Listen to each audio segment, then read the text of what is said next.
What's up, SCARKNIGHT, bringing you a brand new stream going for us. This is day number 14, where today we are going to still continue doing the vintage Eevee hunt. And basically, if you are here joining us today, we have a double giveaway because we got ourselves another shiny nose pass for you guys, and yeah, that's up for grabs. So all you have to do is just say hi, let me know that you have Pokemon Xenoverse, and then by the end of the stream, probably around 5:20 or something like that, we will finalize to see if you guys would like a shiny Hysteric or a shiny nose pass up for grabs. And you know, you can nickname whatever you want. Just keep in mind that the highest priority, of course, goes to the highest bidder. That doesn't necessarily mean that you have to pay though. Basically what that means is that, like, you know, if there is a highest bidder that put like $2 or whatever, and you know, it's tied with another person that put $2, then we will spin a wheel or do a random number generator and see who wins that. But if nobody donates, that's absolutely fine. But if you claim it in the chat that, hey, I want shiny Hysteric or shiny nose pass, and it's like multiple people, like 6 people that claim it, then yeah, we will spin a wheel then, or do a number generator, or do some other thing when it comes to that. But be sure, if you want to claim your shiny Hysteric or shiny nose pass, it is up for grabs, and then we can nickname it. And it doesn't matter what Pokemon I get, but we could trade it for whatever it is. But yeah, in the last one, we need to heal our Pokemon first and foremost, because I kind of did that thing, and we were gonna find a good old, you know, we were gonna find a good old, I lost my train of thought, I'm gonna be honest. Yeah, an Eevee, like last time, like super last second, but I reached the time limit, and this fool's still not ready to fucking give me an egg. That's fucking alright. But yeah, let's just, might as well get started to start the grind pretty much. I was gonna start at 11, but I don't know. I wasn't really fully prepared yet. I've forgotten that I didn't finish the thumbnail, so that kind of happened. So let's just start the search now. Day number 14. We got ourselves a Chansey. And we do have a pack ready for us. I still really don't know how high level I want my Scoville to be. Because, like, at this rate, like, I could eventually, you know, like, like, just, you know, get it to level 60 something and then maybe use it in the future. But I got Starscream, and I really, I mean, it's another fire type, and like, unless like people agree in that question of the day, it's like, oh hey, we could use the whole fire type team, then maybe. But I don't know, I'm not sure. Maybe I'll just keep training, because Starscream isn't level 52. That's the thing. We could get it to level 52, at least slowly. Something like that. We'll see. Unless we get a hatch shiny Eevee, like just from an egg, then only then I'll switch it up with Starscream, and then it's just gonna be exclusively like looking for a Retromon. But it is a 1 out of 500 chance, or maybe I should start from the top with all this for an Eevee hunt, or just basically for any vintage mon hunt. So like, let's say for example Bellsprout, who more likely has a vintage mon, or actually, is it even in this game? Let's just say Oddish, like one Pokemon that we know for sure has a retro mon. Basically how it normally works is a 1 out of 4,000 chance. That could be considered harder than finding a regular shiny Pokemon normally. But if you want to reduce your odds, you have to defeat that said Pokemon 500 times, which, as you can see, we did that in our counter, where we defeated already 500 Eevees on our counter, and now we're at 781. And I already reviewed it, as far as I know, like skimmed through it, and I did my count correctly, so there's nothing of adjustment that I need to do. But after defeating 500 Eevees, it becomes from 1,000, 1 out of 4,000 to 1 out of 500 chance, and I don't know what's the math there, but I'm pretty sure it's like 0.0 something percent. It's like below 1%. So yeah, it's gonna be a while to find this. So yeah, we're gonna be doing that for sure. And yeah, also in the last time we basically you know, took our time to you know, talk about all the gym leaders and Elite Four members and all the evil teams and such like that. It's been a while since we kept talking about them, and I'm running out of stuff to talk about when it comes to like the Bulbapedia pages. But I think I came up with the next category. Have, you know, just in case I do have to extend it, but we'll see. That's for the most part. Let's see here. And yeah, let's just go continue.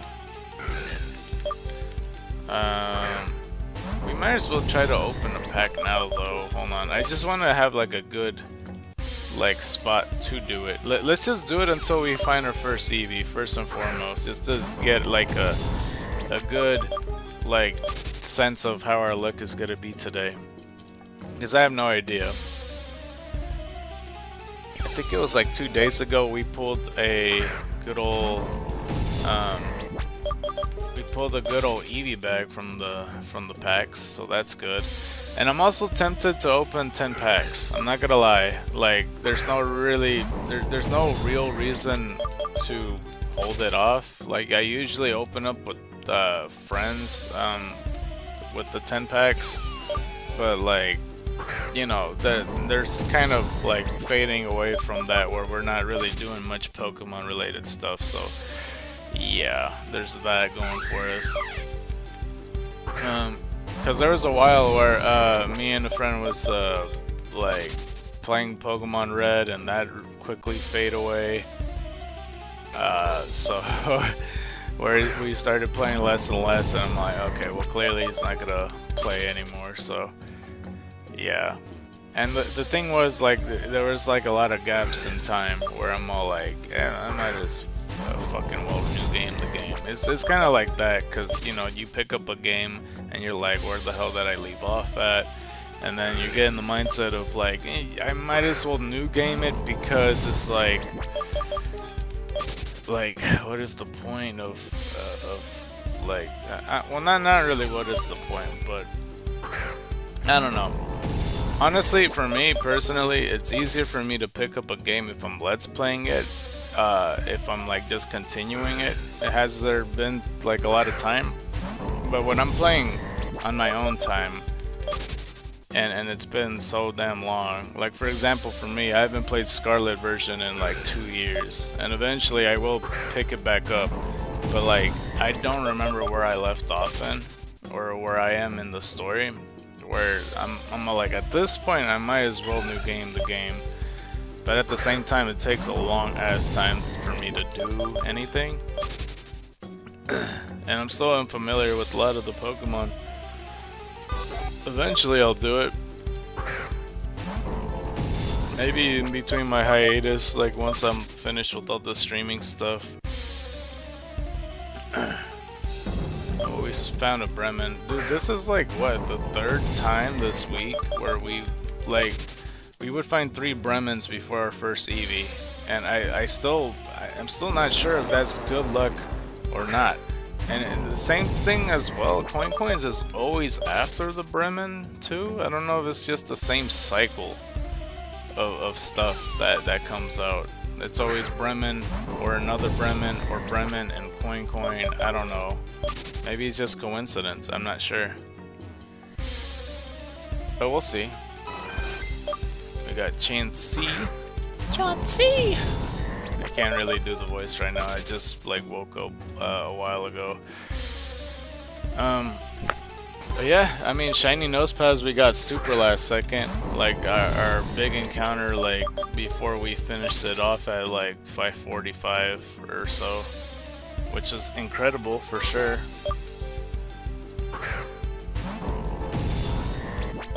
Okay. We still haven't found an Eevee though, bro. That's what disappoints me the most. That's still what disappoints me the most, bro. Like, what's going on here?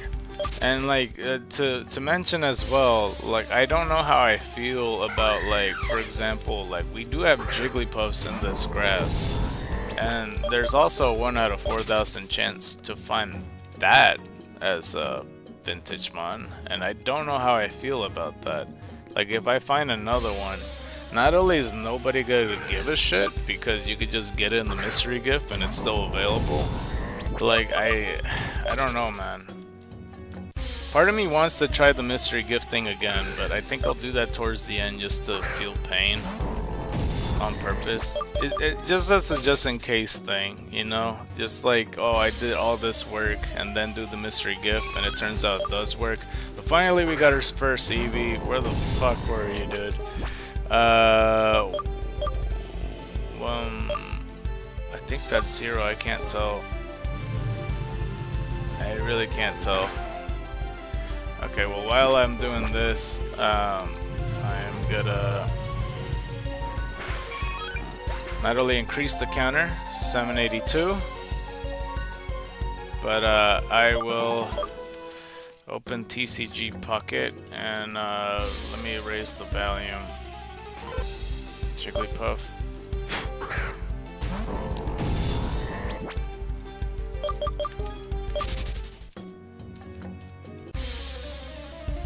Okay, let's get TCG Pocket up and stack. Up and stack. Up and stack. Oh, I think I reached the trading thing. Oh, trading agreement achieved. It's about time. I was waiting. We traded a Rhydon for, I don't even remember, something. A Frostlass that I needed. Yeah, we got a Frostlass that I didn't have. It was a super common mon. 2 diamonds. But yeah, there we go. And Triumphant Light. Sweet. Thanks, dude. I swear that same dude. Just with the hookup. I swear. Okay. Well, I needed to check the cards that I had anyway, but let's take them off the wish list. And let's go back to the stuff and let's go return to Triumphant Light. I don't remember where I left off at. I think I opened the Lunala pack last time, if I'm not mistaken. Okay, so Triumphant Light. I think Garchomp EX is next and Triumphant Light. So that's on my wish list now. Alright.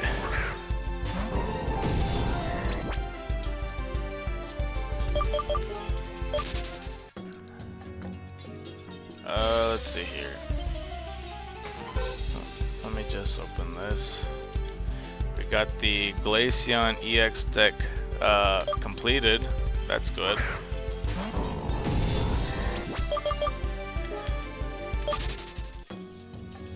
Now we could get that whole deck going on. I like how I'm completing the Triumphant Light deck without, like, trying to myself.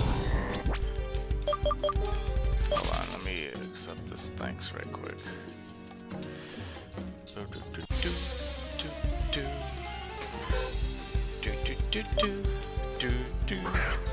But yeah, I think I am gonna open 10 packs, probably around 3 o'clock though.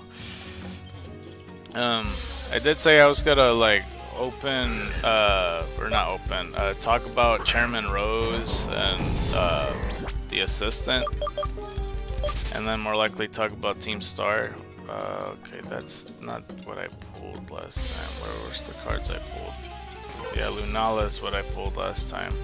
Just wanted to make sure, just in case I misremember.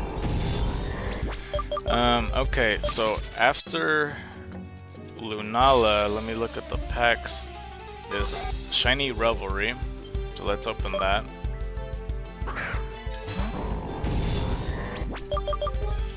so let's just go ahead and open, and let's get our 10 to 12 packs. I'm not even sure how many packs I have anymore available. It doesn't seem like I have any turned around packs, which is unfortunate.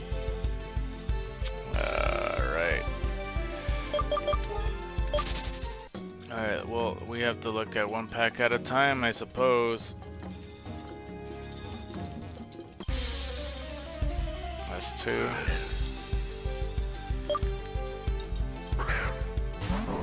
That's 3 packs.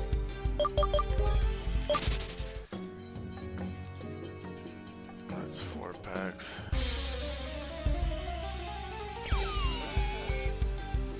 That's 5 packs.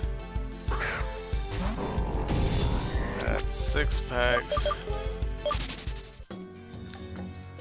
I'm like trying to look through them. That's 7 packs. That's 8 packs.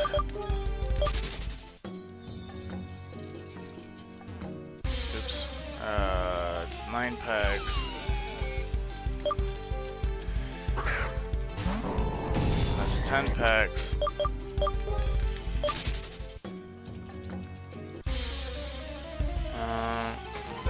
That's 11 packs. Am I tripping?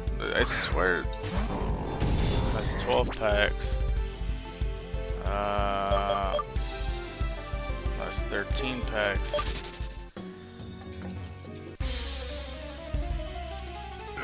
14 packs. Was there 15 packs the whole time? Oh, this one's a little bent. Like literally the last one, of course. And then the rest is good. Okay, well, I'm opening this pack then. Let's go ahead and open it. Ooh. I heard a sound. Oh, I think I got a shiny. Okay, well, we got so far, let's see here. Charmander, Pinsir, Riolu, Electrode, and a shiny Wugtrio EX. I don't remember. I don't think I got one. I'm pretty sure. No, I mean, it doesn't say new. I guess I do got one already.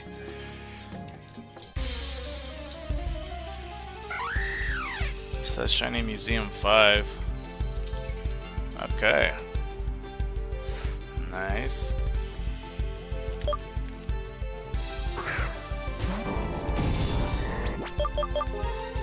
Alright.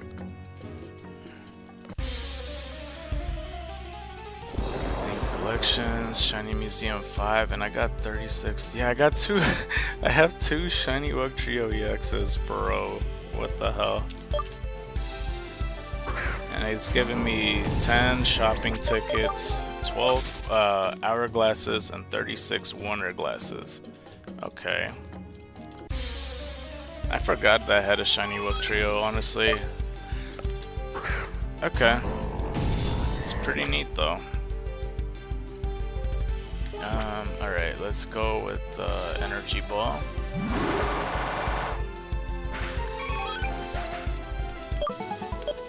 Level 53, and that's the count of 783.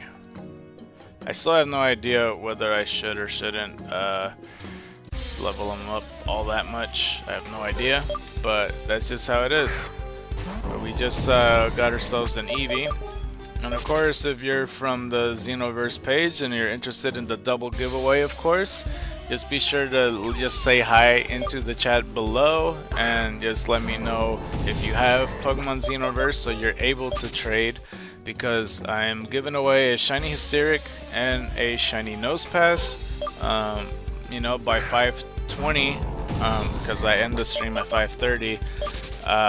You know, we will conclude and see who wins pretty much, and of course highest priority goes to the highest bidder, but you don't have to pay. Like, if nobody pays to bid for this Pokemon, then you could just claim it in the chat.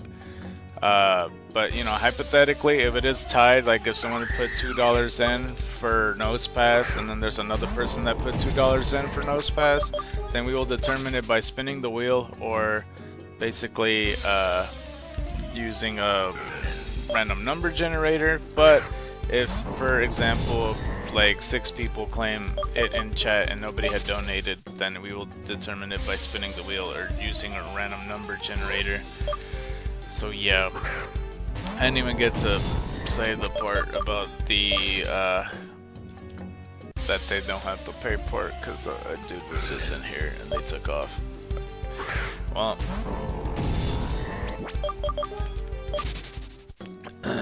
alright, well, let's see here. So yeah, 2 hours and 54 minutes, so that's basically almost 3 o'clock. Shiny Whip Trio's pretty cool though. I mean, that's for the most part. I got 2 of those. That's crazy to me.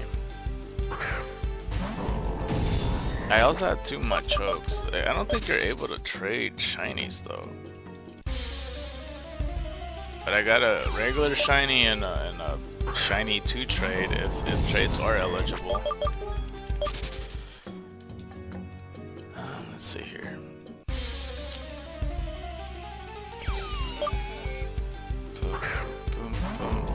Okay, well, I might as well get started with talking about Chairman Rose. But let me try to find the assistant because I, for the life of me, don't remember what her name is.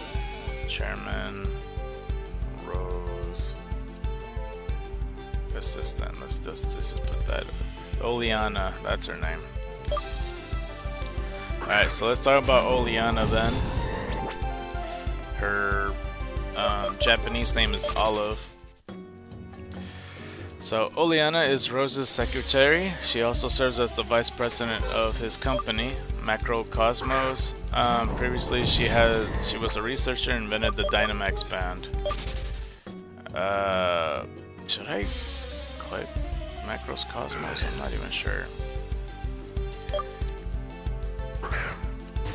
Let's see here. In the core series games, Oleana is first seen by Rose's side at Madostoke Stadium during the Gym Challenge opening ceremony. She later accompanies him at Holbury, where she urges the player to earn their water badge and join the chairman at a local seafood. Hold on, might as well do that. And join the chairman at a local seafood restaurant. As we increase the count, 784.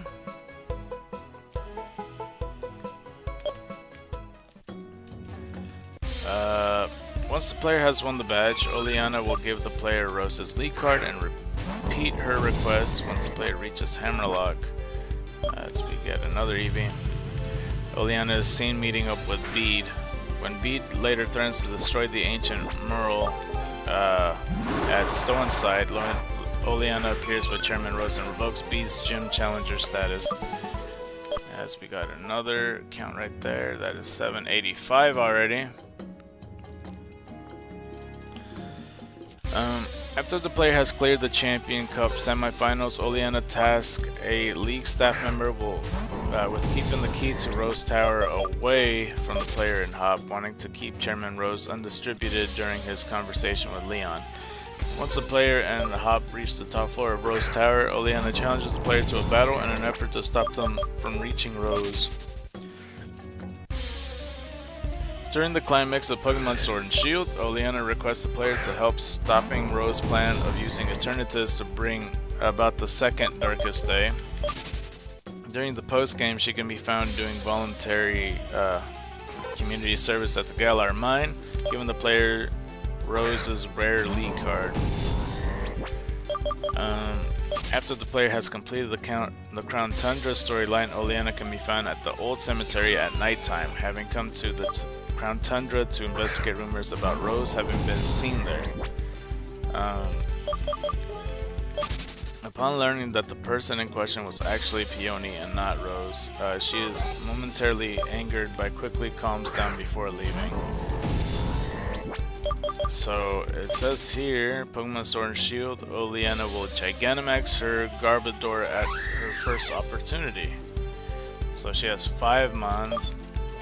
So she has Frostlass, Serena, Salazzle, Milotic, and a Garbodor, which is the Gigantamax one.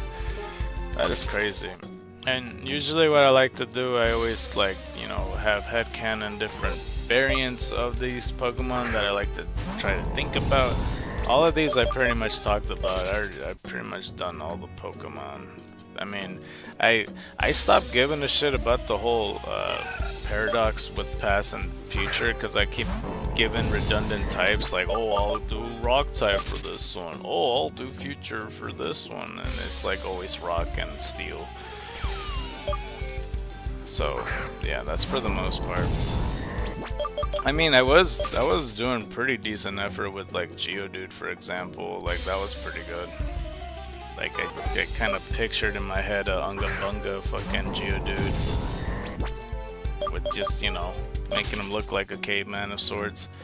But yeah, Frost Sash we gave fire or water type because Snorunt and Glalie we just did like basically the spa treatment. Serena, I think we gave it the fairy type. I'm almost certain. Salazzle, fuck, I had it. It was like a immunity breaker. I think I gave it the... What was it? Fuck. Wasn't it like electric psychic type or something? Something that goes through immunities and then it has fighting and normal moves. Something like that. I don't recall. That's another Eevee in the books. 786. I think it might have been electric psychic. I mean, what other types are immune to others?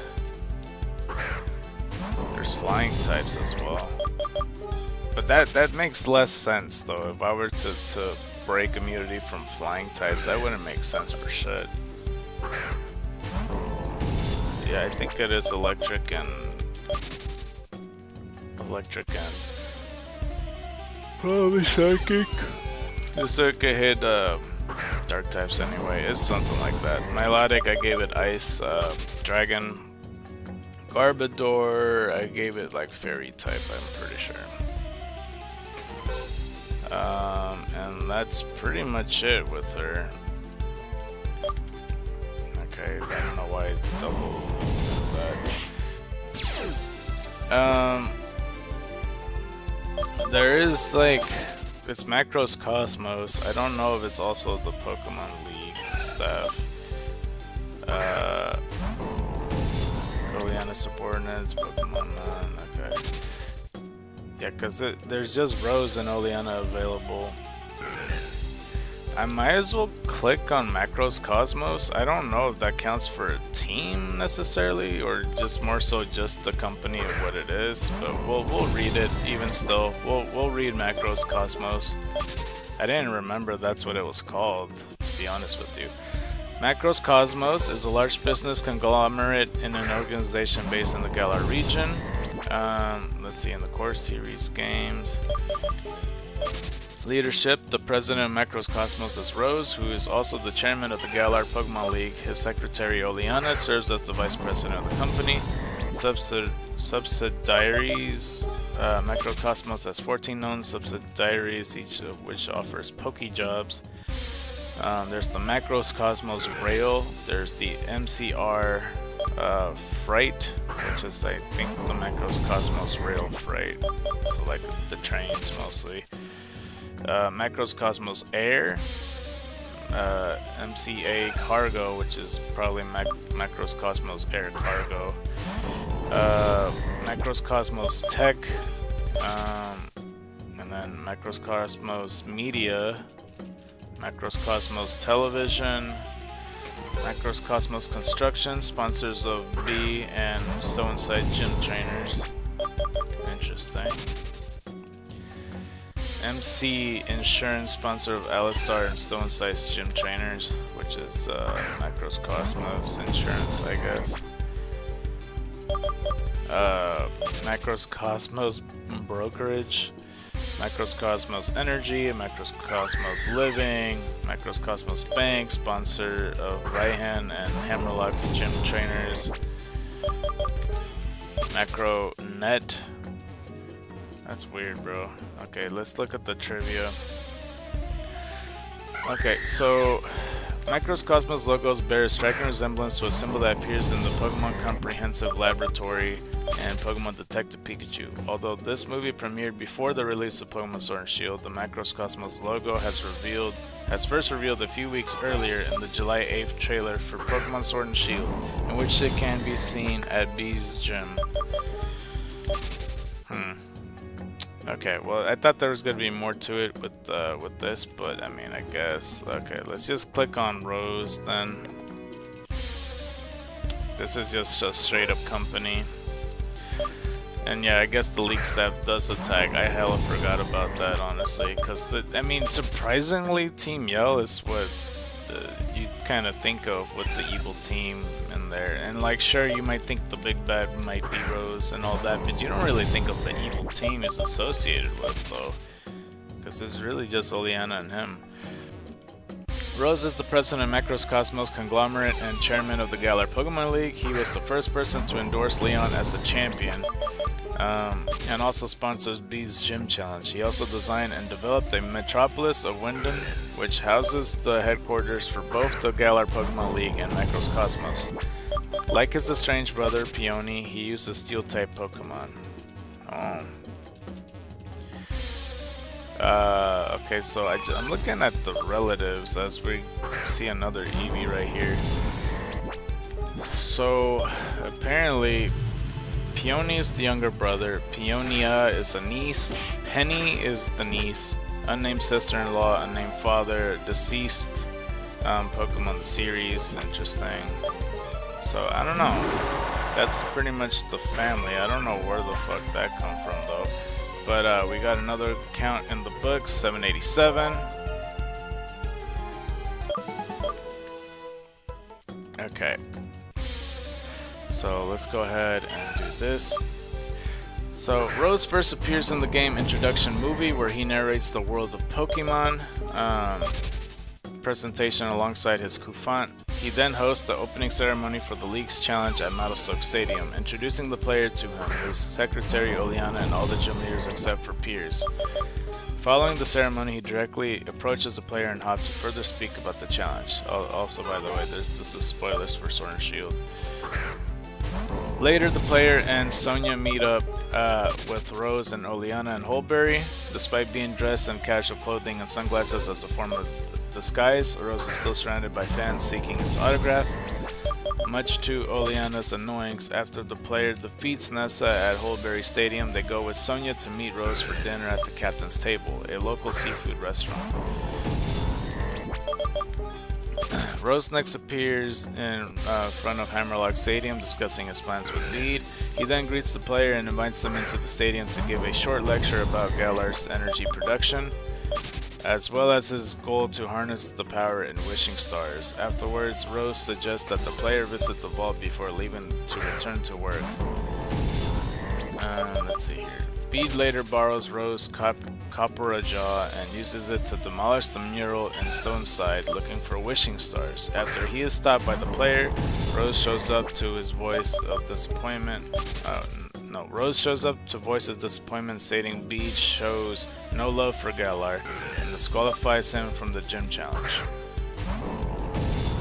Let's see here.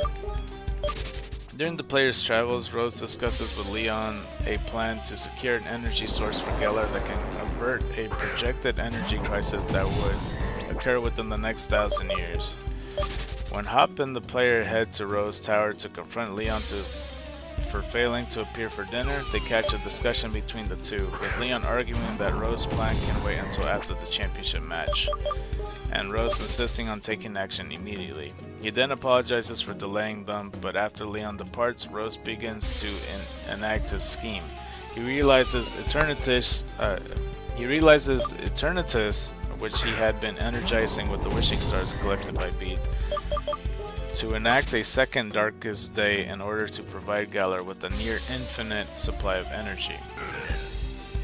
However, Eternatus proves to be impossible to control, and Rose is forced to interrupt the championship match between the player and Leon to enlist Leon's help to defeat and catch Eternatus.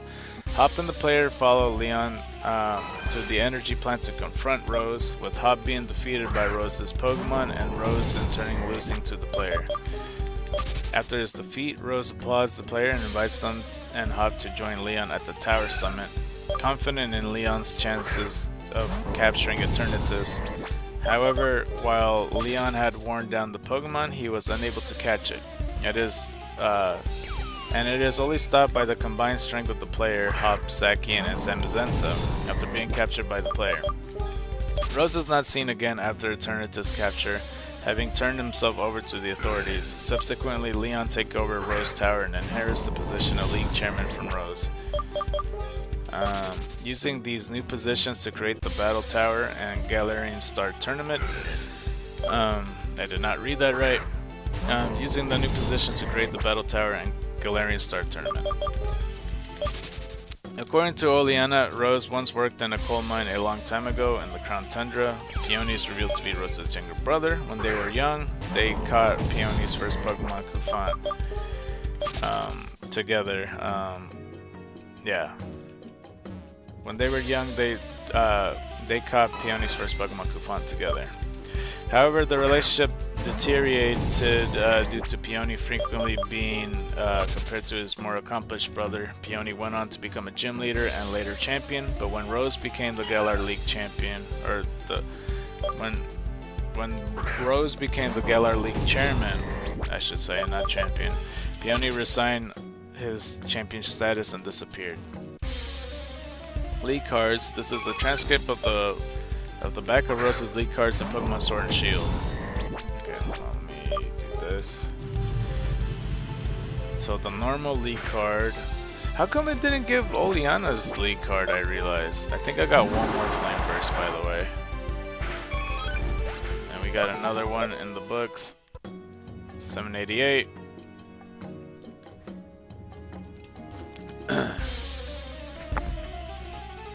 Let's see here. Normal League card. Mr. Rose is in fact a talented trainer, coming in second place for the past Champion Cup. Champion Cup. As the chairman of the Pokemon League and as the president of a large business conglomerate, he is truly a hero to the Galar region, working tirelessly to ensure his prosperity. So we got another Bremen. His thoughts and words don't always match, and thus many says it's hard to tell that what he's talking about. In fact, that it is said that only his secretary can tell what his true intent is. Note, the above text was submitted by his secretary. Interesting. And then the rare League card. Chairman Rose is dedicated philanthropist who spent much of his own time and money researching the ancient disaster known as the Darkest Day, all in order to solve Galar's energy issues. He firmly believes that actions speak louder than words and will often make decisions without revealing his thinkings to others, for better or for worse. It is this style of leadership that allowed the macrocosmos conglomerate to grow to where it is today. Note, the above text was submitted by secretary. Alright. Pokemon. Rose Pokemon are kept in Ultra Balls. Pokemon's a category, that's why I said it like that. Pokemon Sword and Shield. Rose will Gigantamax his Copperajah Jaw at the first opportunity. He has 5 Pokemon and you fight him in the power plant, or the energy plant I should say. He has Excavalier, Ferrothorn, Berserker, Klinklang, and Copperajah Jaw, which is the Gigantamax one. For Excavalier, what did I say for him? Didn't I... fuck, I don't remember. I think I said Shelmet would be Steel type because they just made him a Bug type, and that's weird. And then I think I made him without the thing. It's... Did I make him Dragon type or am I tripping? I don't know. Unless I made him Water type. Oh, I really don't remember. Or did I make him Dark type? Like, I'm trying to think of a Solgo first, because I know that I made the decision to Escavalier later. I don't know why I don't remember. And Carablast was just that. He was just bug type. So they were both really just bug type. So it doesn't make any sense why he wasn't steel type before. I think I made him steel water after the fact, and then it's a dark dragon? I don't fucking remember, bro. So maybe Carablast was Dragon Dark, and now he's like Dragon Steel? I could be very much wrong. I legit don't remember what I gave him. Ferrothorn, I think I gave him Bug Ground. I could give him Bug Ice, to be honest with you, but nah. Unless I give him Bug Poison. Bug Poison seems pretty fitting for him. Berserker, I just gave like the Meowth Berserker Persian line fighting type. You know what I could do? I kind of want to keep Persian as the final evolution and just make Berserker. I mean, it doesn't make sense. And like, because for all the forms, I want them to be all either branches or evolution lines. And I realized I can't really do that because Slowpoke has like, you know, his other Galarian and forms and such. Well, I don't know. I'll think that over. Cling Clang, there's a grass variant and then there's a stone variant, a rock variant. Copper Jaw I made into an ice rock type, so there's that, because I want him to be like this big ass tractor. He gives away a Hatana. What? Rose gave the Hatana to B shortly after meeting him, as revealed to the player in the Isle of Armor expansion. According to B's lead card, this changed his life forever and put him on the path to becoming a great trainer. Oh, he gave it to B. Okay. Kufan, according to Peony's lead card, he and Rose caught a Kufan together when the two were children. The Kufan later evolved into Copper Jaw and has remained with Peony ever since. Okie. And that's basically it. Let me read the trivia of Chairman Rose. Rose was designed by Haruko Ichikawa. Rose is the only antagonist to make an introduction for a core series game. I guess that's true. Wouldn't it be cool if Giovanni was that for us? Rose helped make the Galar League famous after implementing the Dynamax phenomenon into the gym battles. Yeah, that is pretty dope, honestly. Even though I wasn't too crazy about the Dynamax, Gigantamax thing, like I like Mega Evolutions so much more than just making a Pikachu bigger, you know? But still, I think that's pretty dope. Okay, well that's it for them. So at this point, I think I should just go to Team Star now. We're in Generation 9. Now, this is going to be huge spoilers for me, but it's all good. It's my own fault. Team Star Pokemon. And I'm not even sure what order it's supposed to be, so yeah. Spoiler warning for Scarlet and Violet. I'm gonna go into the spoiler room brawl. So let's get started. Team Star, Stardon, literally Star Gang, is the villainous team living in the Paldea region. They are delinquent students of Naranja Academy and Uva Academy, and their uniforms vary by game. So yeah. The leader is Cassiopeia, which I have no idea what they look like. The admins are Giancomo, Mela, Atticus, Ortega, and Eri. So we get another Eevee. And yeah, I guess depending on the game, it's either Naranja Academy or the other one. Let's do Energy Ball. Alright. I think we could do 2 more Eevees. And 789 though. Let's see here. In this core series games, Pokemon Scarlet and Violet. Team Star is to focus on the Pokemon Scarlet and Violet Starfall Street. It also says Stardust Street in Japanese. Storyline causing troubles for others and pressuring other students in joining. The team is made of 5 squads, each led by a boss. I just realized I didn't get my fucking drink. That sucks.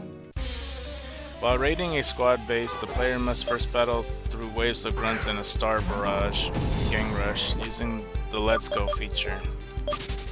When battling a squad boss, they will appear on top of a custom car called the Starmobile, which has specifically modified rever room attached to it with the squad boss type and a different ability from a regular rever room. After defeating the squad boss, they will reward the player with the start badge.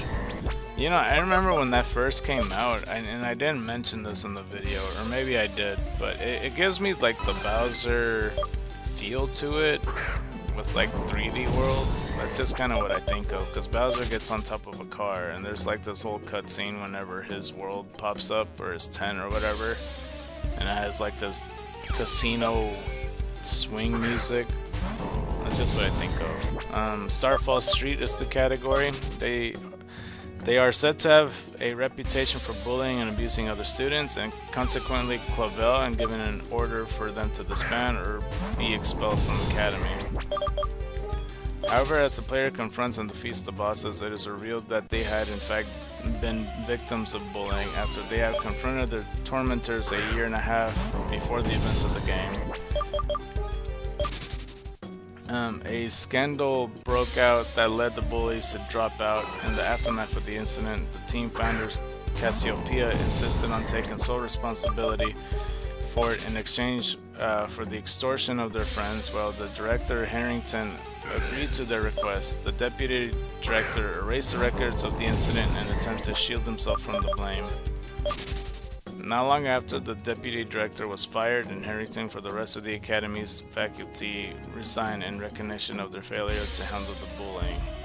Cassiopeia has suggested that Team Star disbands in the aftermath of the incident and left to study abroad in Ngl for a year and a half. But their fellow bosses were unwilling to give up their friendship with them and held out hope that if they kept this team going, they might be able to hear from them again. Upon witnessing the player defeat 2 Team Star grunts, Cassiopeia got the idea to have them challenge the squad bosses and claim their badges, as their code dictates that the bosses cannot turn down a challenge and must give up their position if defeated. They believed that this would ensure that they would not be expelled because of them. After the bosses are defeated, Penny reveals herself to be the true identity of Cassiopeia and challenges the player to a battle so she can announce Team Star's disbanding without any regrets. Following this, Clavel, who have been assisting the player disguised as a student called Clive. Come on, Clavel, come on. You could do better than... Like... Really? Clavel to Clive? That's your disguise name? That's like if being SCARKNIGHT, gets disguised and called myself Scab or some shit. That's so stupid. But a student called Clive and had to come to learn that the rumors about their activities were false.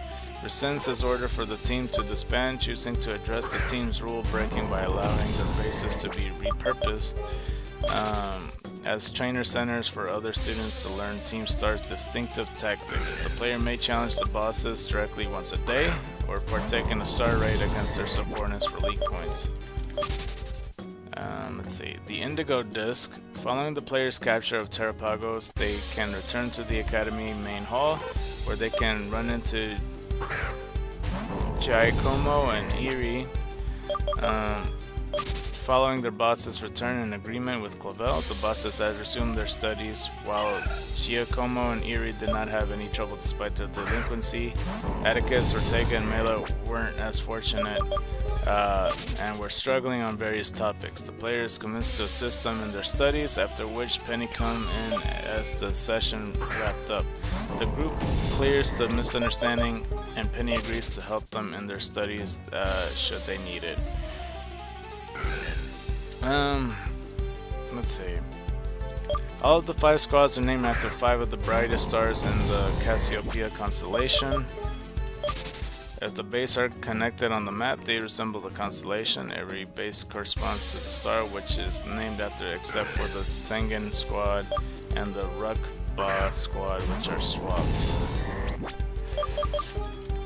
The battle theme for Team Star's squad bosses is the longest battle theme in the franchise. The first point where the theme repeats is at 258, surpassing Gets' battle theme in Pokemon Black and White and its remaster in Pokemon Ultra Sun and Ultra Moon. However, similar to the Academy Ace Tournament battle theme and the Galar Battle Tower battle theme, the repeated music contains a variation in the form of a different guitar solo, resulting in a complete length of 5 minutes and 48 seconds before the true loop point. The battle theme for Team Star Grunts also plays when battling Pokemon trainers Yusef outside of the Navi squad base entrance and Pokemon trainer Harrington outside of the Rugba squad base entrance, despite both of them not being members of Team Star. They are battling in place of the respective grunts guarding the entrance, since they chose to battle the player for their own reasons. Team Star is one of the few villainous teams to have a grunt with a confirmed name, Carmen. The Pokeballs that Team Star bosses use likely reflect their personalities or origins. Giacomo used timer balls and C as a musician, thus knows about timing. Mela, being quick-tempered, used quick balls. Atticus, using repeat balls, could possibly reference ninjas leaving behind decoys, or perhaps the phrase measure twice, cut once, since his passion is designing clothes. Or, repetition for song, or I don't know. Ortega used luxury balls because he's rich. Eevee, being kind and caring, using heal balls. The team's catchphrase varies according to language, but always include wordplay. In English, hasta la vista combines the Spanish phrase hasta la vista and the word star. In Japanese, I can't even read that, but I'll try. Atsukumaru Sadatsuta is a pun on Akatumara Tishita and Suta, meaning star. The CAF squad shares its name in Japanese, German, Italian, and Gym Challenger Pia, a possible opponent in Winden Stadium Championship tournament. And that's it for Team Star. I thought it was gonna be a little bit more than that, like a little bit more, like, I don't know. I don't know, I'm not really too impressed by the Team Star story. Like, when I heard about the Penny thing, I'm like, I don't know. I don't think she's a fitting leader, and I don't know. The story with Team Star kind of falls flat for me. Yeah. It could have been easily better to me, and it doesn't seem like, because I always suspected that Clavel was the true villain or whatever, and he wants to use the students to, like, find the truth, to find the ultimate treasure or whatever the fuck. And for those students that do find the truth, and Clavel, like, sneaks it out of them or whatever, and erase their records, and then they become Team Star. So then they somehow work for Clavel, and they're all blackmailed or some shit like that. Or maybe they just wanted to work for them just because that, for evil intentions, and that all these students are basically dropouts or something like that. And these are what Clavel's looking for, is delinquent children to do all his bidding because they got nothing better else to do. Some shit, I don't know, something like that. That's just kind of what come across my mind. And it turns out it's just Penny that was, like, all of it was just misunderstanding. 790, by the way, that I guess she was bullied, and she formed a group to have friends, but then it skewed off for them bullying others or some shit like that. It just falls flat. And then, like, Penny is just trying to disband it without having anything to do with it herself. She just kind of assists somebody else. I don't know, it just falls flat to me. But we get the option on picking either Giacomo, Mela, Atticus, Ortega, or Eri. Let's start with Mela first, because that's the first one introduced, and that's the only one I've done. And honestly, like I said, Mela over here, where I mean, I might not have said it on the thing, but I thought this was like Penny or Penny's sister or something like that. Like I already kind of knew Penny was gonna be part of Team Star or some shit like that, because all of Team Star kind of, you know, a little bit associates with, like, well, I mean, when I look at Mela, like, you know, her red hair, you look at her and you go like, oh yeah, she's for sure part of Team Star. And she also looks like Penny, so like that's just kind of where my mind went to. It's like, oh well, she might be related to Penny, or it is Penny. I don't know. This is what Penny would look like if she dressed herself up and put makeup and did her hair. Something. I don't know. Anyway, Mela, Japanese name Meliko, is the boss of Team Star's fire crew, the Cheddar Squad. She specializes in fire type Pokemon. Well, let me check right quick. Age is unknown, gender female, eye color green, hair color red, hometown unknown, region Paldea, training class Team Star. I'm trying to see if, yeah, no, she's not related to anybody. It doesn't look like. It doesn't show at least. Among Team Star's bosses, Mela is the all-rounder capable of fixing any problem the team faces. Despite her overbearing methods of her gruff, forceful impression, she is focused and able to complete anything. As we got ourselves an egg, which is from the shiny Ditto and Drakia. Could this be the shiny Eevee we're looking for? No, but I do think that this counts as our 50th egg in total.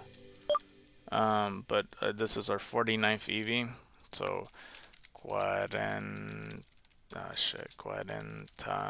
Wave. I'm pretty sure this is Nueve. And we completed Egg Passion, which I really don't know if... Okay, it goes to 200. Nah, that's insane, bro. 200 eggs. 200 eggs. Mate. And I might end up resetting it anyway, because I got like one more move left till I find another Eevee. So there's that. Might as well get another egg for us. Okay. I'm still on the route to trying to complete this. Oh, and yeah, this is the shiny nose pass up for grabs here. Magnet pull, special defense up, speeds down, rock blast, discharge, sandstorm, earth power, sassy nature. So yeah, you could get this nose pass today, and like, yeah, I just need to move him over here. Oh, this is a mess that it turns out. Okay, let's put you like here, and let's put you here, and put you here, and put you here, and I'll put you here. No, I'll put you here. Yeah, like something like that. It's a mess. I hope I'm gonna tell the difference. Yeah, this is Periwinkle. Let's put you here, actually. These are the two up for grabs. Hopefully I remember that. I mean, it's up to you if you want to keep the item or not. Just for special purposes. I don't know. Oh, I didn't even fucking, hold on. New box. That's we got 3 whole boxes of Eevees. Oh my god. Oh my god. Let me see if I actually did do it right. Yeah, because this is... Yeah, okay. And now we're at 50 coming up. Got our 50th egg, because it says it's a 1 out of 50 chance. I don't know if that just implies that you had to get the shiny charm, or if they just mean in general with egg hatching. I don't know. I'm not like trying to force it either, but I'm gonna end up going to the Pokemon Center again after I find the next Eevee, because I need one more move, and then we could do our promotional break. So we shall see. We shall see. Okay, so where was I? So, despite her overbearing methods of her gruff, forceful impression, she focused and able to complete anything she puts her mind to, earning her trust of her teammates. And this is where the spoilers begin when it comes to this. for Scarlet and Violet and Team Star storyline. She is responsible for getting the Star Mobiles powered up by evolving a large group of Char Cadet. Currently, her senses of style isn't what she had when attending Naranja Academy / Uva Academy. Mela developed her outside appearance and personality after some girls in the academy were jealous of how cute she was. She stopped them from picking on her. Let's see. When talking to the players, she doesn't like showing her true nature. A Char Cadet will later run up to Mela, which turns out to be a Pokemon Mela played with very often during her time attending school. Mela awards the player with Team Star's Fire Badge and TM38 Flame Charge upon her defeat. Additionally, her defeat allows the player to craft the following TMs using the TM machine. So let's see. If the player had completed... Wait, hold on.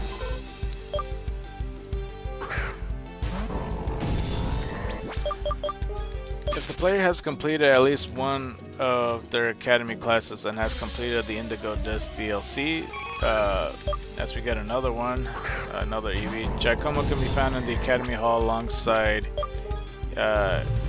Eerie in his school uniform, revealing that Mela and the other bosses were struggling to catch up to their classes and were at risk of being left behind. Sorry, I just want to finish that sentence. 791 though, and we get ourselves a promotional break. So let's go ahead and do that and go to the Pokemon Center and heal it off. We might as well buy some super potions and stuff, because like we're running out. So let's go ahead and do that. And we'll change it a little bit differently, where we could just use hot chili pepper, and then once we run out, we'll do another promotional break, because it's starting to take a long time to do all that stuff, to be honest with you. Let's see how much we could get. Or actually, we could just get 25. I think that's good, because I need to be able to afford getting Drakia out. So 25 will be alright for now. Alright, let's go do our promotional break, and then we'll be back. I'll probably gonna end up reading the last sentence I was talking about with Mela, but let's go do a promotional break. Let's go to make a good old QR code. Let's see here. QR code for that.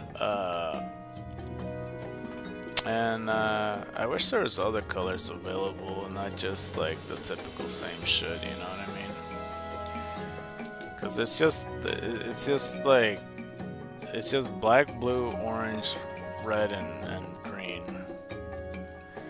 But I'll make another orange one, fuck it. Okay, now let's go to Facebook.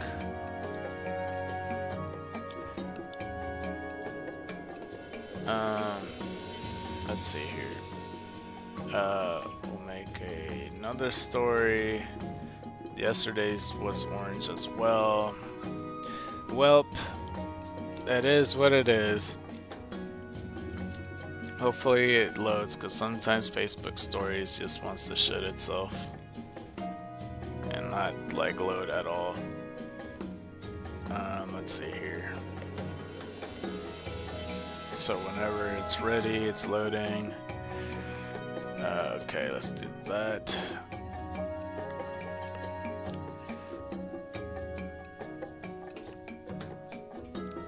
Okay, it's still loading. There we go. Okay, I'm finally seeing the QR code. Let me put it in place. Let me put clean. Let me put light green. Put scan and watch. We are live. Okie dokie, then there's that. Do that shit right there.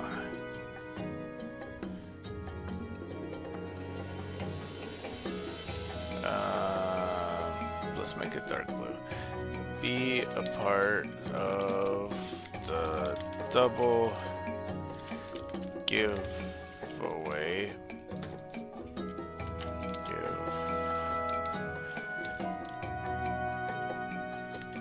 are giving away 2 shinies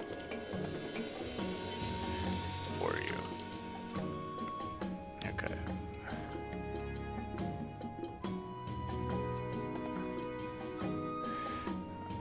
Okay, and then let's make another light green one.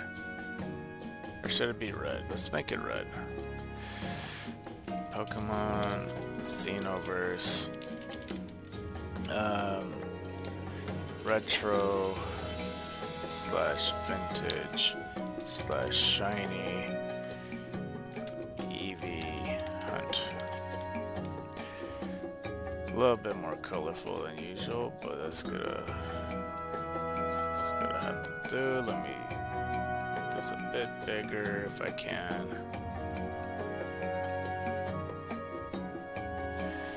Alright, hopefully that looks decent. Okay, let's take a look right quick. How does it look?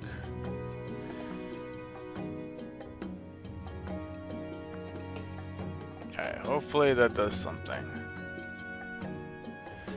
Apparently I got 4 viewers last time when it comes to the last story. So it doesn't ever do well, the stories, but oh, do well. Okay, let's go back. Alright, we're ready. That's it for the promotional break. Let us continue onward, and let's see where we left off.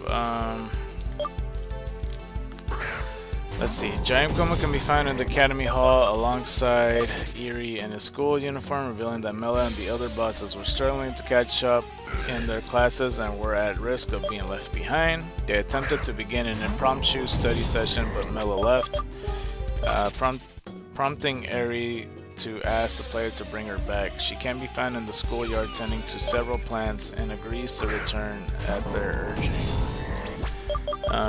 Upon returning to the academy, Mela enrolls into the art club to pursue a hobby. During the session, Mela revealed that she is unsure about her future, seeing that her fellow bosses already have their own plans set. The player reminds her about her art, and she comes to realize that art could also be a job, seeing how Hassel teaches art to students while seemingly doing nothing. Storming the Fire Crew's base, Mela the Cheddar Squad, boss of Team Star's Fire Crew. I guess we're looking through the quotes. Mela believes in solving every problem with force, and she is scarier to face than her Pokemon, but she has charisma and always keeps her word, which has earned her the trust of her allies. Okay, Pokemon. Mela keeps her Pokemon in Quick Balls. So first battle, she has 2 Pokemon. So she has Torkoal and Cheddar Starmobile, which I guess, I don't know if that technically counts as a Pokemon or not, but because it is a Reverum, but I don't know. Wait, how the fuck am I supposed to do the Cheddar Starmobiles and shit like that? Like, how am I supposed to? What? Because Reverum is just Steel type, right? But like, do I include that? Does that count as a separate thing, or does that count as like, you know, Mecha Godzilla, Tyranitar, and Pokestar Studios? As there's a better example, but I don't remember anything else I fought, like the fucking literal box or some shit in the movies. I don't know. Torkoal, we get Water Ground type. Cheddar Starmobile, I mean, it counts as a fire type, and it has speed boost. I don't know. Maybe Reverum. I'm not sure. Could you make your own Reverum a different type then in that case? Or is it just, I don't know. Either way, the rematch, Mela of Team Star Cheddar Squad Space. She has 5 Pokemon now. She has Torkoal, Colossal, Houndoom, Arcanine, and Armarouge. So that's interesting. Okay, so we already did Torkoal. Colossal, we made into a Water Ground as well. Or should we make it to something else? Maybe Ice. Ice Steel would be pretty cool. I don't remember what I said initially. Something about like me saying about like the coal on his back sounds familiar. I know I want to say I did say water type, but water ground I just like that's a different turtle as well. Houndoom we gave it ghost steel, Arcanine we gave it ice type, but then the other form is dragon type. Armor Rouge I don't think we did cover as far as I'm aware, because this one's fire psychic type. And I think the other one's like Ghost Steel, I think? I don't remember what type it is. But we could give this Dragon Fighting. I need to see a Cerulean to be honest with you, but hopefully we'll see one. Let's see. There's no trivia up in this bitch. No trivia from Ella? Okay, well. Related articles then. So the next person I don't know who to go to. Let's just go to Giacomo. I'm just gonna do it in the order I see fit, I suppose. Giacomo, Japanese name Pina, is the boss of Team Star's Dark Crew, the Sagan squad, and serves as the overall leader of the team due to the absence as the founder of the team. He specializes in Dark-type Pokemon. Giacomo is a wannabe DJ and the creator of Team Star's theme songs, also going by the name DJ Vice, which is a Japanese name for DJ Bad Deeds. So there's that. So he is the interim leader then? I didn't know that. So we get another Eevee in the books. Did we use any of our moves already? No, this okay, look, we'll do the hot chili pepper repper from now on, and then once we run out of moves, we'll find something to promote about. If Eevee lives like that though, I'm just gonna use a different move, because or else it's gonna run out so much quicker if I do that. Okay, let's go 792.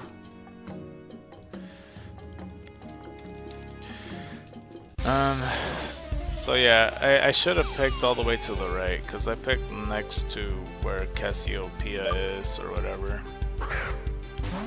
Alright, let's see here. In the core series though, appearance, Giacomo is a young man with a neck length... Wait, what?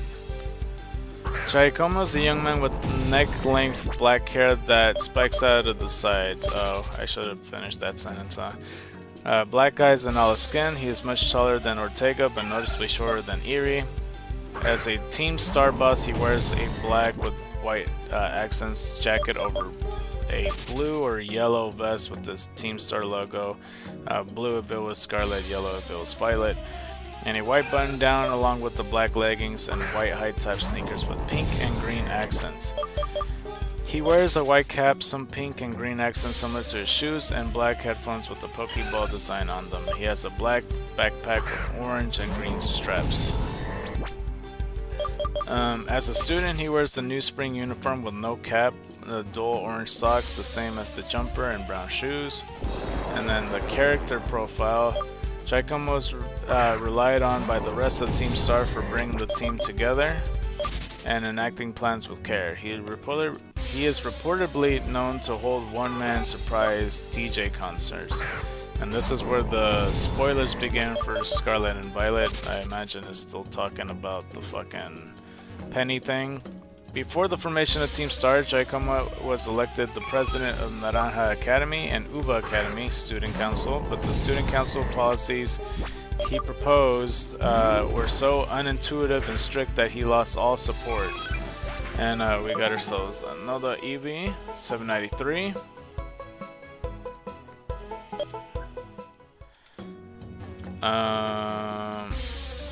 So yeah, he lost all support. After only a short time in office, he was forced out by the students who elected Nimona as his replacement. Humiliated and alone, Giacomo found solace and companionship among a group of students who were similarly victims of bullying and machoism at the school. And they went on to create Team Star. Despite his doubts, the other bosses of Team Star encouraged them to codify Team Star's current code of conduct, which the group follows on this day, or to this day. He is described by Cassiopeia as a sharp and strategic guy. Giacomo age is unknown, barring that he is not in the same grade as the player. Storming the Dark Crew's base, Giacomo the Singing Squad, boss of Team Star's Dark Crew. Since Izzioli recently began training Dark-type Pokemon, he's not too much a challenge in battle. He used to be straight-laced Star student, but certain events set him on a very different path. Category Starfall Street, with a lot of stars. Well, it's just 2 stars trying to get. Giacomo is the first encounter inside the Seeking Squad's base. Once the player defeats the grunts, he battles them. Upon his defeat, he awards the player Team Star Dark Badge and Team 062 Foul Play. TM62 Foul Play. Additionally, his defeat allows the player to craft the following TMs using the TM machine, which you could expand on there similarly to Mela, or yeah. He appears along with the rest of the Team Star bosses when Penny is defeated, and we got ourselves another one right there, 794.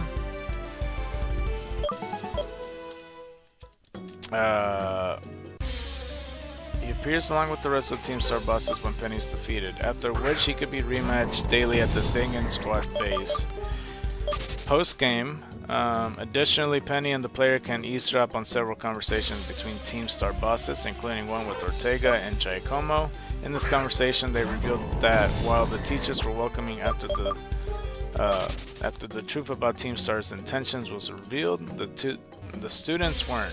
Giacomo yelling a greeting at everyone in the academy, like Ryan does at her shows, while Penny and Ortega don't have much faith in his plans. A few students see this and begin to think that Team Star isn't as scary as they previously thought. Once a close bond is formed with Penny, completing one full academy class and finishing the hidden treasure of Area 0, Giacomo and Eevee can be found in the entrance hall dressed in the regular school uniform. The player doesn't recognize them at first, but let's go take on this other Eevee. Okay, let's go like that. 795. It's going a lot faster now.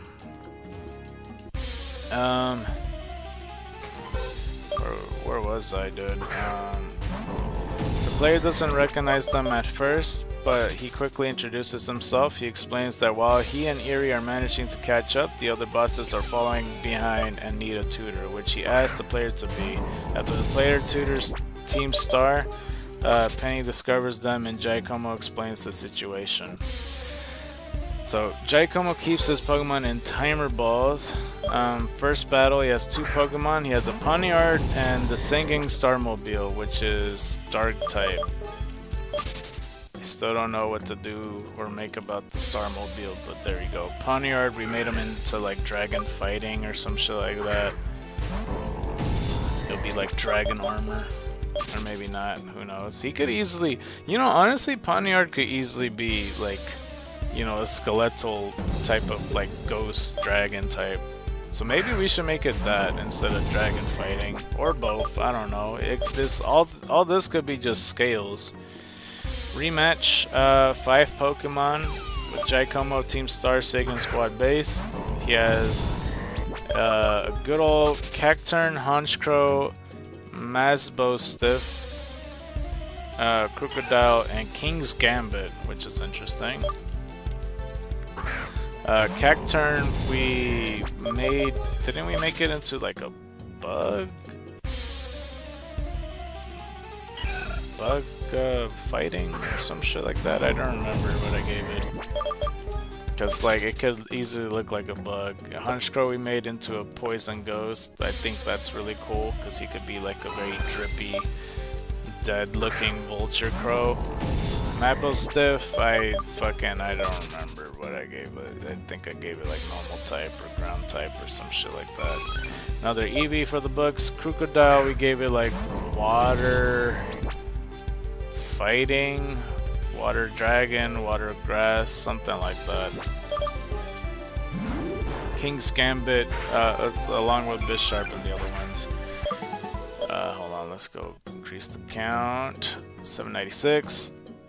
We're already approaching 800 very soon. But King's Gambit, yeah, it's like, I don't know. I guess it could be Dragon Ghost. I think that'd be pretty cool. So maybe we'll change it to that after all. Wait, so King's Gambit? Yeah, no, it's always been Darksteel. Let's see. There is trivia for Giacomo, not Mello, which is weird. Unless there is a trivia section, I just missed it because I'm looking through this through my phone, you know. Giacomo's Team Star outfit appears to be modified from the Autumn's uniform. Giacomo's Rotom phone uses a dark case. And that's all the trivia it gave me. Alright. So that's 2 out of like the other ones. Let's see. So should we do Atticus, Ortega, or Eevee? I think we should do Eevee because they keep talking about Eevee. So we'll just do it based on connections. As we get another one right here. Alright. This is gonna be a quick hot chili pepper repper, isn't it? Okay, and that increases the count. 797. Eevee is the boss of Team Star's fighting crew, the Calf Squad, and she specializes in fighting type Pokemon. Doesn't appear to be related to anybody, but in the core series games, Eevee seems to serve as a big sister figure of Team Star. When Team Star was created 1 year and a half prior to the beginning of the player's character journey, she helped the other bosses train their Pokemon and acted as a mediator when arguments broke out. Eevee is an athlete, and her diligence and experience with personal discipline helps her to lead Team Star's training regimen. She is willing to fight and risk her safety in order to protect her friends. On the outside, Eevee appears aggressive and hardcore, but deep down she means no harm. Spoiler warning for Scarlet and Violet. I didn't even catch it last time. They didn't say anything spoilery. I'm not really sure. Maybe the fact that they just eventually go back to school. I don't know. They didn't even say the penny thing for the other one. Okay, the reason why she joined the team in the first place is due to the other students at Naranja Academy and Uva Academy choosing Eevee as the target of their harassment and bullying due to their jealousy after she had become the new class queen. Eevee was deemed by her peers as a great trainer, very athletic and pretty. Despite the cruel nature of the bullies, Eevee shows her soft side by befriending the instigator of the rumors, Carmen. Carmen was the former queen of the class and started the rumors to reinstate her position, but was instead targeted next by the bullies. Eevee helped Carmen by explaining her empathy as former victim of bullying and inviting Carmen to join Team Star as a grunt. As a result, Carmen began to appreciate Eevee's kind nature and accepted Eevee's invitation. Atticus gave Eevee the title the Great Infernal Eevee, which is in Japanese is the Hellish Idol, in a flashback, and Carmen calls her Riri as a nickname. When Eevee is the first encounter guarding the entrance to the Calf Squad base, she wants to fight the player character herself, but has to be convinced by Carmen to defend the squad from the inside. After being defeated, Eevee admits she felt she could take on anything, no matter her mood, and says that looking at her own badge making her feel strong. Let's see. Eevee awards the player with Team Star's fighting badge and TM 167 close combat upon her defeat. Additionally, her defeat allows the player to craft the following TMs using the TM machine, which is, I'm sure, a bunch of fighting moves because there's an expansion here. Storming the fighting crew's base, Eevee on the Calf Squad, boss of Team Star's fighting crew. Following a quote, an extremely dangerous opponent, even among the Team Star bosses. She entered the academy on sports scholarship. Her towering height helps her unleash powerful wrestling moves. And it says here, Pokemon, in the Pokemon category, Eevee keeps her Pokemon in heal balls, and she already has 5 Pokemon under her belt. for Eerie. So like there's Toxicroak, Pessimian, Lucario, Annihilate, and the Calf Starmobile, which is fighting type. Toxicroak, I think we gave it the water grass type. I'm pretty sure. Pessimian, I don't remember what type I gave it, if any. Was Pessimian ever used? I don't know. Cause I'm looking through the Team Star Bulbapedia. Pessimian. If we were to give it a different type, what would we give it? I don't remember if we did or not. It's holding a fruit, you know, it's holding the last melon and stuff, you know. So I think it should be grass type, maybe. So should we just give it that? I don't know. Lucario, we gave it like, oh, male would be like dark ghost, and then female would be like dark psychic. I think that would be cool. That's what I said in the past. And then Annihilate is a fighting ghost, but then the other form is like fighting. But I think I want to give it fire electric type because it looks like it has an explosion with the face on it. And I still don't know what to do about the Starmobiles. But yeah, that's for the most part. But yeah, if you're here from the Pokemon Xenoverse page or like just from any advertisements and you're interested in the double giveaway, of course, be sure to you know, say hi into the chat below as we got our next Eevee in the counts. That's 798. Because, you know, basically, if you're interested in either getting a shiny Nosepass or a shiny Hysteric, just let me know that you're interested and that you have Pokemon Xenoverse, or else how am I gonna trade it to you? So if you don't have it, just, you know, work on trying to get it and just let me know. Like, it doesn't really take long to get to the point where you could trade it for to get to that point in the game. You don't necessarily have to pay or anything like that, because I know that donations are like a side thing, you know, because it's a fundraiser and all. But, you know, you could just claim it, and by the end of the stream, around 5:20ish, that's when we're gonna finalize it for today. That if anybody claim it, they could just simply have either Hysteric or Nosepass. And hypothetically, if it was tied, like if it was 6 people going for this shiny Hysteric or shiny Nosepass, then we would determine it by spinning the wheel, or we would also determine it by basically using a random number generator, or it could be also negotiated somewhere else where it could be determined in a different way. Just let me know. But there is a priority on the highest bidder as well. Like if somebody pitched in $2, then like, yeah, that person would be in the running to get the shiny Hysteric or shiny Nosepass. But yeah, we'll just have to see which either or. But that doesn't mean that you have to pay, like I said, like, because, you know, it's been already like a week and a half since shiny Hysteric was up for grabs in the giveaway, and had a person claimed them, they would have just won it.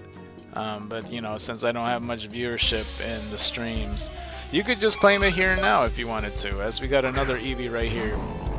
So just let me know if you're interested and that you have Pokemon Xenoverse, and then that would be pretty much it. So, you know, just let me know if you have it or not. Nobody's in the running for it right now, as we got $7.99. Sounds like a fucking price for like a hamburger or some shit. I don't know. That's an expensive burger.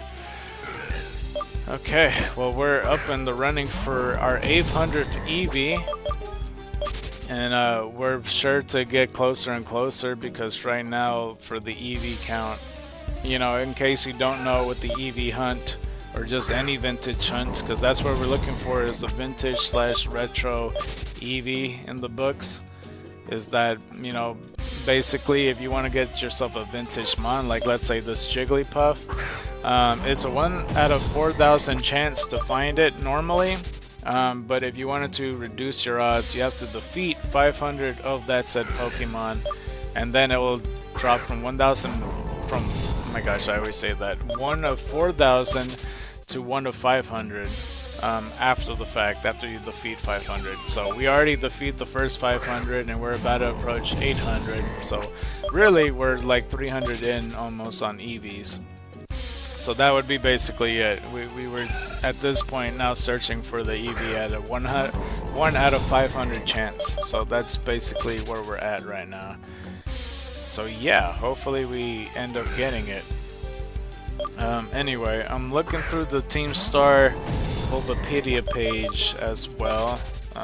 There's Eevee of Team Star Cap Squad Space, and this is the rematch. 5 Pokemon.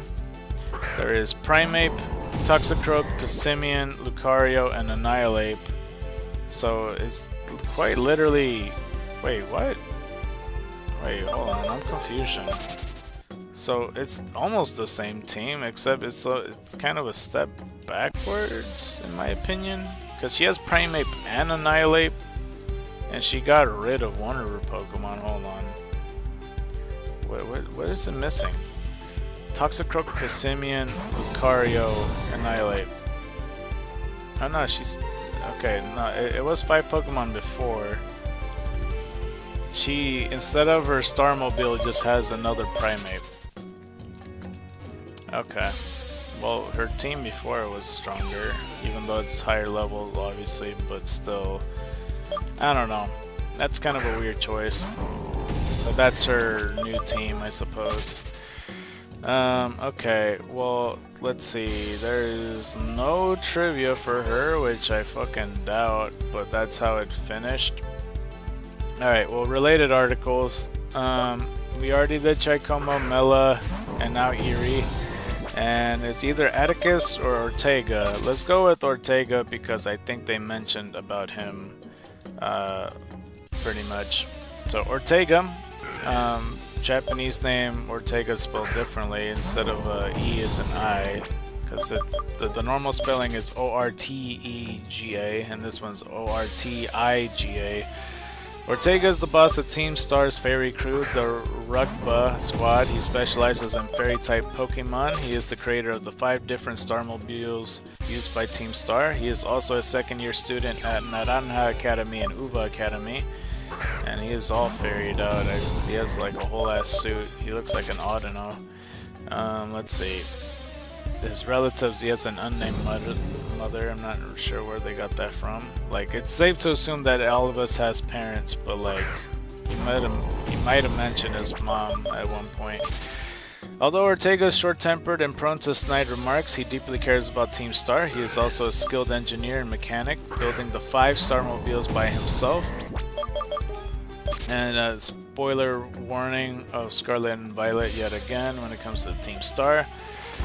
Or maybe just him. Ortega comes from a life of wealth. His family owns a major apparel company in Paldium. Despite this, he was bullied at the academy.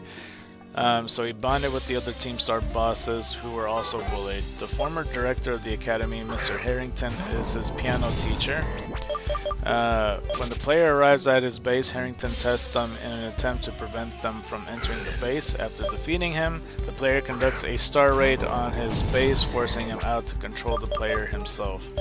Ortega awards the player with Team Star's Fairy Badge and TM-079 Dazzling Gleam upon his defeat. After his defeat, Clavel, under his alias Clive, asks Ortega why he would join Team Star despite his upbringing. Ortega responds that he was being bullied and had heard about how the academy had reformed. Harrington then informed the group about the scandal that rocked the academy, shocking Ortega, demanding to know why Harrington had only talked about it now. Harrington in turn told him that he cannot continue down his current path, though Ortega is reluctant to return to the school without his friends. Additionally, his defeat allowed the player to craft the following TMs using the TM machine. I don't fully understand what the fuck they're talking about, because they're making it seem like before the player got into the thing, the school was terrible, and that ever since the player joined, the school is changed for the better. And that's supposed to be okay now? I don't get it. Harrington... Let me just reread this part. Harrington then informed the group about the scandal that rocked the academy, shocking Ortega, demanding to know why Harrington only talked about it now. What scandal are they talking about? I don't understand. Maybe it's something I have to play the game to find out. Okay, but after Team Star's true boss was revealed to be Penny, Ortega and the other bosses watched the player defeat her, though he and the others were relieved to see her again. He later returned to the academy, though his lack of attendance caused him to struggle in remedial classes, prompting Giacomo and Eevee to seek the player out to help.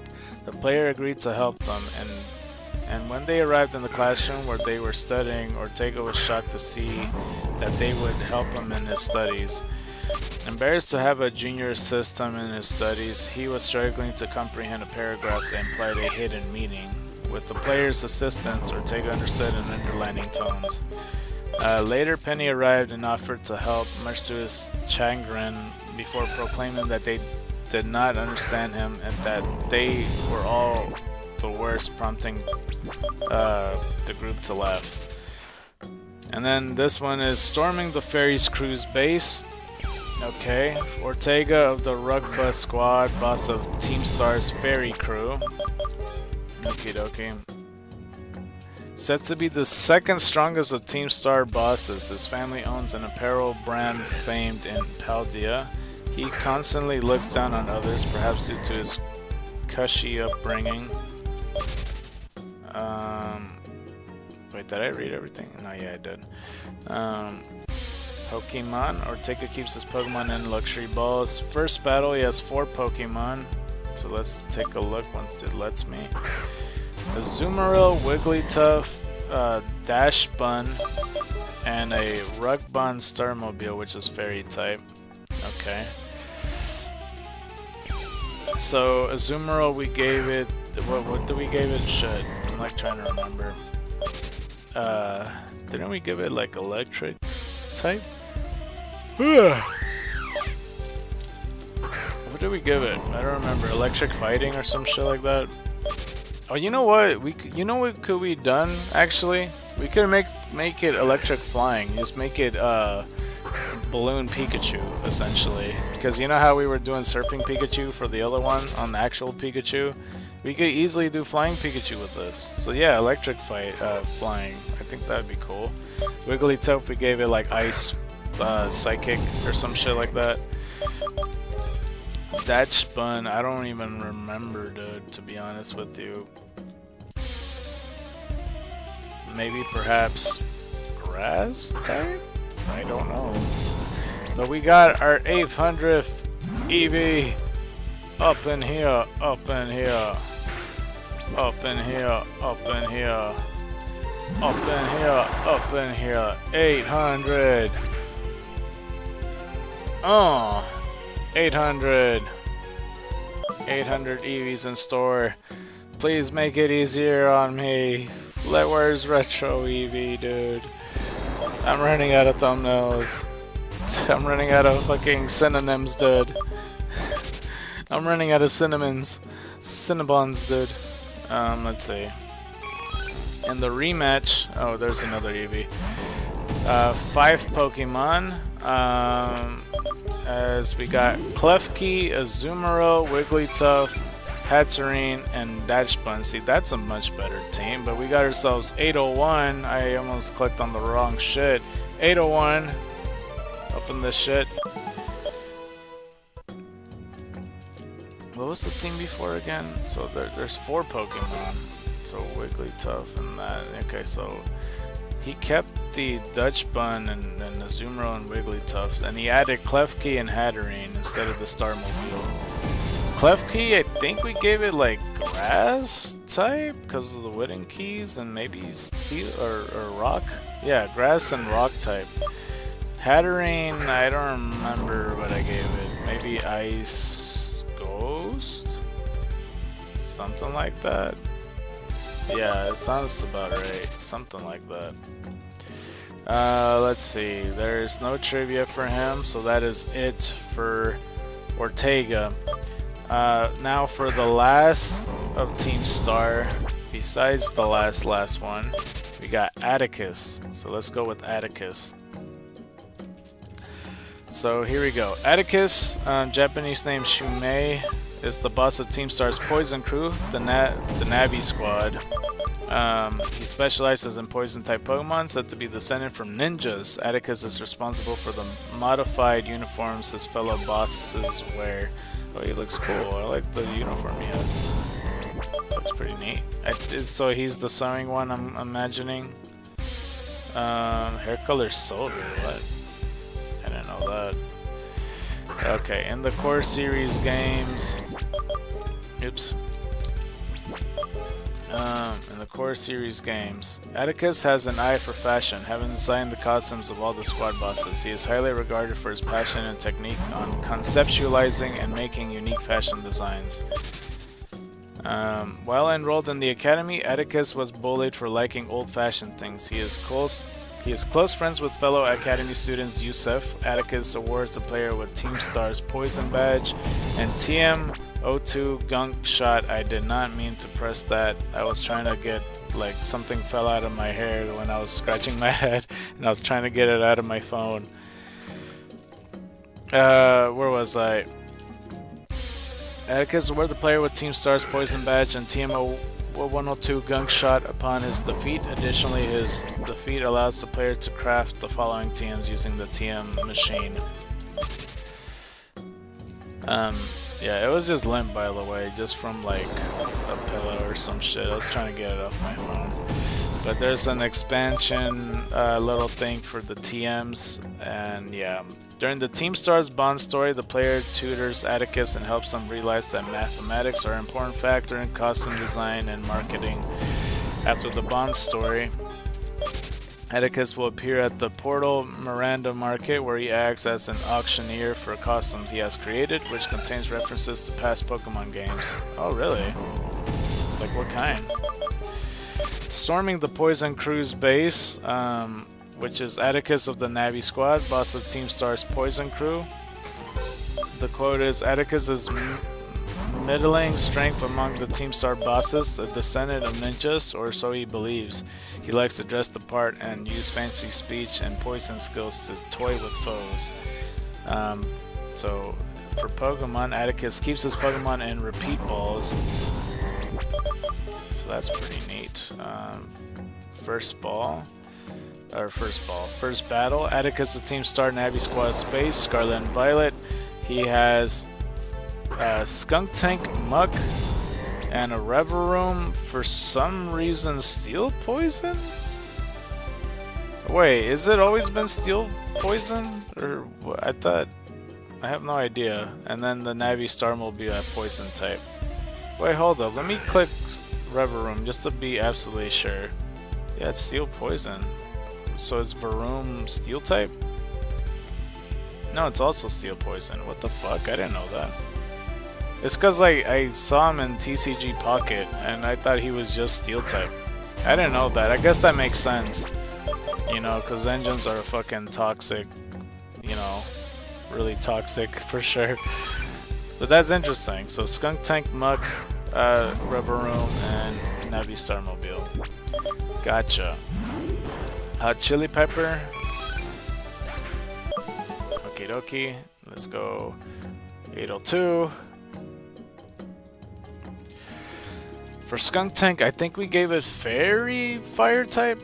So it does, you know, projectile explosion farts or something. Muck, we gave it like two different things. There's the male ice type for ice cream. The female with like candy, more so with fairy. Actually, why can't we do 3? Just depending of how it's born. Yeah, have like one that's straight up candy, one's that's straight up ice cream or whatever, and then the other one both. Just depending of how you want to make it born. Kind of similar to the Larvitar thing in a way. Reverum. Okay, so knowing that Steel Poison, what the hell did I give it anyway for Varoom and Reverum? We can make it like there's plastic / wooden like, you know, shitty engines, but they all be straight up poison in that case with that logic. I don't know. We could do electric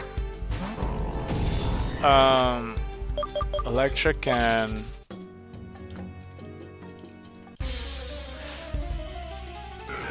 grass, I guess, for like a true engine. I'm not sure. Okay, well, the rematch between Atticus was 5 Pokemon: Skuntank, Muck, Dragology, Toxapex, and Revavroom.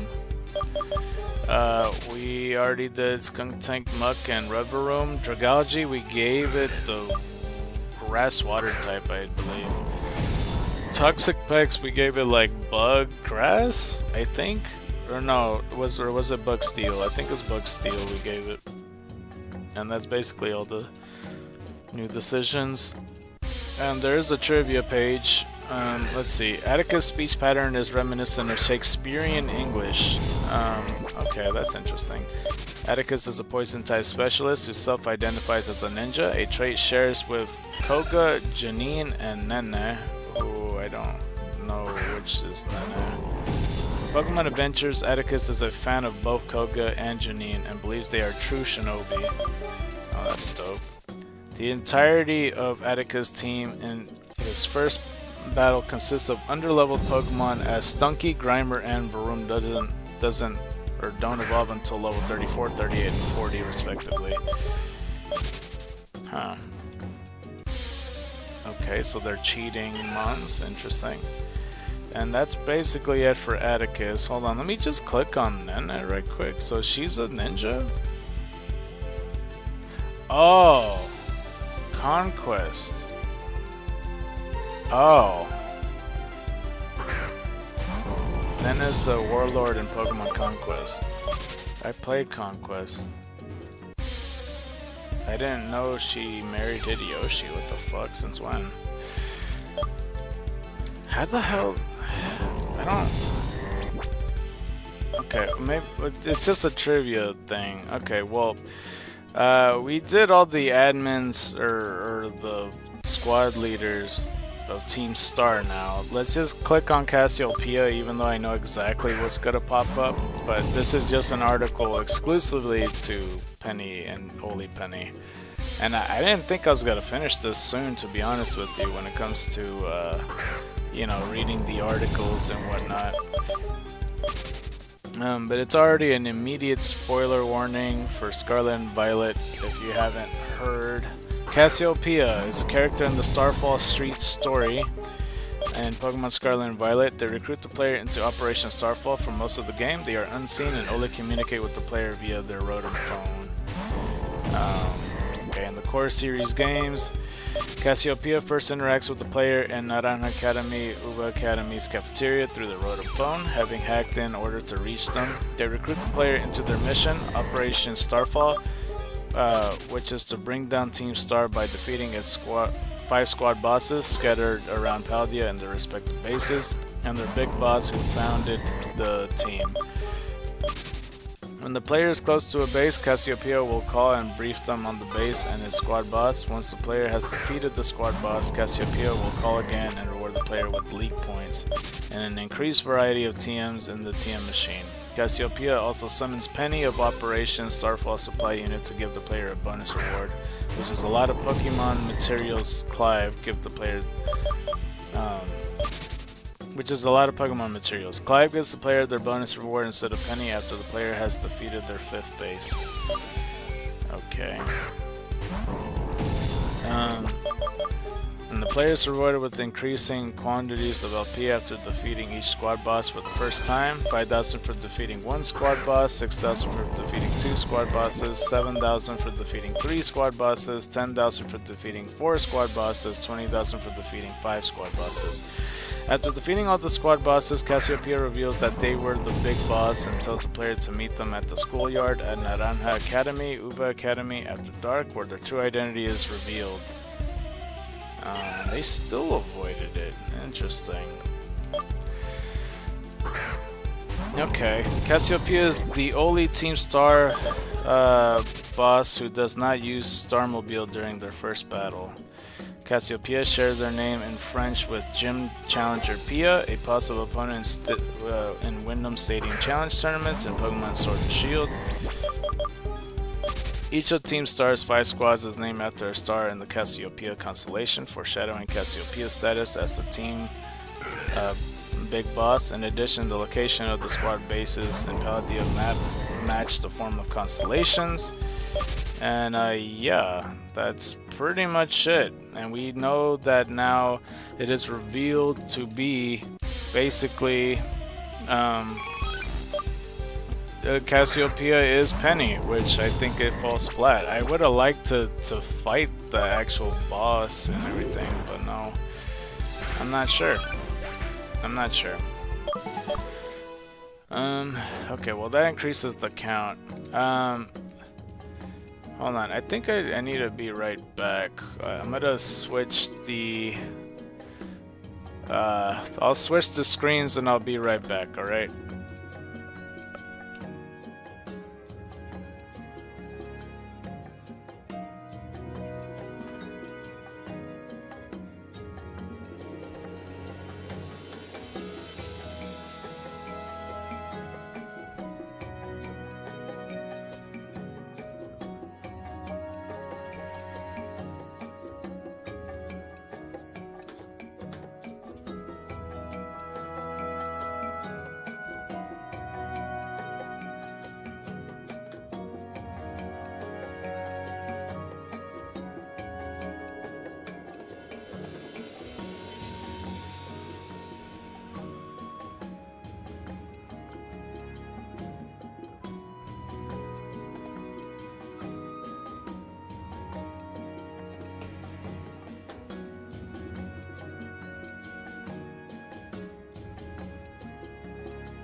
Okay, I'm back. I'm sorry for that. This one. Yeah, there we go. I was worried that I was gonna click the wrong one. Okay, let's get back to the show on the road. I don't know if there's anybody here. There's nobody here. Okay, just checking anyway. Hold on, before I continue, let me just make sure that the coast is clear.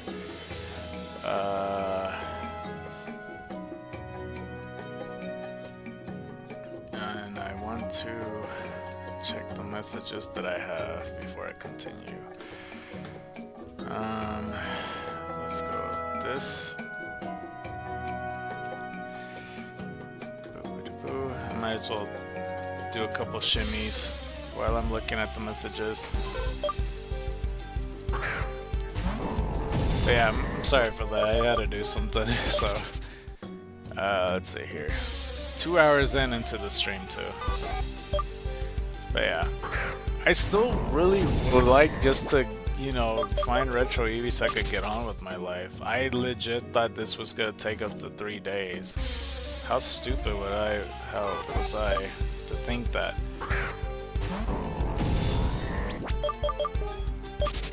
Okay.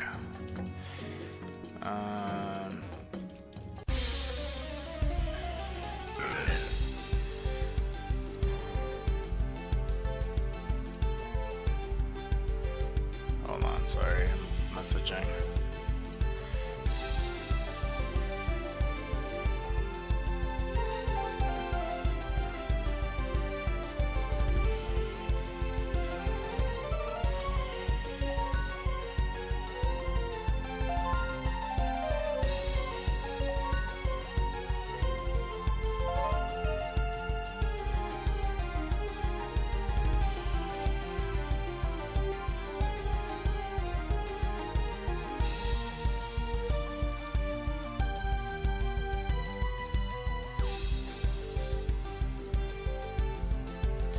Okay.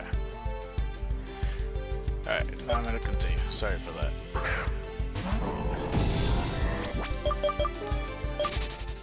Hopefully I wasn't gone for too long. It might have been like 10 minutes or something, 15, I'm not sure. But I did get some juice, because in the beginning of the stream I didn't have any, so there's that. That's a difference too.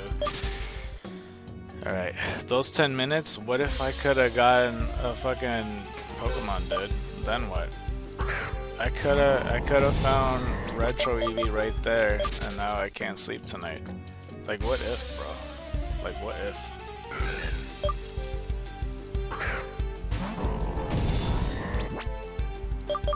Alright, let's take a look at it. But yeah, we finished all the evil villain teams. I mean, if you want to consider Team Star as one, you know, and there's some that kind of reformed and turned into good guys. So, like, Team Rocket always kind of stayed bad.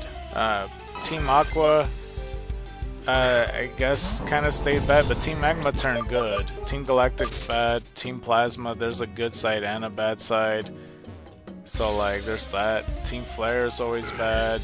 Team Skull could be considered, well, they're biased. So, if you want to consider that, you know, like, I don't know, they're bad to everybody else except who they support. I mean, I guess that could be in turn everything else, I'm not sure. But yeah, Eevee. Alright, let's go take a look at all these. Hot chili pepper. There we go. And that's another one for the book. 804. On my preview, I still see the starting soon screen. I feel so bad. I don't know how behind or how accurate it is. Like, if I were to watch it, it'll show the starting or the be right back screen. But yeah, I might have to look back on it. Especially when I skim through it to count if I'm like actually counting the Eevees correctly. I'm gonna have to skip through 10 minutes of that or whatever. I'm also like trying to look through my messages as well, just in case they're alright.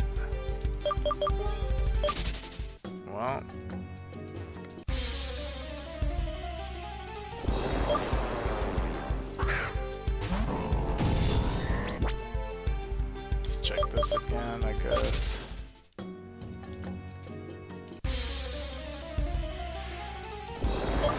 Coin.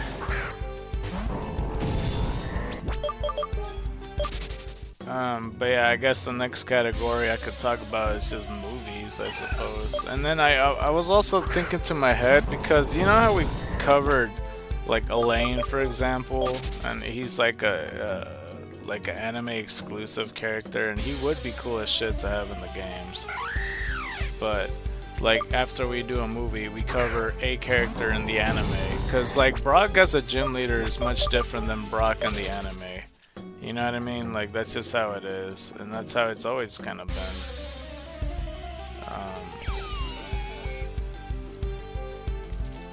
So yeah, there's that whole thing.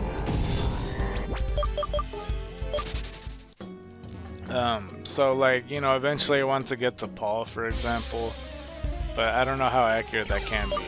Because we don't see Tracy in the games, which is surprising. Like, yeah, you know, there's certain characters that Ash hangs out with that just does not end up in the games. Well, I guess it's just Tracy, isn't it? Because Tracy, then 3rd gen, Maxie isn't technically in the game, but, well, I mean, kind of.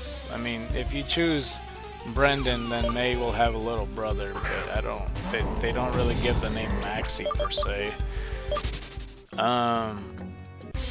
And who else? 4th gen, Ash hangs out with Don and Brock. 5th gen is Iris and Silent, right?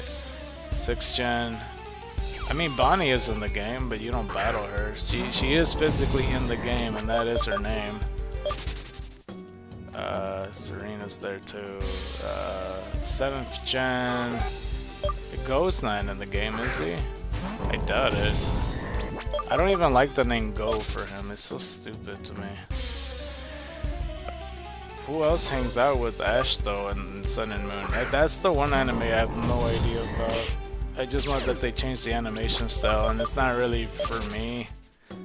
And I know I shouldn't criticize it just based on that, but I mean, I've been stopped watching the Pokemon anime since like a little bit before X and Y.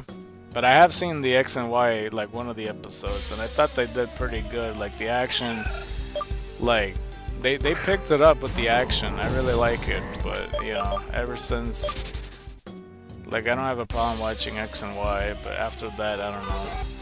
I have no idea. That's where it kind of, you know, slips off for me. Does he hang out with Mallow, Lana, and Kawaii or some shit? I don't know. 8th gen, I have no idea. Like, I don't even think there is an 8th gen for Ash. Or is there?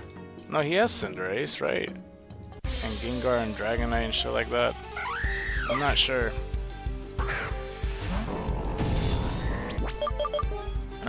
Let's see here. Well, we might as well talk about the first Pokemon movie then. First Pokemon movie. Let's find the Bulbapedia. Why is Pikachu crying in the thumbnail of that video? Okay. M01 Mewtwo Strikes Back. So it says here, well, there's a lot of redirects here.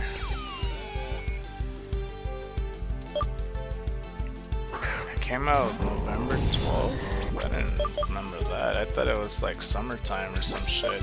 Oh, actually, hold up. I could fly. Might as well fly over to check if there's an egg. In Japan, it came out July 18th. In the US, it came out November 12th, 1999. So I was pretty young around that time. I don't want to age myself, that's why I'm not saying. I almost did. Nice try. But did I just fly to the wrong place? I opened the map by accident. I didn't even know that was the map button. Okay. You do have an egg, good.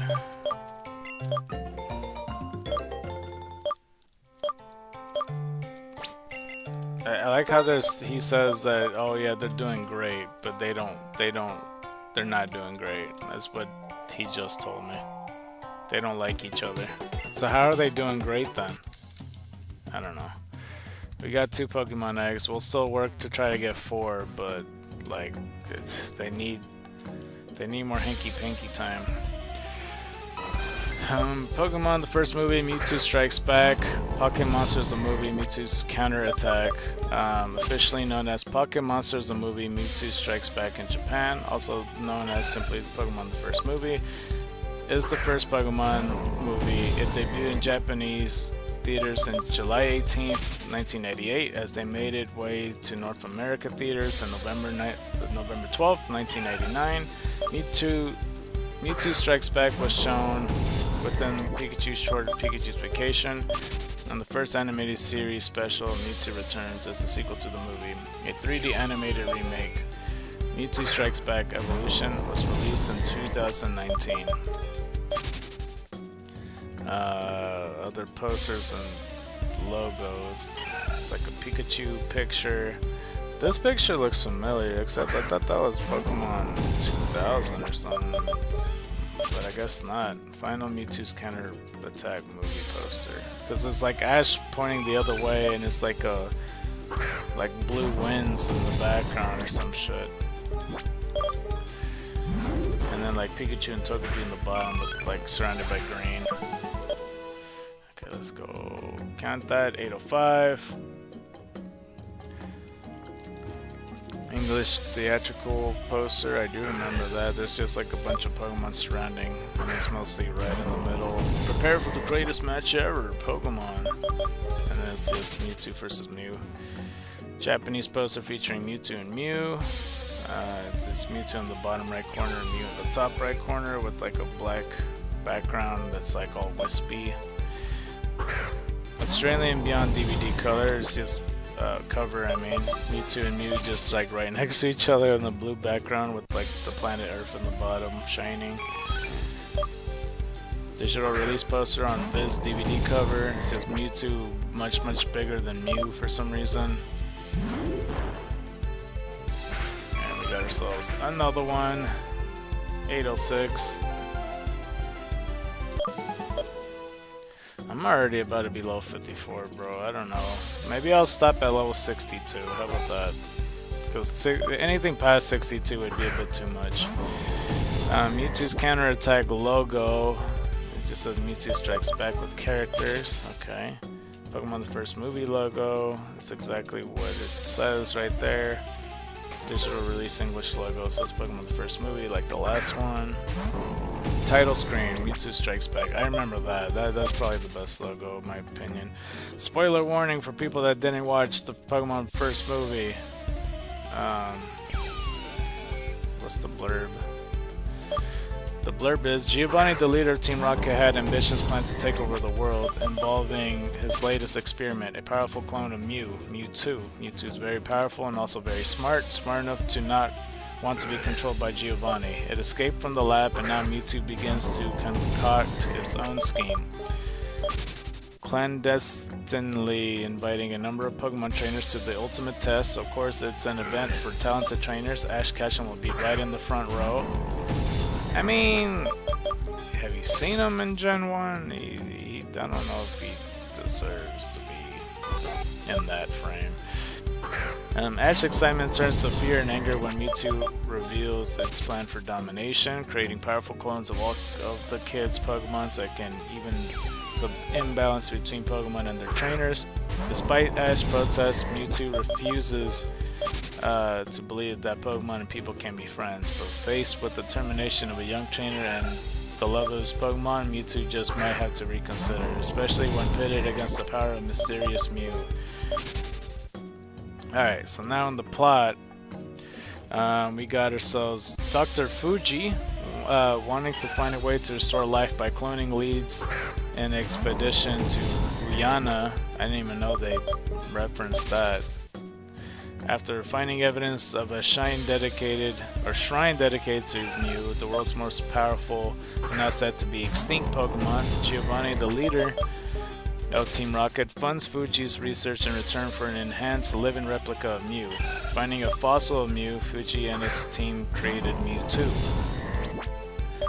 Upon gaining consciousness, a confused Mewtwo asks itself who it is and what it is and where it came from. Just then, Mewtwo fully wakes up in a stasis tube in one of Fuji's laboratories, where the scientist studies it. Mewtwo breaks out of his test tube. Dr. Fuji tells Mewtwo that it was made by humans and it is a clone of, much more powerful than Mew. Mewtwo is angry that the scientist sees it more as a result of their project and less of a sentient being, so it destroys the lab and kills all of the scientists. Dr. Fuji says to himself that he succeeded in creating the world's most powerful Pokemon before dying at the hands of Mewtwo. Then Giovanni arrives in his private helicopter and offers to help Mewtwo focus its powers. Mewtwo takes up the offer and it is put in a suit of armor. Over the next few weeks, Mewtwo does most of Team Rocket's dirty work, capturing wild Pokemon and beating any trainer that challenges the Viridian Gym, including Gary Oak. When Giovanni tells Mewtwo his own twisted ways of controlling Pokemon, Mewtwo angrily blasts away, destroying its armor and Team Rocket HQ, and bows from atop the island it created to begin its reign on Earth. And it's just a picture of Dragonite. Dragonite shows up to deliver an invitation. Meanwhile, Ash and his friends are preparing for lunch when a trainer named Raymond shows up and challenges Ash with his Bulbasaur, Squirtle, and Pikachu. Ash easily beats Raymond. What Ash doesn't realize is that he's being watched. Not only by Team Rocket, but by a mysterious third party. Team Rocket watch hungrily as the twerps eat Brock's cooking. Suddenly, a Dragonite flies in with a letter for Ash and his friends. It projects a hologram of a mysterious woman who tells the trainer to head to the Old Shore Wharf to get an island fortress called the New Island. Later, as storm brews, Ash and his friends arrive at the Pokemon Center, whose nurse Joy has been missing for a while now. Officer Jenny informs the gathered trainers that the ferry to New Island has been cancelled. Miranda, the pier master, tells them that she has lived on the pier all her life and that the current storm is the fiercest she has ever seen. She tells a story to everyone present about how some people died in a storm many years ago. However, legend has it that the tears of a Pokemon restored the people to life. Soon, most of the other Pokemon trainers, ignoring Jenny and Miranda's warnings, take off for a new island. Ash and his friends are eager to follow, but none of their Pokemon are strong enough to handle the giant waves. Team Rocket, under disguise, give Ash and friends a boat ride. Later, Team Rocket disguise was uncovered. However, the storm proves too much for them, and as the strong wind and waves hit against the boat, it capsizes and everyone is sent into the ocean. Ash and his friends save themselves by using Ash, Squirtle, and Misty Staryu to get to the new island. As the heroes barely arrived at New Island, the mystery woman from the hologram letter greets them and takes them to the dining room to meet the other trainers who arrive safely. Brock says that she looked familiar, however the woman denies it and shows them to the castle. Meanwhile, as Team Rocket tries to get inside the fortress, the mythical Pokemon Mew senses something troubling and arrives at the new island. Follows closely behind Team Rocket. As they arrived in the dining room, Ash and his friends meet three Pokemon trainers named Nisha, Fergus, and Corey. I did not remember the name. Just then, the mystery woman introduces everybody in the room to her master, who is revealed to be Mewtwo. Fergus insults Mewtwo, who sends him flying. Fergus and his Gyarados attacks his Hyper Beam. Oh, that was Fergus. Okay, I didn't know that. Wait, I ran out? Oh shit. Okay, well I'm ready for the hot chili pepper repper. I think I hear the fucking whatchamacallem, 807. I think I can hear the leaf blowers outside. I don't know why they're out, but they are. While I heal, I might as well try to check to see if the egg is ready. Hopefully we're lucky, because I don't know how soon we can check that. But Might as well check it, right? Might as well. Maybe we'll get lucky and get 3 eggs. Nope. Fuck. Alright, that was worth a shot. But let's do another promotional thing. We'll just probably end up retweeting one of the tweets and then see if we get somewhere. Maybe something's trending or something like that. Okay, let's go take a look. Let me check what we could promote.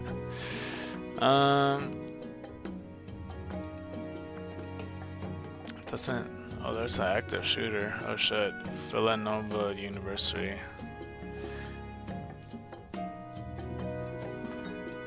You aren't verified yet? Oh, what are you doing, dude? Shut up. I only got 29 people that saw that.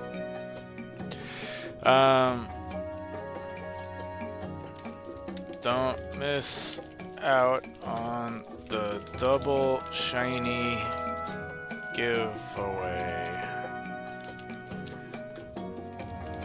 We are live.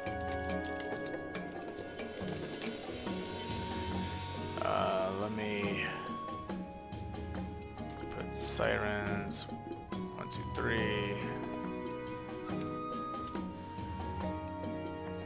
1, 2, 3. That's my staple. Hashtag live, hashtag Pokemon, hashtag Xenoverse.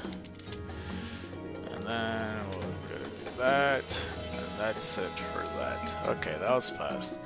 Let me just check Reddit just so, cause I still feel a little bad that I keep on like taking over their thing.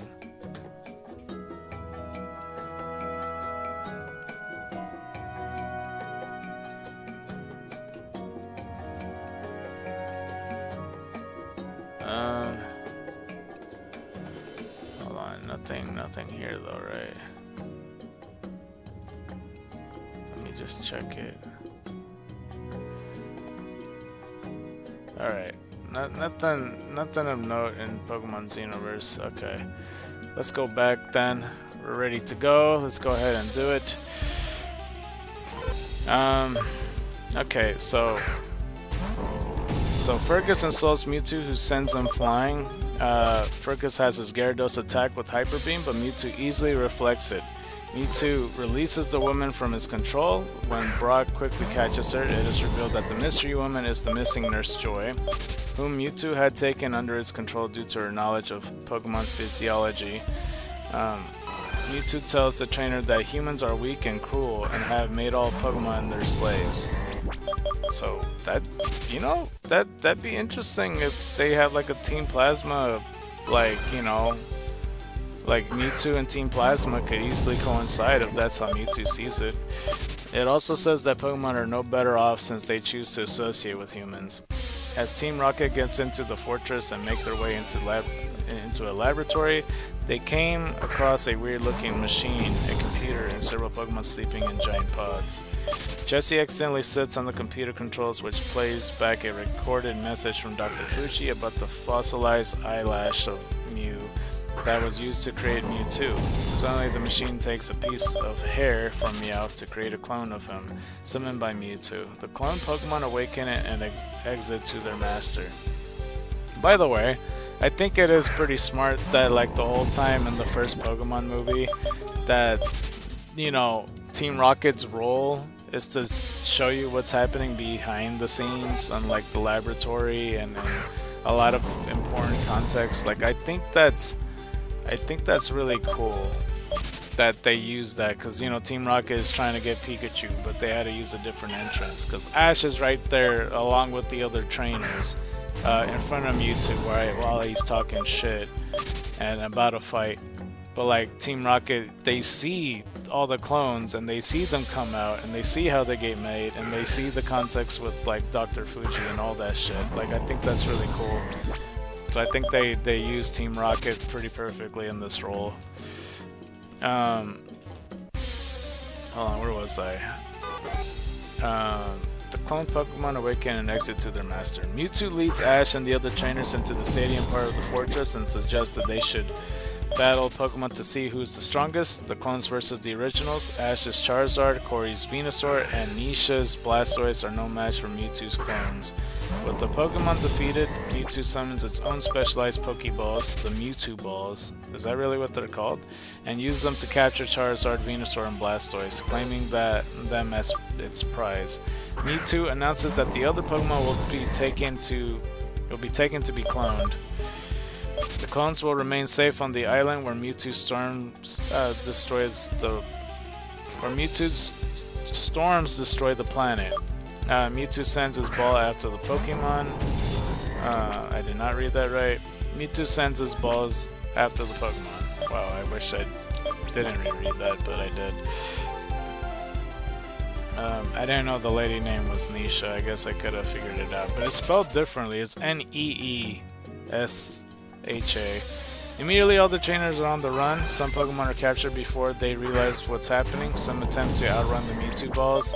And some attempt to outrun Mewtwo balls. And some attempt to use their attacks to defend themselves. I think I read the same thing over again. However, it proves to be useless as nearly all the Pokemon end up being captured one by one. Ash deduces that Pokemon inside the Pokeball should be safe from capture and recalls Bulbasaur and Squirtle.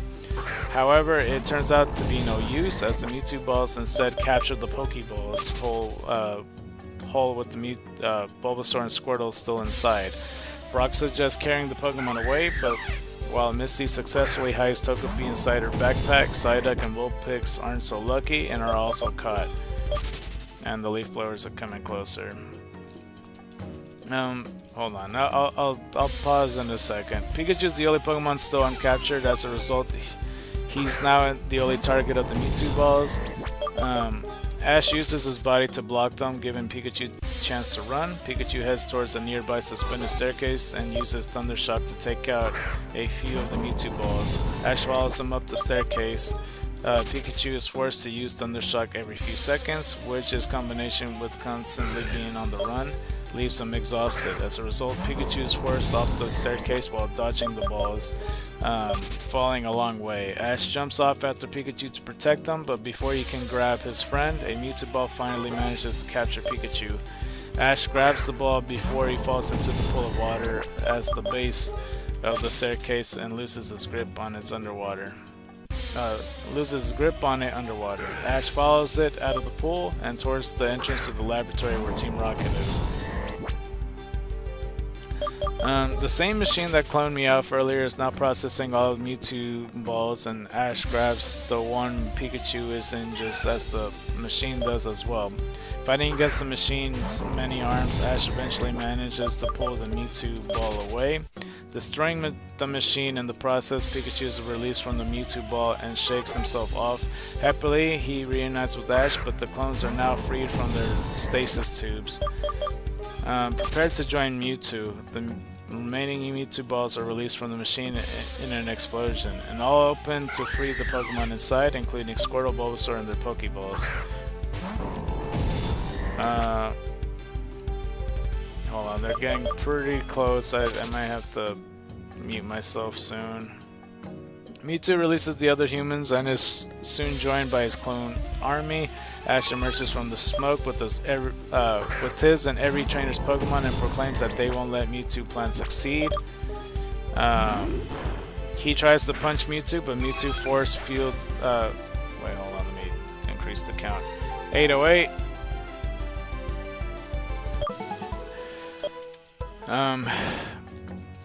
But Mewtwo force fields knock him down. Ash goes in for another punch, but this time Mewtwo sends him flying at a high point to the castle. Ash is saved from the blow by a large pink bubble. Then Mew comes onto the scene, having created the bubble and protect Ash. Mew is soon targeted by a Shadow Ball from Mewtwo, who says that the clones are far more powerful than the originals. Mew communicates with Mewtwo that a Pokemon reel stems from the heart, which is translated by Meowth. Disgusted, Mewtwo throws another Shadow Ball as Mew, who dodges it, but the blast hits Ash. With the Mewtwo blocking all the Pokemon's special moves, a widespread melee begins between the Pokemon and their clones. Okay, I'm gonna mute myself because the fucking leaf blowers are here, so I'll be right back.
Okay, I think they're finished. The egg hatch, and yeah, we call them 50 because that's 50 in Spanish when it comes to the 50th Eevee.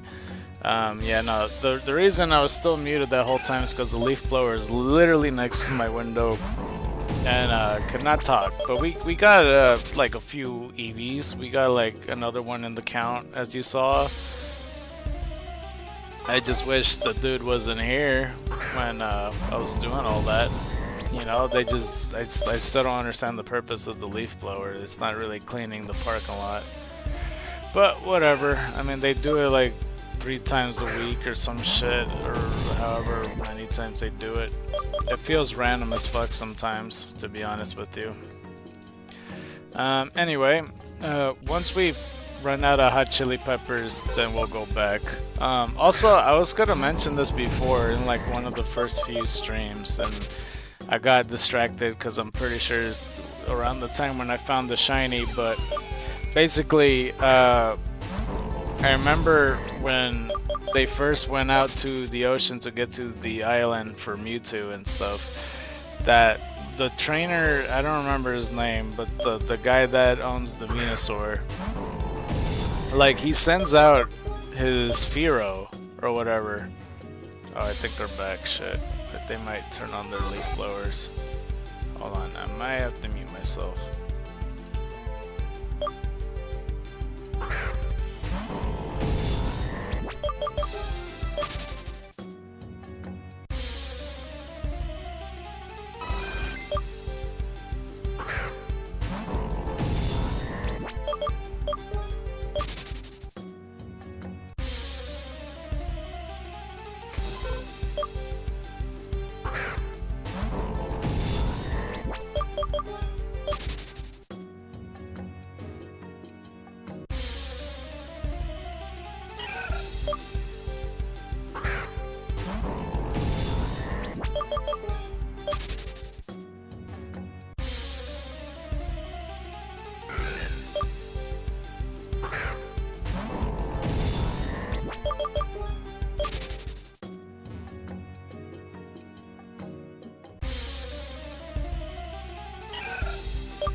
think they're far enough away so you guys can't hear, but we got another Eevee right here. Like, yeah, the moment I mentioned, I think they're back or whatever, that they pressed it. I don't know if you heard that on time, but yeah, 810. I'm so sorry for that. Like, it's already a weird stream, that the fact that I had like a 10-minute breakaway and then like the leaf blowers show up and all that stuff. We'll try to make it work even still. Yeah, I could hear this motherfucker coming back and everything too. I was gonna say, like, when they were flying to the island to meet Mewtwo and stuff, that the dude, he flew off with Fearow and stuff. And then once they get to the island, when Ash, like, after he rode with like Vikings and shit like that, which was disguised as Team Rocket. They didn't mention this in the description thingy, but because they said that they were in disguises. Yeah, they were dressed up as Vikings. And then they were like, oh, I didn't know Vikings were over here or whatever. And then Ash was like, oh, it's because they're mostly in Minnesota. And it's supposed to be a football joke. So, yeah, that was a dub decision. 8-11 though. But yeah, level 54, Jesus. Yeah, once he gets to level 62, I'll just switch to Starscream and then I'll come up with what to do after the fact to train another Pokemon or something. I'm not really sure, to be honest with you.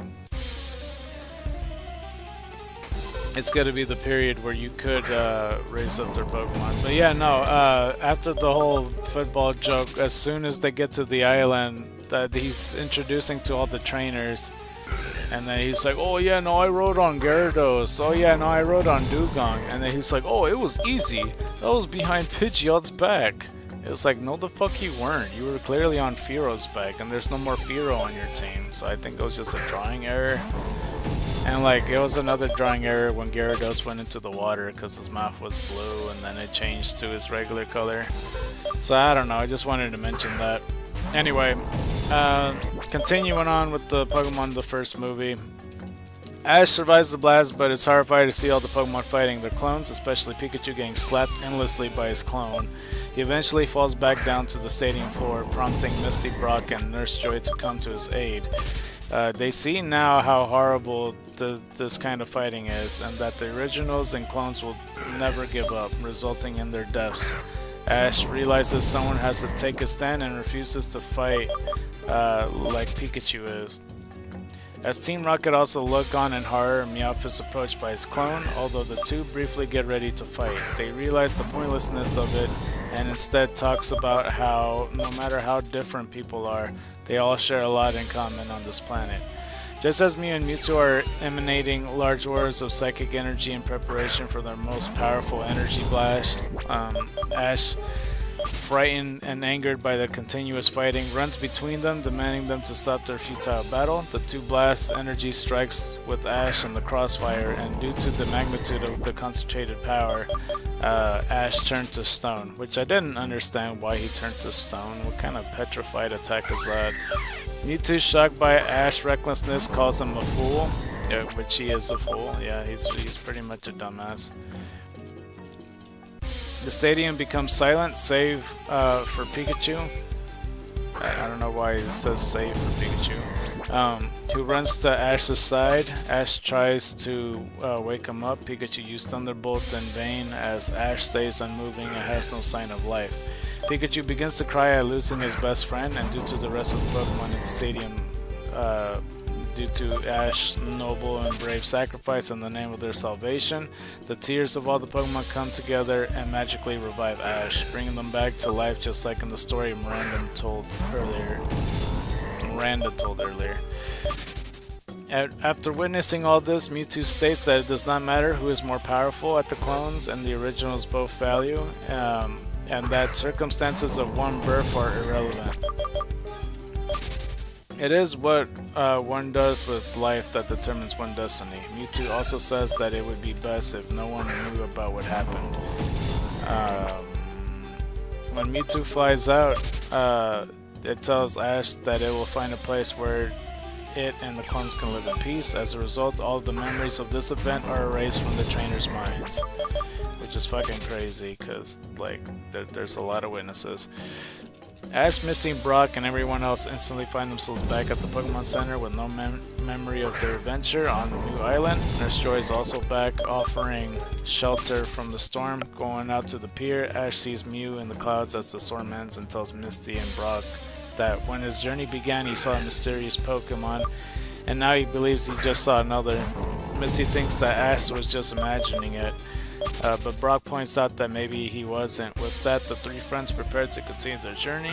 Meanwhile, Team Rocket on a now empty and green new island, and with no clue of how they got there or got here, decided to take a vacation as the credits began to roll.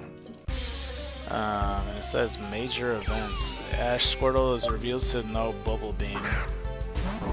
Is that really a major event? Did they really felt the need to point that out? Ash, Misty, and Brock meet Mewtwo and Mew, but Mewtwo later makes them forget about the encounter. Alright. What a major event, dude.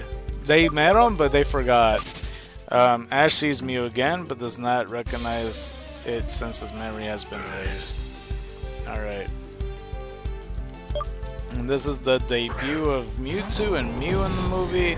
Alakazam, Donphan, Nidoqueen, Seadra, Golduck, Wigglytuff, and Pikachu 2. Does that count as the fucking Pikachu 2? I guess that's. I never realized that was the nickname of it. That's a dumbass nickname for it. Might as well click on characters. I don't know why Fergus has a picture, but he does. Ash, Misty, Brock, Jesse, James, Gary Oak has a cameo, Giovanni, Nurse Joy, Officer Jenny, Dr. Fuji, I mean, Nisha, Fergus, Corey, Miranda, Raymond, Amber, and the Kenzenban version Oli. I don't know who the fuck Amber is, but yeah, Team Rocket grunts, announcer, trainers, and scientists. Okay, well, I'm confused more now because I'm seeing a picture of him actually riding a Pidgeot, the Corey guy. I swear it was Firo before. Am I tripping, or I swear he rode on a Firo. Okay, well, let's see. 812. That looked like it was purposely meant just for me to be pissed off about. I don't know.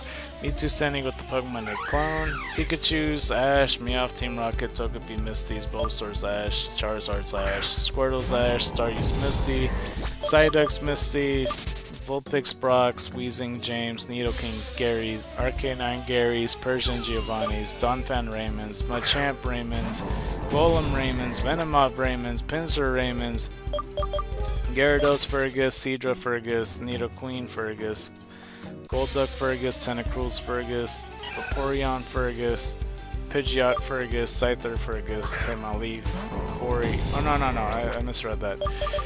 Pidgeot Corey's, Scyther Corey's, Himali Corey's, Venusaur Corey's, Brute Root. I never understood, like, when he said that at first. I thought he said Fruit or Root or something like that. I didn't think it was Brute Root until a long time from now. We got another Eevee right here. 813.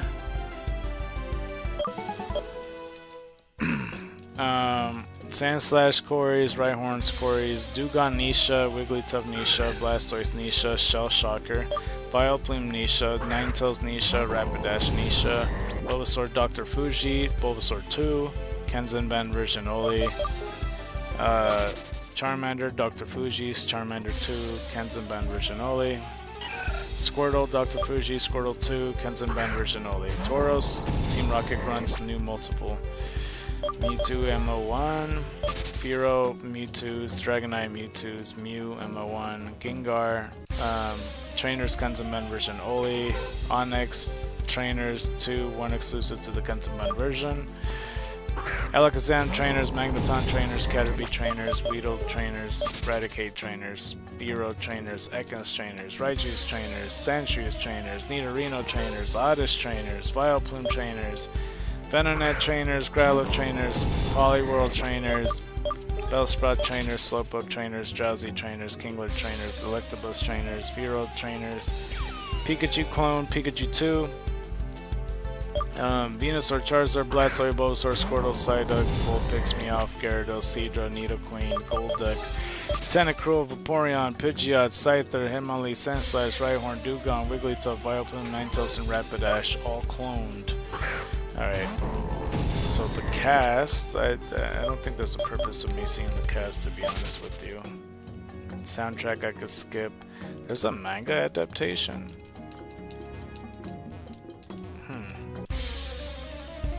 Sure, let's put that. Well, never mind. Well, maybe after the fact. Maybe we'll look into the manga. I don't think it's gonna show all that much. That would be cool as fuck though, if there's like a really cool difference in there. Scenes and episodes. Let's see. Giovanni controlled Mewtwo with special suit of armor, which is probably called the Berserk Chain, right? That's when I put 2 and 2 together.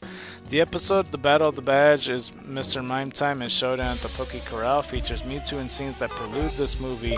These episodes were supposed to air because the movie premiere, were supposed to air before the movie premiere.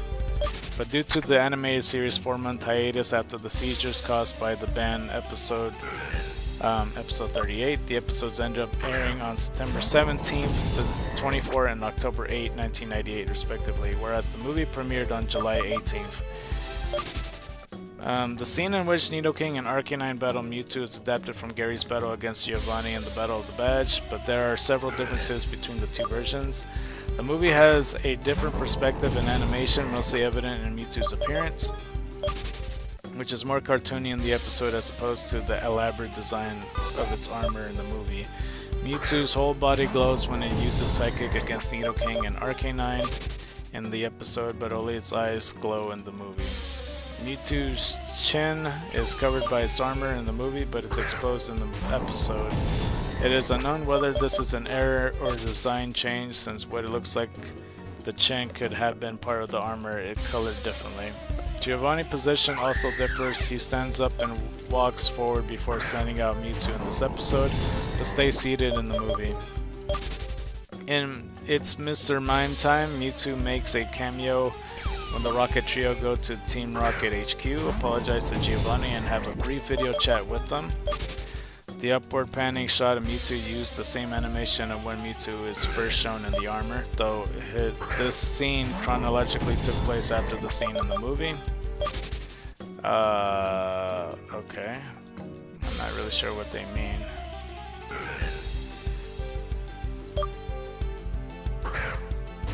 Okay, well, I was trying to read it in my head. The scene of Mewtwo blasting out of Team Rocket HQ and Showdown at the Poke Corral is also shown in the movie's prologue.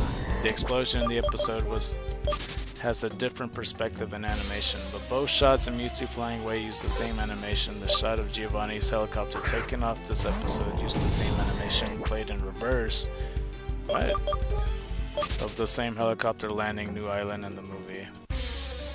Did they really? I don't know. Alternative versions, the Kanzenban version that you kept hearing me say about. In Japan, the theatrical version had only 2 home video releases, VHS February 12, 1999 and Laserdisc July 17, 1999, and was never shown on TV. A new version of the movie known as Kanzenban, which is Japanese for full version, has been shown in all television airings in Japan. The first one being on July 8, 1999, and the Japanese home video releases from the third one, VHS November 12, 1989. Onward, this version contains additional scenes and CGI edits. So the additional scenes, which you might know which this one is, it's the uncut stories of Mewtwo Origins. A 10-minute short known as The Birth of Mewtwo was added at the beginning of the movie in the Kanzenban version. This short details the history of Mewtwo's creation, based on the radio drama The Birth of Mewtwo, increasing the movie length from 75 to 85 minutes, and the prologue's length from 10 to 20 minutes. Although Kanzenban was created to be later used in the United States, the North American theatrical release November 12, 1999 removed this short while still using the footage from the Kanzenban for the rest of the movie instead of the footage from the Japanese theatrical version. On March 21st, 2000, Mewtwo Strikes Back was released in home video in the United States, and both the VHS and the DVD included the first 2 minutes of the short dubbed in English as the story of Mewtwo's origin. In the VHS, these scenes were added to the beginning of the movie, while in the DVD they were included an extra. On June 23, 2000, a Japanese DVD of the movie were released with both Japanese and an English audio track, and this marked the first time the full English dub version of the short was available. It was later included under the title Uncut Story of Mewtwo's Origin and the special features of International DVD of Mewtwo Returns, released on August 17, 2001, in Australia on December 4, 2001, in the United States. This first scene, the only one that was included on the America VHS and DVD release of the movie, centered around a group of explorers who found an ancient engraving of Mew and a fossil of its eyelash. As we got another Eevee. That is 814. The second detailed Dr. Fuji's attempt to clone his daughter, who had died as a child, Mew and the Kanto starters. The final scene detailed a young Mewtwo's telepathic interaction with clones of the Kanto starters and Amber Fuji.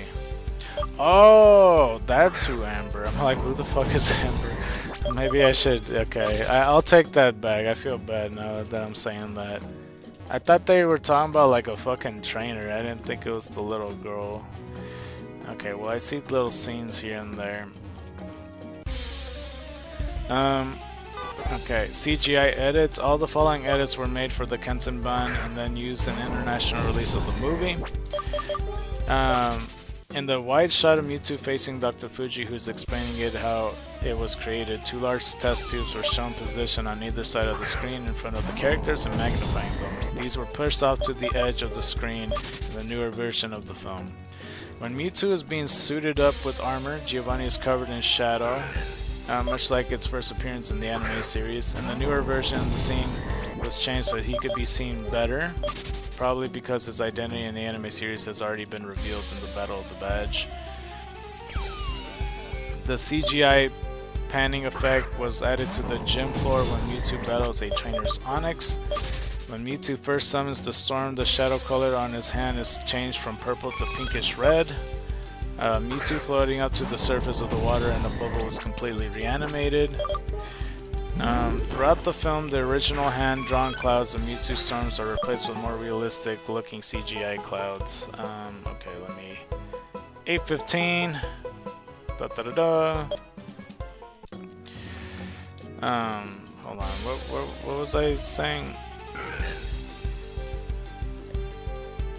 Mewtwo floating up to the surface in the water and a bubble is completely reanimated. Throughout the film, the original hand-drawn clouds of Mewtwo storms are replaced with more realistic-looking CGI clouds. The water in the storm is also altered to have different shades of blue. Mewtwo's castle is changed from hand-drawn to CGI. The shot of the big door opening was replaced with CGI doors. When the door closes in front of Ash, the scene now pans all the way back to Team Rocket facing the door when it was originally a dissolve. Okay.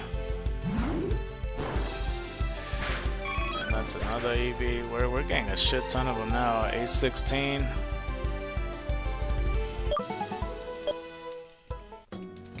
Another CGI panning effect was added for the shot of Rhyhorn charging towards Mewtwo. The big reveal of Mewtwo Stadium was rendered with CGI.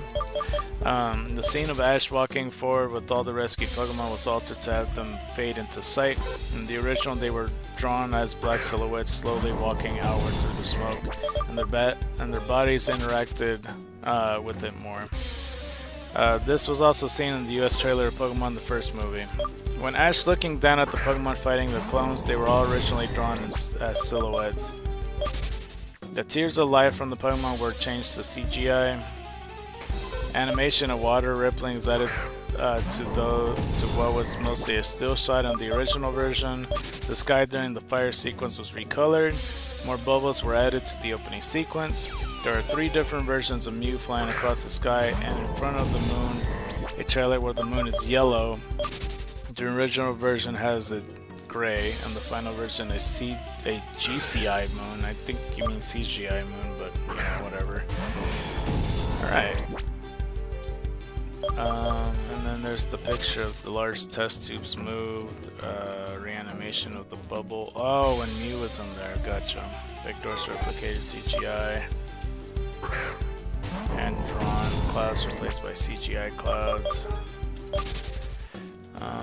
Okay, digitally remastered version similar to Pokemon I Choose You and Holiday Hijinks. The Kanzenban version of this movie was digitally remastered to HD.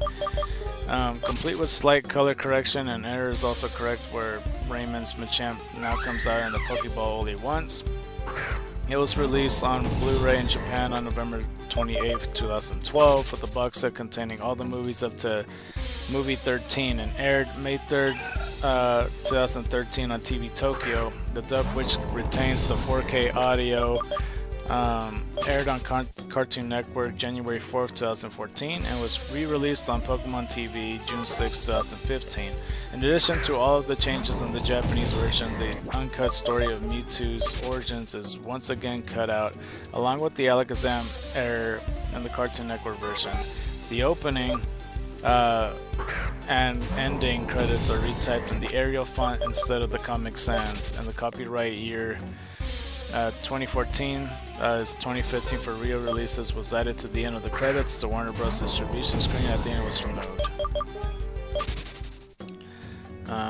Remake Pokemon Mewtwo Strikes Back Evolution. The movie was remade as a 3D animated film titled Mewtwo Strikes Back Evolution.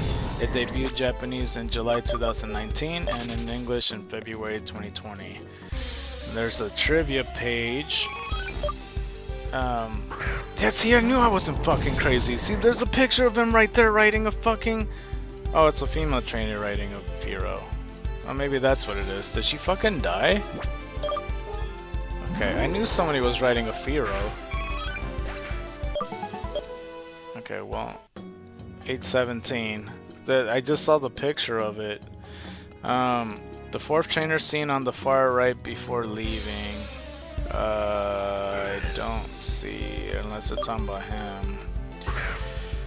Female trainer leaving for New Island on a Fearow. So, the trivia part, it says this movie was released between episode 54 and episode 55 in Japan. However, it chronologically takes place sometime after episode 65. Where Mewtwo is seen escaping from Team Rocket HQ. This mismatch was caused by the Pokemon Shock incident, causing the animated series to put on hiatus for several months. And that's another Eevee in the books, 818. Had the hiatus not occurred, this movie would have likely premiered between episodes 67 and 68. At 10 minutes, this movie has the longest prologue. The prologue was further extended to 20 minutes in the Japanese extended version and 12 minutes in the international extended version. According to Takeshi Shudo, the movie's writer, the prologue was only added after it was clear that the hiatus would make it impossible to have Mewtwo appear in the TV series before the movie premiere. Originally, Mewtwo would first appear on screen when it revealed itself to the trainers on New Island, explaining why Mewtwo is only partially shown in between the opening credits and its entrance on New Island. I'm not really sure what they mean, but sure. Mewtwo in the movie was heavily inspired by the titular character in The Phantom of the Opera. Takeshi Shudo made this decision upon learning the Masachika Ishimura, who played the Phantom in the 1988 Japanese production of the musical, would be voicing a character. As a result, Mewtwo in the movie ended up possessing a castle to mirror the opera house. Is it really? I didn't know that. According to Takeshi Shudo notes on the movie, Ash petrified but not killed when Mewtwo and Mew's psychic blast collided with them, and the tears simply restored him. I don't know what's the trivia here, like that's just what happened. According to Takeshi Shudo's notes on the movie, Ash was petrified but not killed when Mewtwo and Mew's psychic blast collided with them, and the tears simply restored him. Yeah, it's just petrified. You know what's interesting with the word petrify? It become a word associated with Medusa turning somebody to stone, and it means petrify.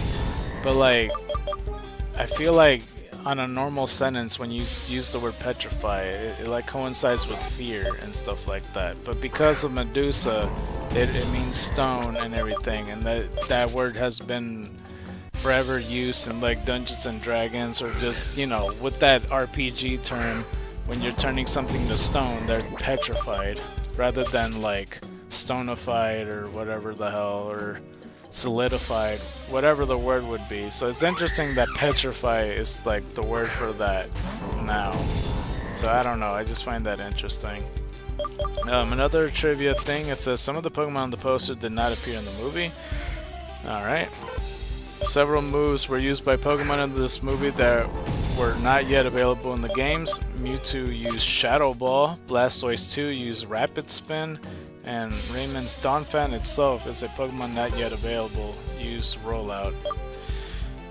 Other than Corey, Fergus, and Nisha, a female 4th trainer takes off from the pier on the back of a Fearow. She is seen flying Fearow while Fergus and Nisha ride their Gyarados and Dugong. She likely never made it to New Island, unlike the others. Bro, that's fucked. That is so fucked, dude. She's the only character who leaves for New Island but never appears again. Mewtwo wipes the memories of everyone on New Island and transports them back to the main island, except for Team Rocket. But this trainer completely disappears. That's really fucked, man. She really just died. Okay, so it wasn't Corey then, or whoever the fuck his name is. I thought it was Corey that got on Fearow. I remember seeing that. I remember the Fearow on there. I didn't remember seeing Pidgeot. I don't think, like, in the pier scene.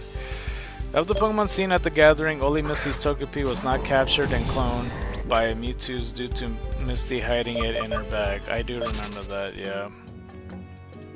Though Mewtwo owned a cloned Venusaur, Charizard, and Blastoise, they were not cloned from trainers' Pokemon. They were supposedly cloned from Pokemon Mewtwo had previously acquired itself. Despite this, all 3 of the trainers' Pokemon were captured by Mewtwo anyway. These 3 Pokemon happened to be the fully evolved forms of Mewtwo's childhood friends who died when Mewtwo was young. In the English dub, Jessie makes a reference to Frankenstein. Okay. In Japan, this movie paired with the Pikachu's Vacation short was released on Laserdisc, being the only Pokemon media to be released on this medium. I really like that though. I really like that they have shorts and along with the movie. It makes it feel special. I like the Pikachu Vacation, and I like the rescue Pikachu or rescue Pokemon thing from like 2000, and Pikachu Hide and Seek, and like all that stuff. All those shorts were really good. I mean, they got worse as they went on, and then they stopped that at some point, but I think they should have added it. It just lets it have like a good start. It's like a comedy show where, like, you know, you have your opener where the person comes out there and they try to soften the crowd to get them laugh going. I mean, sometimes it doesn't work, because I remember going to a comedy show to see the Hodge twins, and then there was some random person that I never met that was not funny at all. But that's besides the point. It's just like you leave that person out there, and then you soften the blow, and then you get the main show. That's kind of how I see the shorts before the movie. I just like that a lot. But yeah, let's see. And I think there was like Camp Pikachu, and I forget what other ones we had. I don't know how I'm forgetting the other ones. But yeah, that's for the most part. The North American VHS release features an introduction to the tape's contents by Professor Oak, utilizing footage from his lecture on Alakazam in episode 66. Despite the English dub using the Kanzenban footage, the opening of the original North American DVD release uses a hand-drawn shot of the big door's opening. The title of this movie is also used in Mewtwo's trailer for Super Smash Bros. For Nintendo 3DS and Wii U. Did they really? I don't remember that. Unless they were gonna, like, you know, for the trophies or some shit. Anyway, the movie's first trailer shows several prominent scenes that were never appeared in the movie. They were promotional scenes made before the movie script was finished. Most notably were scenes of Ash fleeing an explosion, a woman who looks like Misty accompanying Miranda, and a young character, and Team Rocket is standing on a warship. I don't know what the fuck he's talking about. The movie first trailer shows several prominent scenes that never appeared in the movie. They were promotional scenes made before the movie script was finished. Most notable were scenes of Ash fleeing an explosion, a woman who looks like Misty accompanying Miranda, and a young character in Team Rocket on a warship. Warship? I don't know what the fuck they're talking about. Was that the initial plans? Like they were gonna be on a warship? Maybe that this warship was supposed to go to New Island and they were being attacked, and then they ended up on the New Island or something. Maybe that was the initial plan, and they changed it to go like, oh, let's see if the trainers are good enough, and then Ash doesn't want to rely on his fucking Squirtle to swim all of his friends over. On the 23rd anniversary of the movie's release, Sahiro Sakurai. Oh man, my fucking page is... Okay, let's reload it.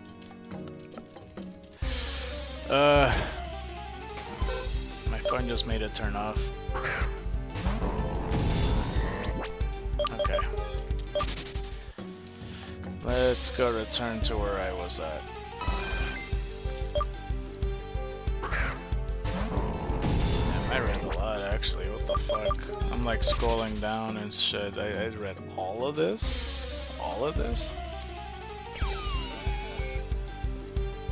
Okay, we're almost at the end of the trivia page. Or am I even at the trivia category? Wait, is this even the trivia category? Oops. What did I just do? Fuck. Sorry, hold on. Oh, I think I saw errors. Okay, I'm not quite there yet.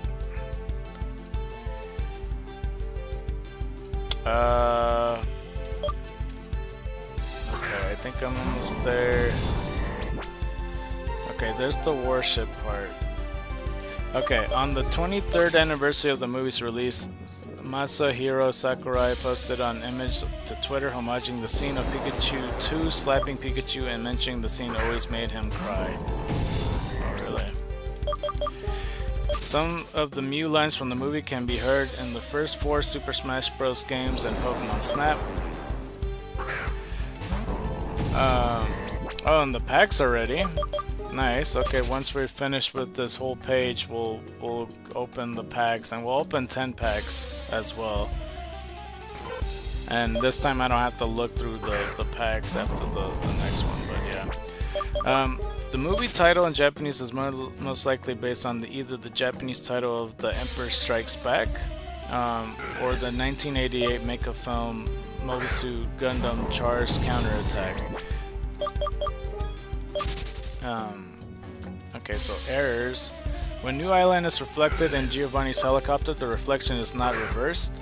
When Giovanni tells Mewtwo to use its powers, Mewtwo's arm is missing. These are the errors. I don't remember that at all. His arm is missing. How did they miss that? In Ash and his friend's first appearance, the stripe on Ash's bag are colored green instead of cream and orange. I don't know what the fuck they're talking about. Machamp being sent out by Raymond is shown twice. Oh, I remember that. I just thought they did that on purpose. I thought that was like a stylistic like music thing that they're like, oh. I'm like, alright, I get it. It's a Machamp. Early in the movie, Pikachu defeats Raymond's Golem with Thunderbolt, which should have no effect because Golem is it's a ground type, I should say. Mewtwo is colored pink as it's beginning creating the storms. In a later shot of Mewtwo intensifies the storm, its color is corrected. When Ash and his friends enter the terminal, the inside of Raichu's ear is colored brown like the rest of the ear instead of yellow. When Misty takes the white card, the marks on Ash's cheeks are missing. This also happens when Ash asks Mewtwo where it's going. So we got another one in the counts. 819.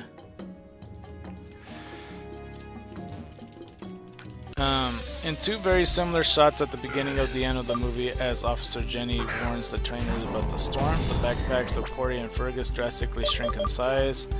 Hold on, how many moves do I have? Oops. Like, how many? I have 3 more hot chili peppers. Okay. When Fergus releases Gyarados into the water ride on its back, its lips are blue instead of yellow. Yeah, see, that's the one I remember a lot. That's the one I always remember. When Jenny's hat fly off, the loops of Miranda's earrings are colored in. Okay. In the scene right before explaining how he got to New Island, Corey's jacket stamp disappears. In the shot after Corey shows his Pokemon to Ash and his friends, Ash's pupils are entirely brown instead of mostly black with some brown. When Fergus runs over to his injured Gyarados, his Nidoqueen has the color scheme of a Nidoking. Does it really? Oh. Right before Ash charges at Mewtwo, one frame shows Rapidash without its flames, which was fixed in later releases. Oh. When the clone enters with an explosion and emerges from the smoke, Pikachu 2 black tip ears are the same as normal Pikachu's, and Golduck's is greenish teal instead of blue. Okay. After Ash Bulbasaur is released from Mewtwo's Pokeball,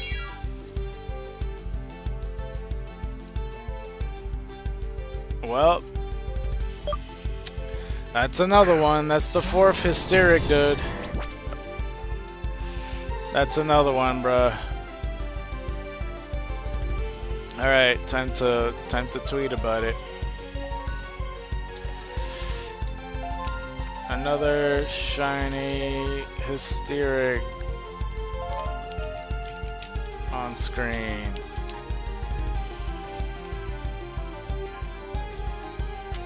I'm just gonna put that.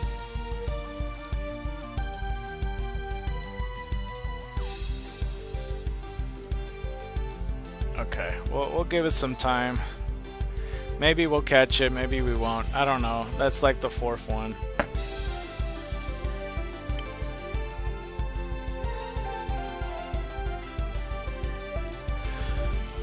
Okay, so last time we learned our lesson not to use Flame Burst. Will it live a... Hold on. How much power do I have? Am I a special attacker? Yes, I am. Alright, so here's the thing. I will instead use Seed Bomb. Okay. I'm gonna be honest, I kinda don't want to catch it. But I'll catch it. Sure. Let's just do it. That's another one. That's 3. Alright, that's 3 shiny hysterics in my possession. What do you have? Grass sound type, synthesizer. Alright. Strong-willed. I'll send this to the PC. Alright, well there you go. Let's see if we get lucky though. I rather find a retro Pikachu, fucking hate, retro Eevee, or a shiny Eevee, or a different shiny for that matter, but it's okay. After Ash's Bulbasaur is released from Mewtwo's Pokeball, Ash's mouth moves but no audio comes out, whereas he addresses Pikachu and Squirtle by name once released. On the DVD scene selection, Togepi is listed as Pokemon number 152. However, prior to the release of Pokemon Gold and Silver, Togepi has been given number 152 in other media as well. Interesting. In the English dub, 3 Pokemon are referred to by the wrong name. Pidgeot's called Pidgeotto. Oh, that's right. Yeah, he did say that, huh? Scyther's called Alakazam. I think I remember that too. And when Team Rocket was looking through it, that's Alakazam. Or no, that, yeah, on Scyther. And Sashlight is called Sandshrew. In the audio commentary, 4Kids stated that they decided to leave the Alakazam era as something for the children watching to notice, and because they felt it was plausible that Team Rocket could make a mistake. This was cut out for the dub of the remastered version when it was aired on Cartoon Network, but restored it when it was re-released on Pokemon TV. I mean, it's funny, but like, it's not like, it would have been better if like a different entity is like, that's not fucking Alakazam, that's Scyther, bro. Like if somebody else corrected it, or else like, what if the kids wouldn't, you know, it goes over their head and they go like, oh yeah, no, it is Alakazam. You know, you gotta show the correct answer, or else they're gonna think that's correct. Or maybe not, I don't know. In addition to the closed captioning for the re-release on Pokemon TV, have Corey correctly referred to his Pokemon as Pidgeot. Fergus states that all of his Pokemon are water types, but he also has a Nidoqueen, a poison ground type Pokemon. However, in the Japanese version, he says all his Pokemon can swim to the location. This statement is true, as Nidoqueen can learn Surf in Generation 1. While Ash is looking for Fergus Pokemon, his Japanese voice can be faintly heard over the voice of the Pokemon. Pikachu 2's cheek pouches surge with electricity even through Mewtwo's blocked the Pokemon's special abilities. The original version says nothing about the Pokemon abilities being blocked, as they simply clash physically out of pure hatred. The retyped ending credits of the remastered version misspells "Don't Say You Love Me" as "You don't say you're love me." What? Don't say "Your love me," and accidentally lists Bolly Crawford instead of Billy Crawford as the singer of the opening song. In India, Hungama TV used the original Japanese version of the movie as a source for the Hindi dub instead of using the English dub as is done for the episodes of the anime series, resulting in several dubbing errors. In the uncut story of Mewtwo's origin, Charmander's Japanese voice can be heard. In one scene, a trainer called his Kingler with an unknown name. In another scene, Nisha calls her Blastoise by his Japanese name Kamex. In the cloning scene, Meowth says Chikorita when speaking about Vaporeon. Wait, what year did this come out? What? How is this gonna say Chikorita when Chikorita wasn't out yet? When speaking about Vaporeon, when Meowth talks with the clone Meowth, one line in human language was said by the clone Meowth, despite the fact that the clone Meowth can't speak the human language. It's not really a clone, is it, if it's not capable of talking just like Meowth, because I don't know. In the Swedish dub, when Jessie comments on Meowth's hair being cloned, her voice is computerized like the machine that speaks afterwards. Fergus and Corey's backpack shrinked. Okay, Flameless Rapidash. Oh shit, yeah, that looks weird. Typo listing Billy Crawford as Bolly Crawford in the HD remastered version. Alright. And there's dub edits here. The message and themes of the movie were changed in the English dub. The Japanese version explores ethical themes of existentialism, whereas the English dub replaces it with an anti-violence message. This was explained by Takeshi Shudo in his blog.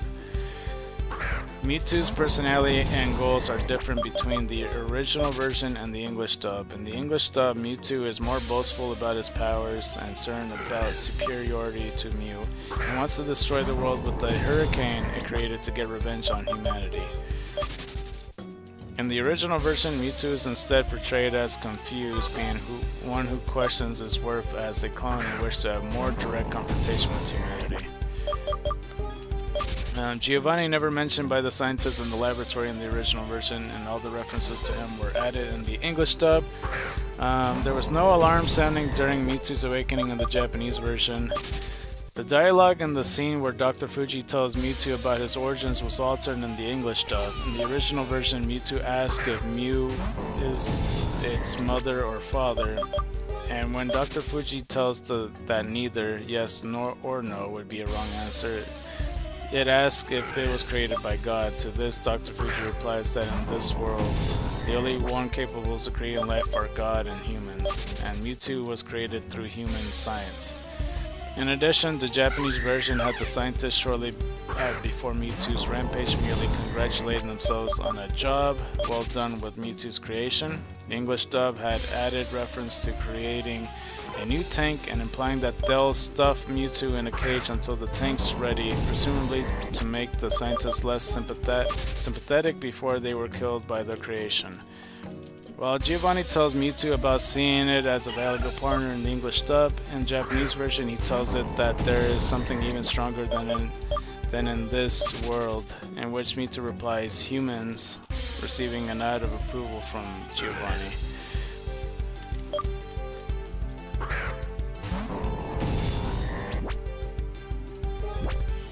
Okay, well, I don't know why Giovanni's gaslighting Mewtwo, saying humans are stronger. No wonder he's fucking...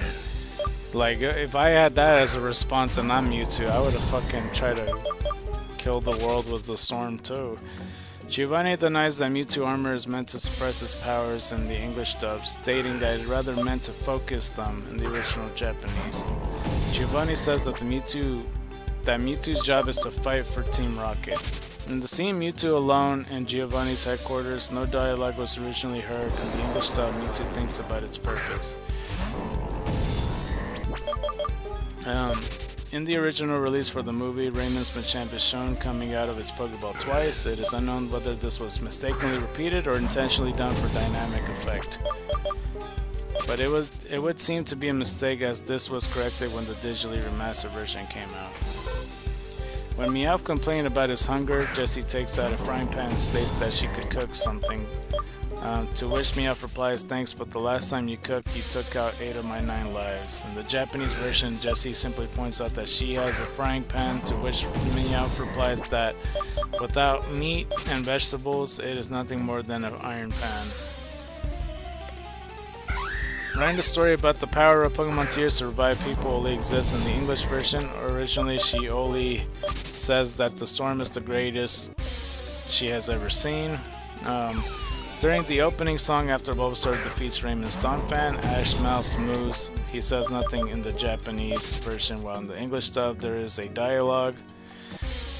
In the original Japanese version, Ash and Brock comment that they are fortunate that a boat appeared. In various dubs, this was changed to a reference to Vikings. In the English dub, when Team Rocket are disguised as Vikings, Brock says he was not aware that they existed anymore. Ash replies that they mostly live in Minnesota, a reference to a Minnesota Vikings NFL team.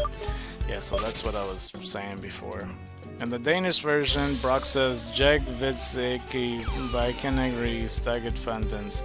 I didn't know that the Vikings still existed, basically. And Ash replies, Joamen de Turenemes Severigi. So that means, but yes, but they are mostly touring in Sweden. This is probably a reference to the fact that the time Vikings existed, the Danes were also Vikings.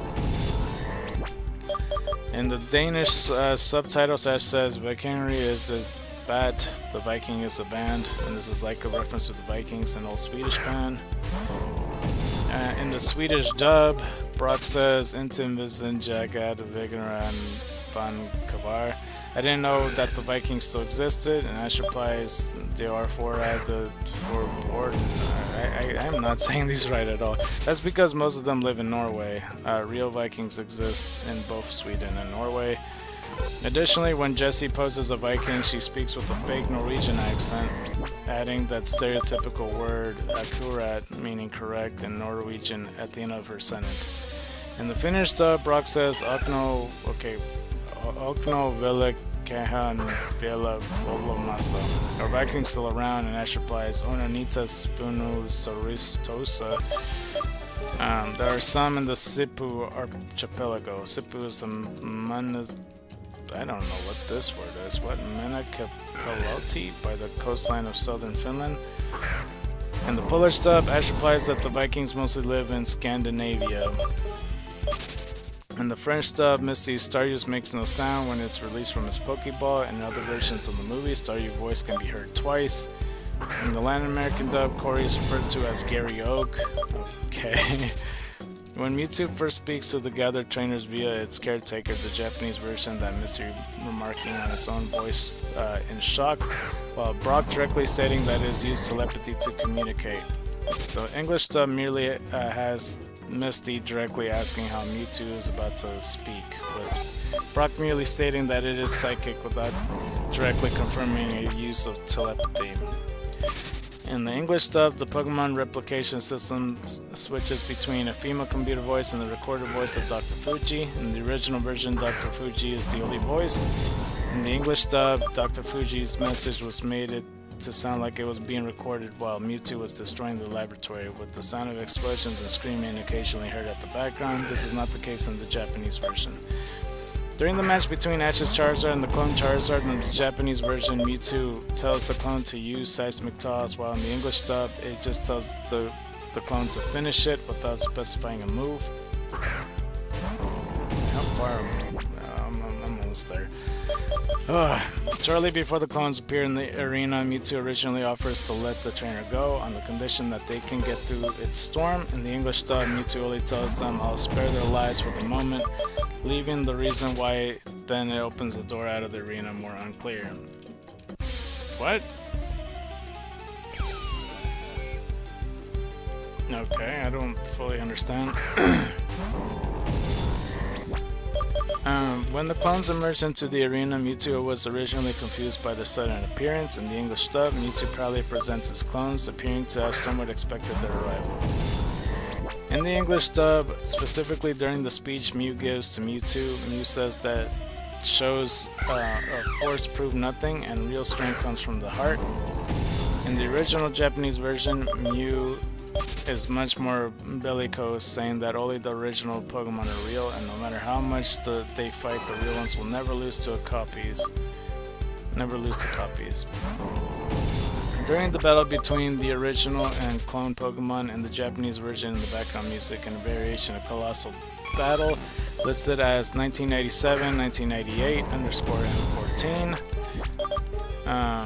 Followed by soft instrumental music. The English version, Brother My Brother, plays a song promoting peace. As we got 820.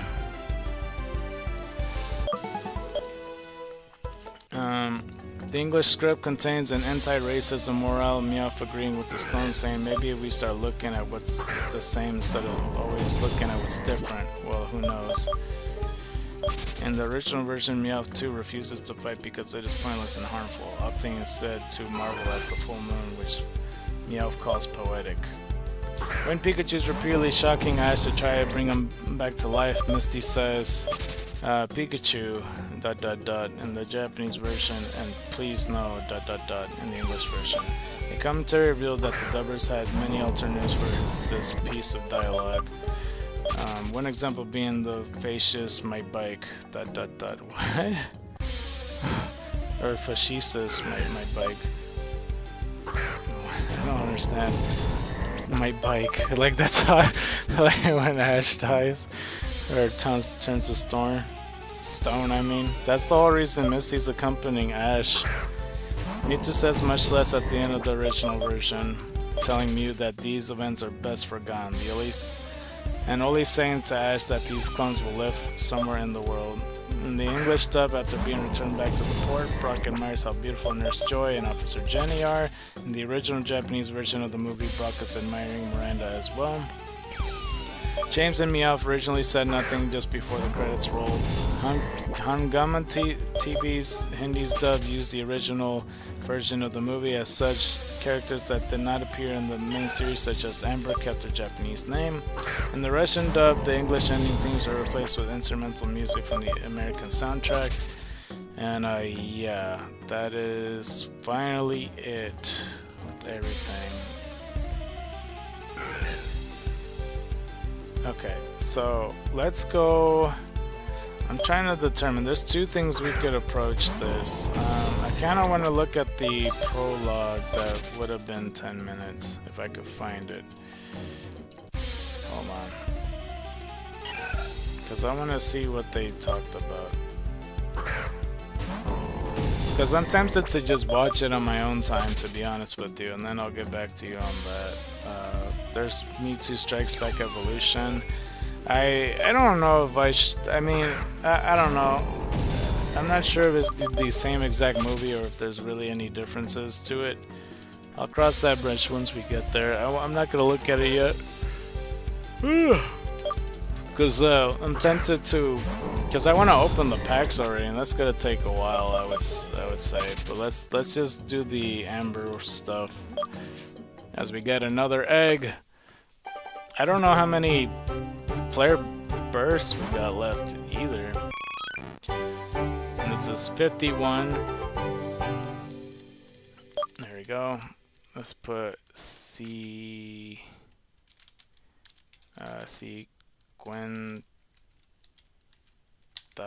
uno. That's all I could fit. Okay, let's just go fly over to yonder.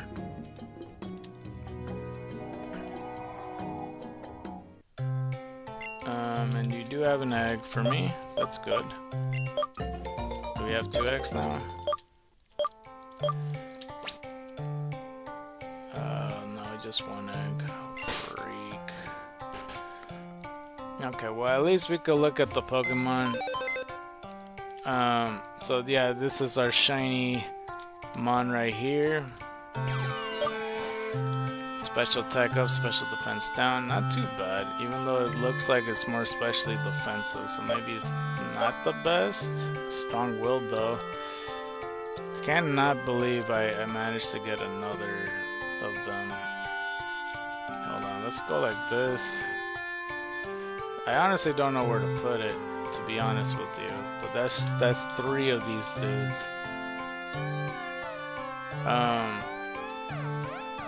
Let's do this, and we'll put you over here. Wait, what? There's space here? Okay, well in that case, let's put you both here. Oops, I didn't mean to do that. You probably heard me press that. I'm gonna end up forgetting. I could just feel it. Let's go like this, and let's go like this, and wait. Let's put Periwinkle on the top to not get him confused. And let's do this. Well, then again, I don't know. Let's do that. Yeah, no, it's fine. And then we'll add one of... Why should there be like 3 fucking nose passes or something? Alright, anyway. We didn't take a look at this one because the fucking leaf blower showed up. 50, number 50. Adaptability ability, speed is up, special attack down with sturdy body. And then there is 51 over here. As we pass the 50 threshold on 1 out of 50 chance of hatching an egg to get a shiny. Special defense is up, special attack is down, runaway ability. Helping hand, tackle, growl, and tail whip. And yeah, somewhat vain. So we're pretty much like, you know, if I were to say 1 out of 500 chance, I still think that 650 about, oh, I didn't mean to put that. About 650 more encounters would be the estimate, would be like what around that range we were more likely to find it. So yeah, that could range quite a bit, to be honest with you. We got 2 more hot chili peppers. Might as well just use the last 2, and then we'll do the hot chili pepper repper. And now this giveaway has turned into a triple giveaway, so really there's no rush. So really any of you could just claim it at this point. I don't fucking know. That's gonna be something. Okay, well let me try to find the one thing. So we got basically less than 2 hours left of this. So hopefully we can find it. let's go click on the uncut story of Mewtwo's origin. And yeah, I really shit, I'm like trying to get relaxed and like it's making it more uncomfortable, ironically. Okay, let's look at this though. The uncut story of Mewtwo's origin, the birth of Mewtwo, is a 10-minute prologue added to the beginning of Kanzenban, Japanese version meaning full version. Version of Mewtwo Strikes Back. Internationally, it was released as a special feature on Mewtwo Returns DVD under the title The Uncut Story of Mewtwo's Origin. And in Japan, it released on July 8th in 1999. In the United States, it released on March 21st, 2000, and then another re-release at December 4th, 2001. And there's no English themes or anything like that, but it is adapted from parts of the radio drama The Birth of Mewtwo, which is in Japan originally aired in the lead up to the release of the movie. The short increases the movie's length from 75 to 85 minutes, adding to the prologues already present within the movie. The movie's prologue length is increased from 10 to 20 minutes. And then like the release. The Japanese theatrical release of MO1 is premiered on July 18th, 1998. Does not include this prologue. In Japanese, the prologue is only included in the Kanzenban version. The Kanzenban version of Mewtwo Strikes Back is the version broadcast in all Japanese television airings and including all Japanese home video releases from the third release onward. In addition to this prologue, the Kanzenban version also contains additional CGI edits. The Kanzenban version was first shown on TV Tokyo on July 8th, 1999, while its first home video release was on VHS on November 12th, 1999. Although the Kanzenban was created to be later used in the United States, the North American theatrical version, November 12, 1999, removed the prologue while still using the footage from Kanzenban version for the rest of the movie, as opposed to the footage from Japanese theatrical version. On March 21st, 2000, Mewtwo Strikes Back was released on home video in the United States on both VHS and DVD, including the first 2 minutes of the short dubbed in English as the story of Mewtwo's origin on the VHS. These scenes were added to the beginning of the movie. On the DVD, they were included as a special feature. The full English dub of the short was first released on Japanese DVD of the movie, released on June 23, 2000, which contained both Japanese and English audio tracks. The full English dub was later included under the title The Uncut Story of Mewtwo's Origin as a special feature on the international DVD The Mewtwo's Returns, released on August 17, 2001 in Australia, on December 4, 2001 in the United States. Let's look at the plot.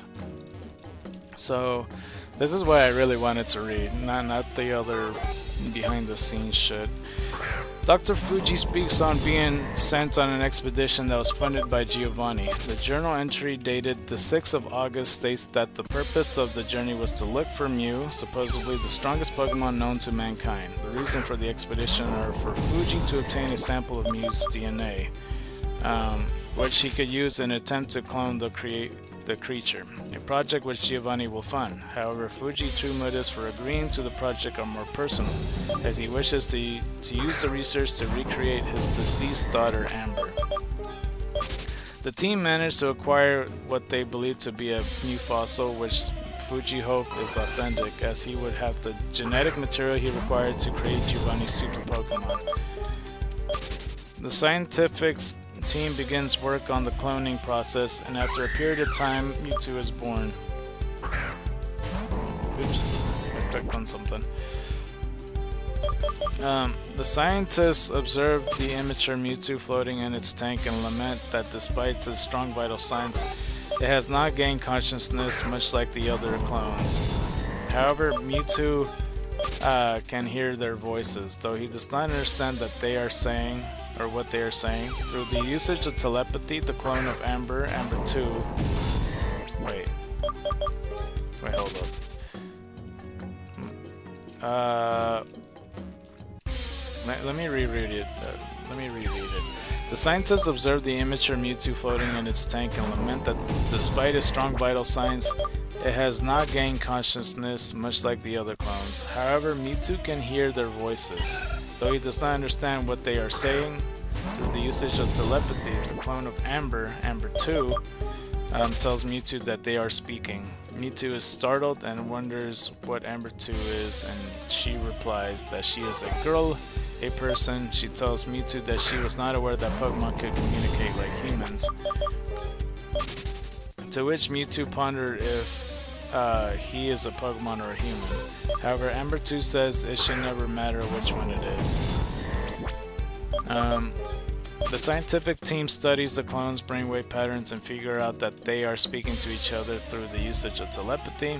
Fuji, however, is indifferent to the announcement as he is concerned with the clone of his daughter.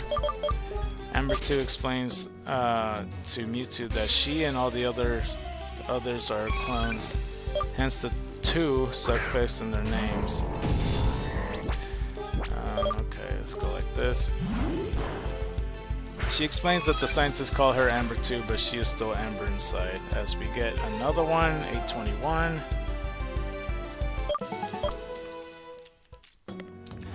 Fuji, observing the clones, hopes that his daughter will be able to live once more. He thinks back to before he had begun the Mewtwo project, to when he was attempting to clone Amber in the basement of his home. His wife, however, was distraught over the loss of their daughter and became angry with his endeavors, telling him that he cannot bring Amber back. She eventually left them, telling him that she loved their daughter as much as he did, but he needed to accept the fact that she was gone, and she could not continue to watch him continue the fruitless efforts.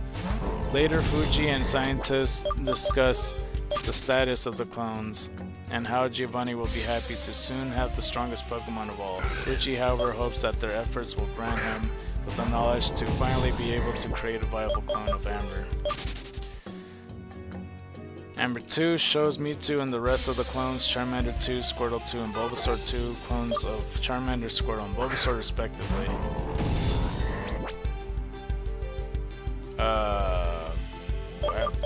How would they do that? Wait, what?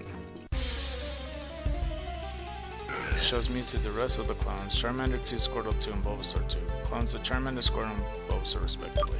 Oh, okay, she's just introducing them. A memory where she used to live and shows him elements of life, wind, sun, rain, and times of the day. Mewtwo asks Amber 2 if the moon is the sun and is told the moon is there to keep people from being afraid of the dark. Soon the clones slowly fade away, which the scientists lament as another failure. Inside Amber's 2 remember place, Mewtwo looks around for the other clones and asks Amber 2 where they have gone. However, Amber 2 begins to fade away, which one of the scientists note quietly. Fuji watches solemnly as the energy pulse in the tank fades away.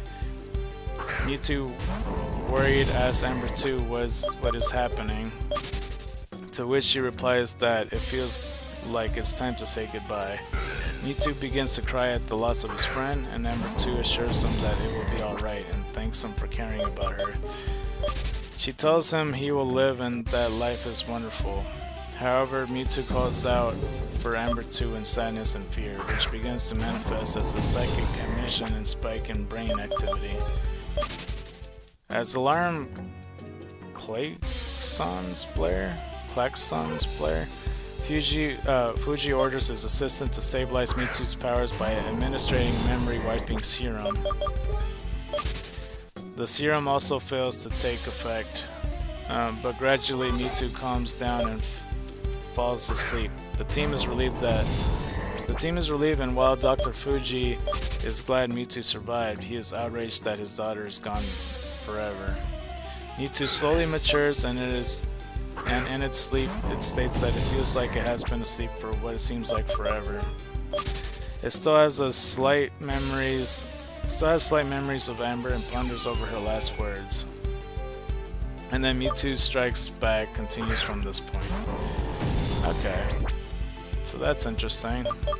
So the characters, it shows humans, Dr. Fuji, Dr. Fuji's wife, Amber 2, archaeologists, and Team Rocket scientists. And then for the Pokemon, Mewtwo, MO1, Mew from the movie, Bulbasaur, Dr. Fuji's Bulbasaur 2, Charmander's Dr. Fuji's Charmander 2, Squirtle's Dr. Fuji's Squirtle 2, Mankey Multiple, Butterfree Multiple, and Mew. probably because of the Guyana, right? Is Guyana really in South America? Like I thought, because they just said South America. I don't know. This is trivia, dub edits. The segment on the Team Rocket Scientist expedition in the jungle is detailed by Dr. Fuji's journal through his voice instead of featuring live dialogue from the scientist, as in the Japanese version. In the original, the scientist only talks about Mew as they trek to the archaeological site. They recall legends of Mew causing floods and making crops grow on barren land for people. One scientist remembers hearing Mew's supposed immortality, and another asks whether it's an angel or devil. One questions whether it's extinct, but another answers that recent sightings has been reported but not confirmed. And no photograph serves as clear evidence. In the tent, a scientist shows the others his find and a fossil of an eyelash. Dr. Fuji asks if it is from you, and then the discoverer says that he believes so. Dr. Fuji then says that the fossil should be taken to the laboratory immediately, and it should be enough to clone Mew. In the English dub, Dr. Fuji pleads that his theories are true after Amber explains why all the clones' names end in 2. In the original, he speaks to Amber and wonders what she is saying telepathically.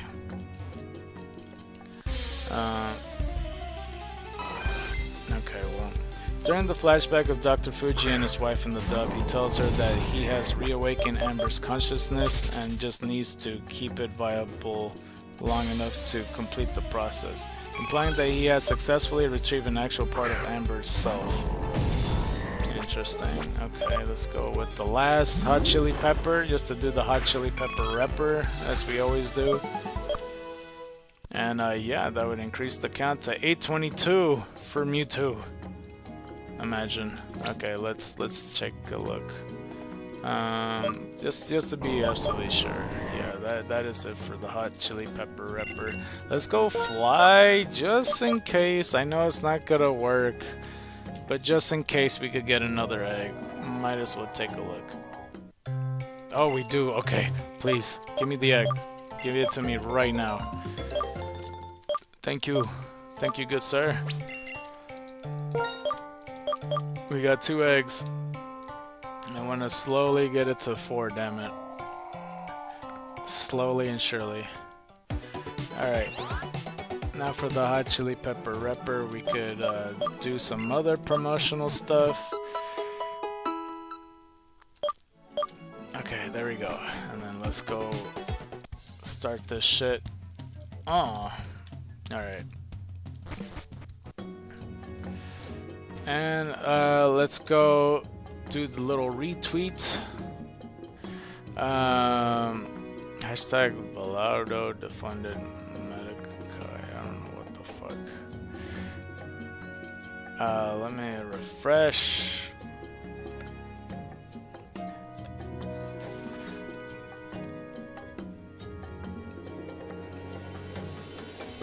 Seven people see it, but they're not joining. That's crazy. That I'm gonna put we caught it, and now it's a triple giveaway.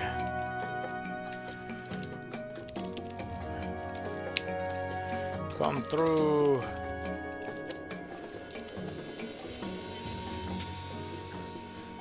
I'm gonna put the siren. 1, 2, 3, and then 1, 2, 3, and we'll put hashtag live, hashtag shiny, hashtag giveaway. Maybe that will do it, I don't know. Okay, hopefully that does something. Alright, well that was a quick break. Let us continue. During the flashback on Dr. Fuji and his wife in the dub, he tells her that he has reawakened Amber's consciousness and just needs to keep it viable long enough to complete the process, implying that he has successfully retrieved an actual part of Amber's self. In the original, however, he says that he has only electronically replicated her consciousness into a hologram, but still swears that he can bring her back to life. The dub omits and replaces much of the dialogue spoken by the scientist walking with Dr. Fuji. However, one of his remarks may have revealed a crucial point. He says that Mew reportedly has an immortal life force, so this may explain why Mewtwo's creation was successful. Amber's last words were significantly different between each version of the short. In the original, she says the living beings cry when in pain, but only humans cry from sadness. In the dub, she says, "My daddy used to tell me that bedtime story that when Pokemon are sad and they cry, their tears are full of life," foreshadowing the climax of Mewtwo Strikes Back. And that's pretty much it. Okay, well, let's go back. I just want to click on the Guyana part, and I also want to look at the manga part of that movie. I didn't mean to do that, by the way. Fuck, I did it again.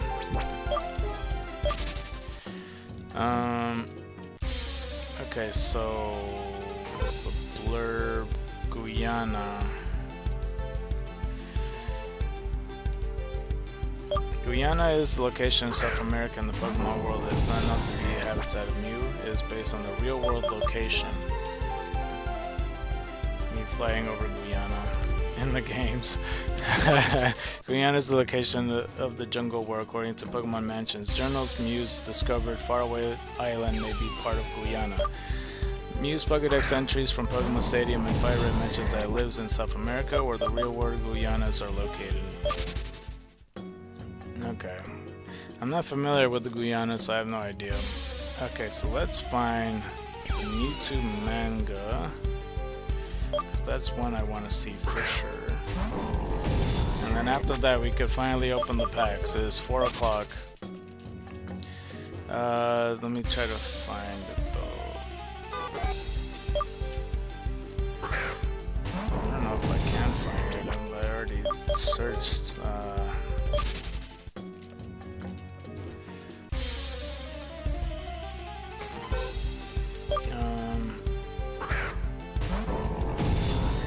Where is it?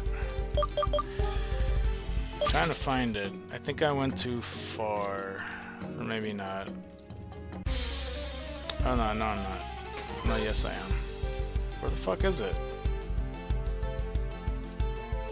Okay, hold on. Let me look a little bit closer.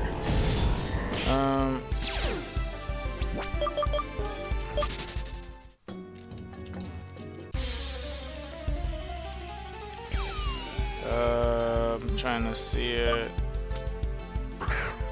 There's the plot. Advertisement.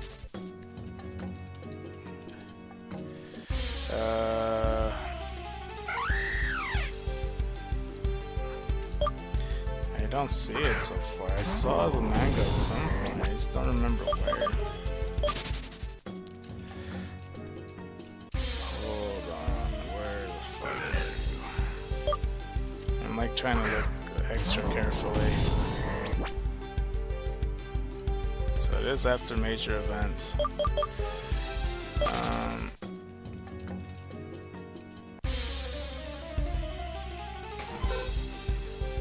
After the Pokemon section, maybe. I don't remember at what point I said it in. Oh, manga adaptation. There it is. Alright. Mewtwo Strikes Back in the manga. Hopefully it's... oh, that's interesting. That's like the Clefairy mascot art. Okay, Mewtwo's Counterattack is the manga adaptation of the movie of the same name. The manga was written by Toshihiro Ono. Covered the guidebook, which includes the manga. Because Pikachu looks like a little bit more anime-esque here. Publications. The manga adaptation of Mewtwo Strikes Back has only ever been published in the July 1998 issue of Gekkan Koro Koro comic and collection of the Koro Koro movie guidebook. The plot, it says here, Mewtwo defeats the Charizard, Blastoise, and Venusaur of a trio of Team Rocket grunts, calling them weak before demanding they leave their Pokemon with him and get out of his sight. Alone in a room full of screens that show footage around the world, Mewtwo ponders if there's any trainer who can amuse him in a battle. So, Charizard, Blastoise, and Venusaur was defeated by Team Rocket grunts? Okay, that's new. Okay, here's another part right here. In the city, Ash is battling Raymond, where his Bulbasaur narrowly misses an attack from Raymond's Donphan before defeating it with a single Solar Beam. Frustrated at his loss, Raymond sends out his Machamp, Golem, Venomoth, and Pinsir at Ash all at once. Pikachu unleashes a powerful Thunderbolt, which defeats Raymond Pokemon and sends him running from his loss. Ash teases him for the one-sided loss, but his victory is cut short when Misty yells at him to get moving or else they will be late for the Pokemon League Koro Koro Cup, which she struggled to get tickets for. Unfortunately, the three were too late when they arrived as the champion of the Koro Koro Cup had just been declared, earning Ash the ire and a punch from Misty. From the skies, a cloaked Mewtwo arrives and challenges the champion, sending out his cloned Charizard, Blastoise, and Venusaur, who easily defeats the champions Rapidash, Cloyster, and Sandslash. That's a pretty good team. Mewtwo declares the champion as weak before stealing his three Pokemon, believing that a weak trainer has no use for his Pokemon while declaring himself the strongest Pokemon trainer in the world. His Dragonite distributing invitations to New Island Pokemon Castle before flying off with Mewtwo on its back. The tournament announcers panic from the mysterious trainer defeating the champion. Ash gets fired up from the existence of such a strong trainer and wants to go to a new island and battle this trainer. The Team Rocket trio spots Mewtwo on Dragonite's back, flying to New Island. James knows that Team Rocket used to have a secret laboratory on the island, and Jessie knows that until 6 months ago. She had no idea that experiments happen on the island. Meowth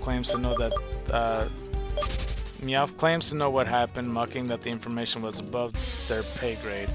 After being persuaded by a comic head stretch by Jessie and James, Meowth explains that the researchers were studying Mew until 6 months ago, where the laboratory exploded into flames.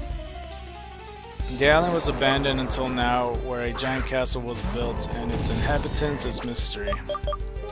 Inside New Island. Mewtwo rests where his assistants checked his vitals. Mewtwo questions that he is, and if he is a Pokemon. Wait, what? Mewtwo questions what he is and if he is a Pokemon. Okay, that's what the question was. His assistant affirming that he is one, biologically before Mewtwo rests.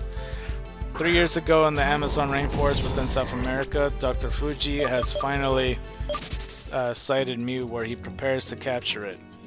Even with the Master Ball, Fuji was unable to capture the elusive Mew who escapes. After calling out to it, Mew turns back and returns to Fuji. The Team Rocket grunts accompanying Fuji attempts to use Master Ball at Mew, but Giovanni orders them to stand down and observe. Hold on, let me read that over. I feel like I missed a whole lot. Where was I? Dr. Fuji has finally sighted Mew where he prepares to capture it even with the Master Ball. Fuji was unable to capture the elusive Mew who escapes. After calling out to it, Mew turns back and returns to Fuji.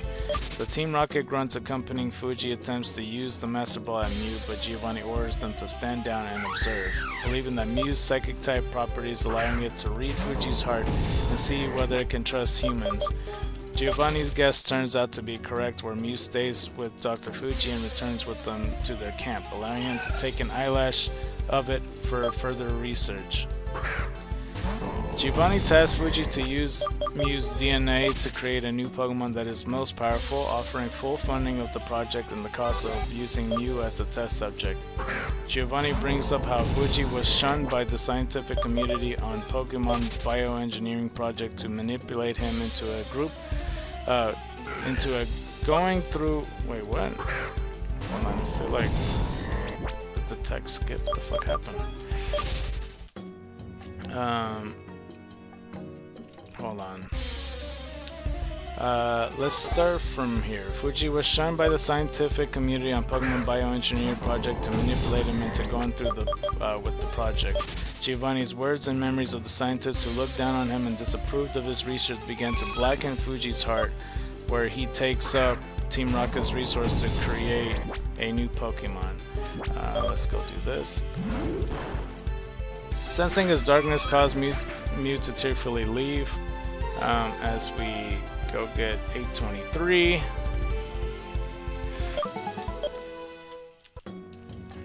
Fuji pleading it to return. Mew leaving was the last straw, which fully engrossed Fuji into his darkness and research, where he finally created Mewtwo, the strongest Pokemon designed to surpass Mew.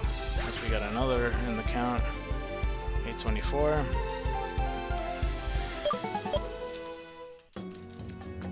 Mewtwo's power allowed it to effortlessly defeat Nidoking, surpassing Giovanni's expectation, whereas it's given a special armor to control its powers better as it's sent to battle more Pokemon. These results please Giovanni, who offers Mewtwo a reward of anything except the removal of its armor, which he claims is a symbol of friendship between it and humanity. Mewtwo sees through these lies as it knows the armor was to restrict its powers. Mewtwo questions whether what it is doing right. Giovanni answers that there's no right or wrong answer as long as they win, as history is written by the victors. Giovanni orders Fuji to create an armor that allows it to control its thoughts. Mewtwo's intellect is growing, something Fuji is not comfortable with. What completely shocks Fuji is Giovanni revealing phase 2 of the project, which is mass-produce Mewtwo's. Knowing that there's no turning back, Fuji removed the armor and begs Mewtwo to destroy everything in the laboratory, including Fuji himself. Fuji explains that he has lived a life full of hatred until Mewtwo was born, telling Mewtwo that it is a prototype where it will have mass-produced siblings designed for mass destruction with no heart or will. Mewtwo retorts that Fuji taught it that it should work hard for Team Rocket, just as Team Rocket Grunt showed up and tried to arrest Fuji for insubordination. Fuji's last words was thanking Mewtwo for considering him its father as Mewtwo destroys the laboratory. After the big explosion, Mewtwo was alone in the rain as it cried out to the sky, questioning what it should do as a creature born from hatred designed only to fight.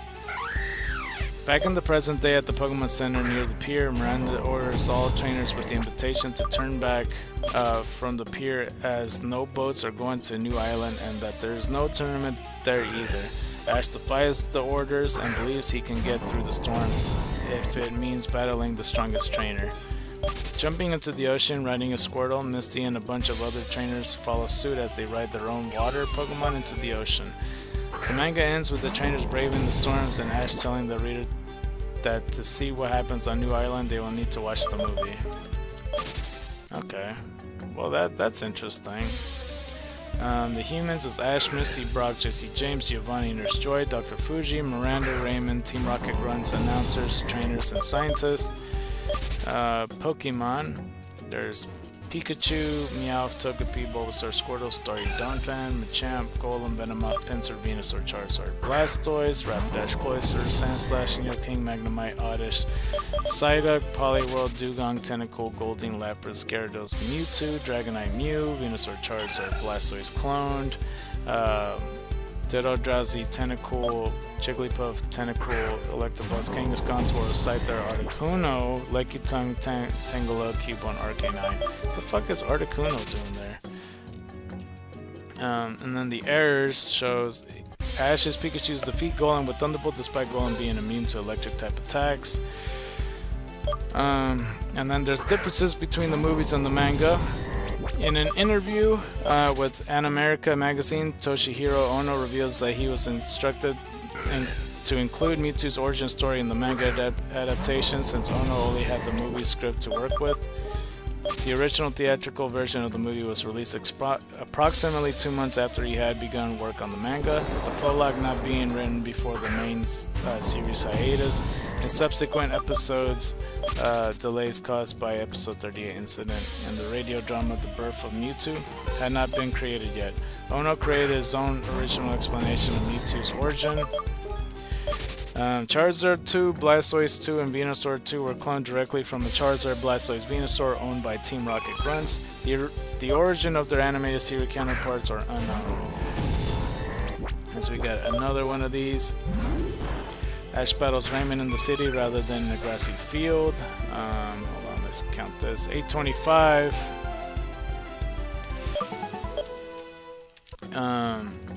Raymond has a different design where he wears a baseball cap, shirt, and jacket rather than a vest, bandana, and holding a cutlass. During Ash battle with Raymond, the match between Ash's Squirtle and Raymond's Machamp doesn't occur in the manga. Instead, Pikachu defeats Machamp alongside Venomoth, Golem, and Pinsir like in the movie. Instead of sending out invitations to trainers, it selected Mewtwo hosts a tournament called the Koro Koro Cup at the Pokemon Dome and challenges its winner to a battle. After defeating him, it challenged the trainers in attendance to visit on New Island in a week's time. Unlike the movie, Mewtwo steals Pokemon of the champion rather than doing so at New Island. Team Rocket explains the history of New Island, where there used to be a Team Rocket laboratory studying Mew before an explosion occurred. Then there is now a castle on New Island. Meowth is also treated as the boss of the trio, where in the movies and series the three are equals. Mewtwo and Dr. Fuji have a closer relationship than they do in the film, with Mewtwo considering Fuji like a father. Mewtwo physically talks using its mouth instead of through telepathy. Dr. Fuji motivations are different than in the movie. In the manga, he is motivated to clone Mew out of a desire for revenge against an institute he was expelled from. Is that really the case? Maybe that's the difference in the manga world. He got fired from an institution. I don't know that. Dr. Fuji meets a Mew face to face and befriends it. As we get another one in the books, 826. Leading it to acquiring one of its eyelashes. It later leaves him when he becomes consumed by his work. Dr. Fuji attempts to catch Mew using a Master Ball in the manga. No Master Balls feature at any point in the movie. I mean, Master Balls are really hard to come by. Giovanni's ultimate plan is to have Dr. Fuji mass-produce Mewtwo and create an army of mindless living weapons. Fuji begs Mewtwo to destroy the laboratory to prevent this, and it does so, causing Fuji's death. Officer Jenny isn't featured in the manga, while in the movie she is seen trying to uphold the peace in Old Shore Wharf alongside Miranda. Ash and his friends leave Old Shore Wharf on their Pokemon, whereas in the movies, Team Rocket initially offers them a lift to their destination before capsized and forced to swim using their Pokemon. Several different trainers are featured among the many things to reach New Island, including a girl riding her tentacle, another girl on a Goldeen, a male trainer on a Lapras, another male on a Dugong, and another trainer with the Poliwhirl. And that's finally it with all of that. Sweet. Okay, cool. Alright, let me message back some of these people, because yeah. This.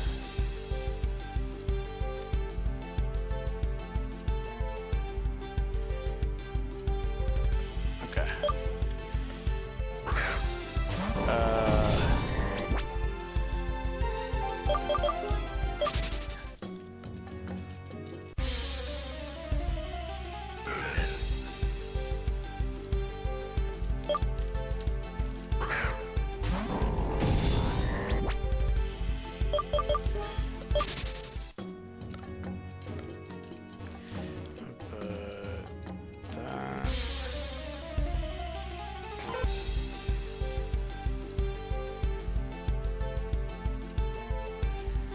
Sorry, just messaging people.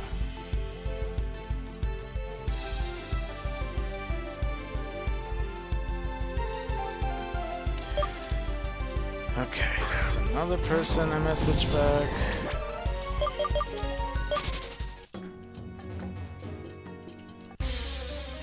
I might as well check these other ones. Hold on, might as well do that. If there's nothing, then so be it. Let's go refresh. So basically 11 packs I'm about to open, so hopefully there's some good luck. Watch there like a lot of shit happen at the same time. Like in the middle of me trying to open packs, I get like a retro Eevee or shiny or some shit. Okay, it doesn't seem like I got anything. So let's just like raise the volume on this.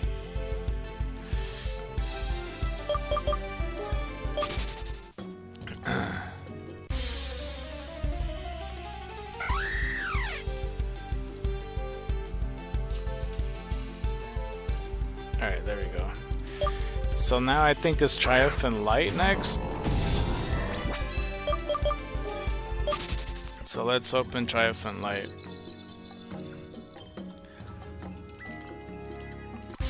So first pack, hopefully there's a turned over one, because I really don't want to, you know. Watch me get the Frost S I was trying to get, and it turns out I didn't need to do all that. I do see a turned around pack.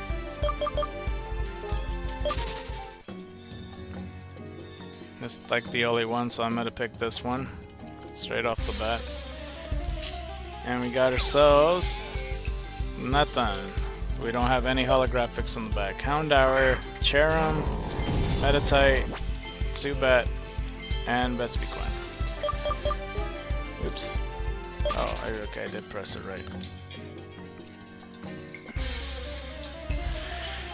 I don't think I got anything new from that either. Shit. Okay, so I opened 20 packs with Charizard before, and I really intended to get either Mewtwo or Pikachu. Since we talked about Mewtwo, how about we get 10 packs of Mewtwo? I think that sounds like a good idea. Let's open 10 packs of Mewtwo. And maybe in the future we'll open another 10 packs, if we're lucky. Let's do it. So the 10 packs are emerging. Let's do the cut. It looks like I got something good in the middle packs. Oh, I got something at the end there. Oops. Well, Heliolisk was the first card. Jinx, Lickitung, Ghastly, and the last card, it's a full art Bulbasaur, which I did get before, but yeah. Alright, pack number 2. We got a holographic in the back. As we got Sizzlipede, Coughing, Tentacool, Scorch, and an Articuno, which I didn't have before, but I eventually got traded, and so I like how that works out. Let's see. Nothing on this pack, no holographics or anything. Dratini, Sizzlipede, Golduck, Eevee. Okay, I was hoping that Eevee would pop up in the screen when I said that. And Bisharp. Pack number 4. I got nothing on this pack. But we got Bisharp, Sizzlipede, Scyther, Ghastly, and Ivysaur. Alright. And we have pack number 5, which we have a holographic on the back. Eevee, Mincino, Swoobat, Haunter, which is new apparently, and an Aerodactyl. Alright. I didn't have that Aerodactyl before. Okay, so we got Scyther, Blitzel, Haunter, Golett, and Cicino. We got pack number 7, which we don't have anything. We already passed the mid packs. I didn't get shit from that. Kingler, Clobbopus, Helioptile, Raticate, and a Tentacruel. Let's see. Number 8, I got nothing. Weedle, Old Amber, Doduo, Dodrio, Marowak. Pack number 9, I start with Aerodactyl. Okay, well we got that. Coughing, Swoobat, Helioptile, and Grobalocked. or grapple lock. And this is our last one, which we did pull something in the second card. I see it all rainbowy and stuff. Not rainbowy, but you know what I mean. Mincino and a full art Cubone. Okay, well we already owned that before, but I appreciate it. Raticate, Pidgeotto, Frostmoth, and that's it. Alright, so that wasn't the best, I'm not gonna lie. Like, you know, I didn't really get shit from that. I got full art Bulbasaur, and I got like 2 other cards like Haunter and Aerodactyl from that. What else did I get? And I had another Aerodactyl and a full art Cubone. So I don't know, it could have been better. There's a few of those that was in my wish list though, just the 2 that I mentioned, Haunter and stuff. But yeah, let's see here. That does fill in that, and that does fill in that. So that's 2 off my wish list I could take off, to be honest with you. Now I got 15 hourglasses. Was that worth it? Probably not. But, you know, that's just what it is. I mean, that is kind of my luck in a nutshell, though. I mean, I say that, and I ran into like 4 shiny Hysterics and only captured 3 of them, which is fine. So we finished the Mewtwo deck, apparently. I guess I was just missing Haunter, and I had 2 of them now. So that's completed. And the Kanto Fossil deck is completed, or unlocked, I guess I should say. Aerodactyl, Kabutops, and Omastar. Okie dokie. And what else? It seems to be it. And Pokemon of Ancient Times, I got 20 of those. I got all of them. Aerodactyl, Ammonite, Omastar, Kabuto, Kabutops. Okay, cool. And yeah, let's go touring the Kanto region. We got Doduo, Spearow, Haunter, Rattata, Jinx, Tentacle, and Grimer. As we got 5 shopping tickets, 24 Wonder Glasses, and 4 of the, you know, purple genetic Apex tickets, I guess. I don't know what they're called. I might be able to afford to get like the other one now. Let me check the shop. Am I able to afford it? Like the emblem stuff? We got 75 of Wisdom of Sea and Sky. We got 54 of Eevee Grove. We got 44 of Extra Dimensional Crisis. We got 87 of Celestial Guardians. We got 90 of Shiny Revelry. We're so close on that one. We got 75 in Triumphant Light. We got 84 on Space Time Smackdown. And we already beat the Mythical Island. We got 86 in Genetic Apex, and we're only missing Pikachu. Because we got already Mewtwo, Charizard, we got Mew, we got Dialga, and we got, that's about it, really. Alright, let's go check my wish list. Let's do this from here so it's easier. Let's go to Aerodactyl now. Well, it's just, okay, let me just go to my recent instead.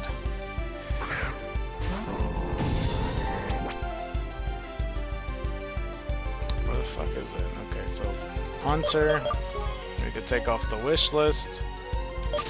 Where's Aerodactyl? There you are. And Aerodactyl off my wish list. Now to be on my wish list, we need to go past Garchomp EX, wherever that is. My wish list is constantly adapting. I think the next time I do another 10 packs, I want to open up Mewtwo's yet again, since I opened 20 Charizards. I'm not sure. We'll see. Let's see. So Triumphant Light. I think this is the Garchomp EX. The next one is Probopass EX. And then Origin Form Dialga is who else I'm missing. Alright. And then the one after that was It's probably Adaman or something. Whoever's next to Barry. Yeah, Adaman. I don't have them, which is fine. But that's pretty much it for that.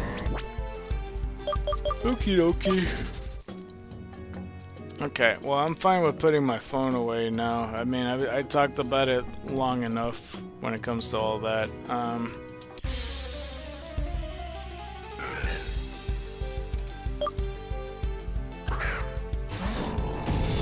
Sorry, just drinking the juice. I might end it before 5:30. I haven't decided yet. Because I want to shower before picking up my family relative.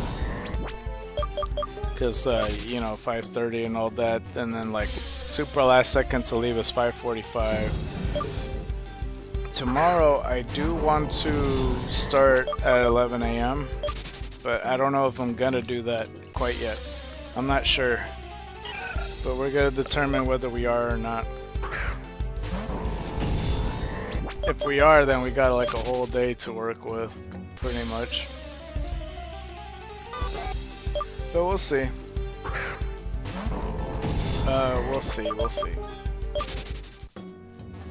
But I'm not totally sure either way. Okay, so basically with Digimon, what I was talking about yesterday, because I had mentioned it before today. Let's see. 827.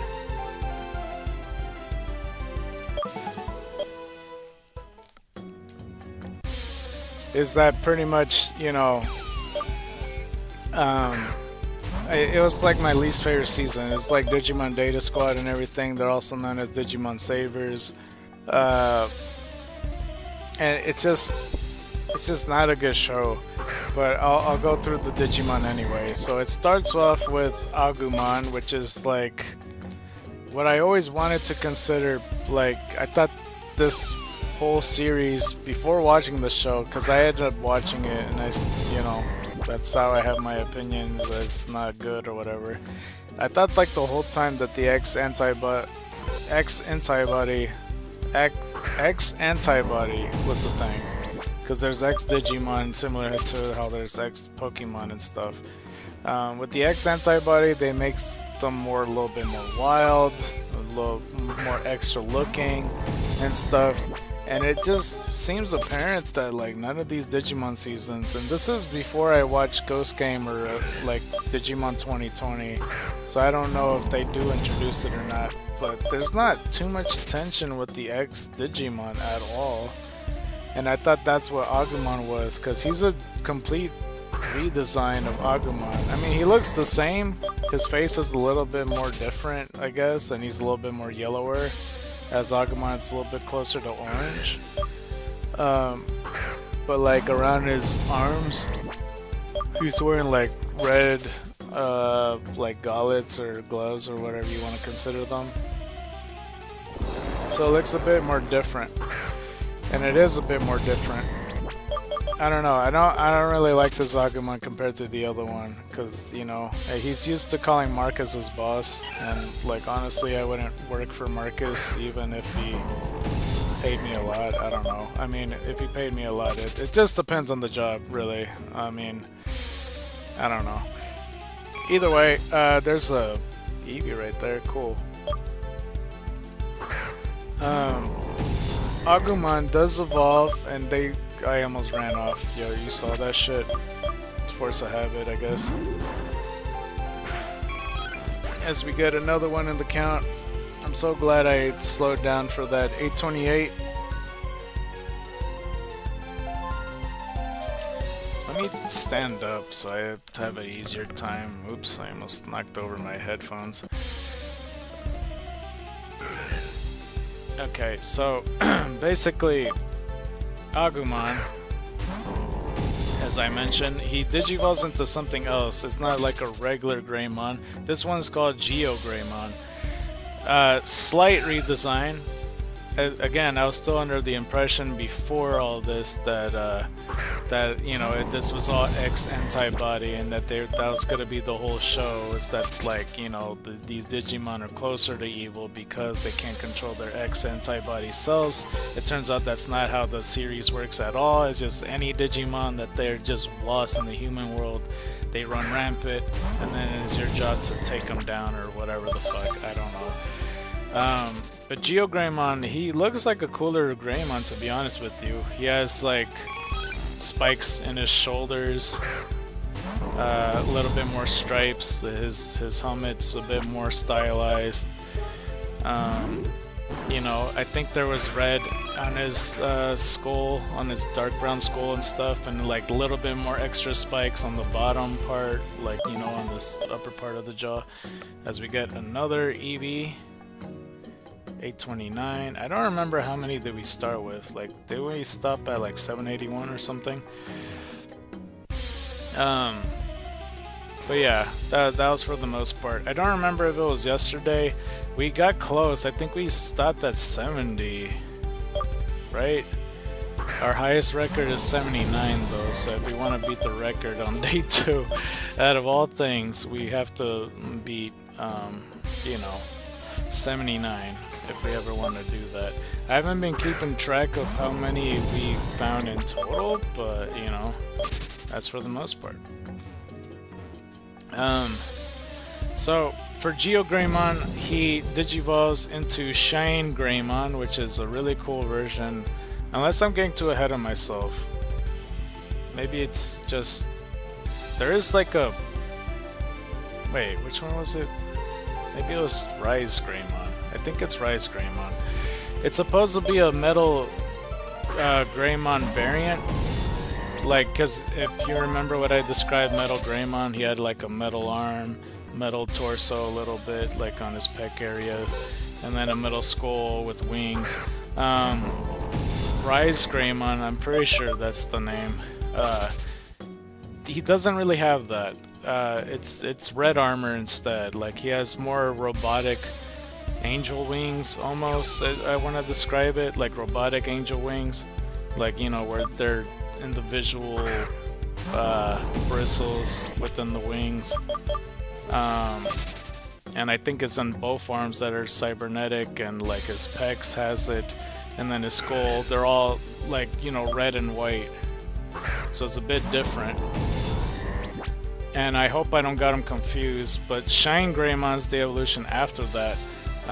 Where it looks like a Gallimon, except it's like red, white, and gold. Similar color scheme, but they're a bit different. It still has a little bit similar to the angel wings, a little bit, and like you know a little bit more sun markings because that's the mark of courage. I'm pretty sure that's Shine Greymon. My bad. Like the other one was Rise Greymon. So I don't know. I'm not a fan of Rise Greymon, and I wasn't really a fan of Metal Greymon either.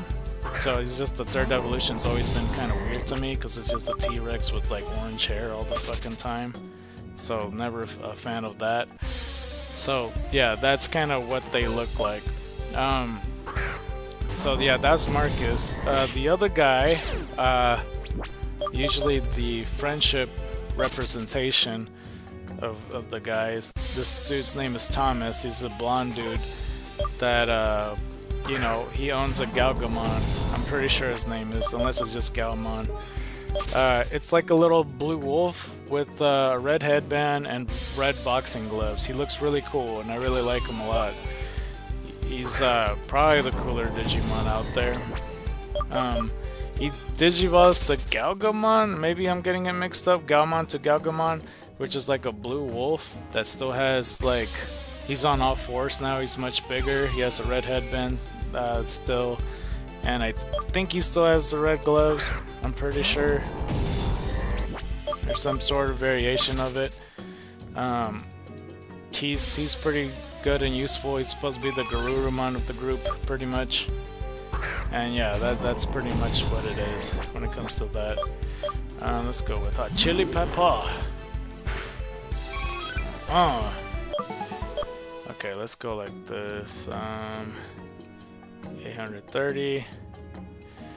You know what I'm tempted to do? I want to go check the phone just to calculate 1 out of 500, what that really means. Like, do I really want my feelings hurt right now? Okay. Let's see, let's do Google. Let me move while I do this calculator. I don't know how orders this is supposed to be. I put 1 out of 500. Divide 0.002 is 1 out of 500. If I'm doing it correctly. Okay, so let's do this again. Let me refresh the page actually. Okay, guess this thing popped up on my screen. I really doubt you guys see that, but might as well do that. Okay, so 1 divided by 4,000 on a normal basis is 0.00025. So just to reiterate, the other one is 0.002.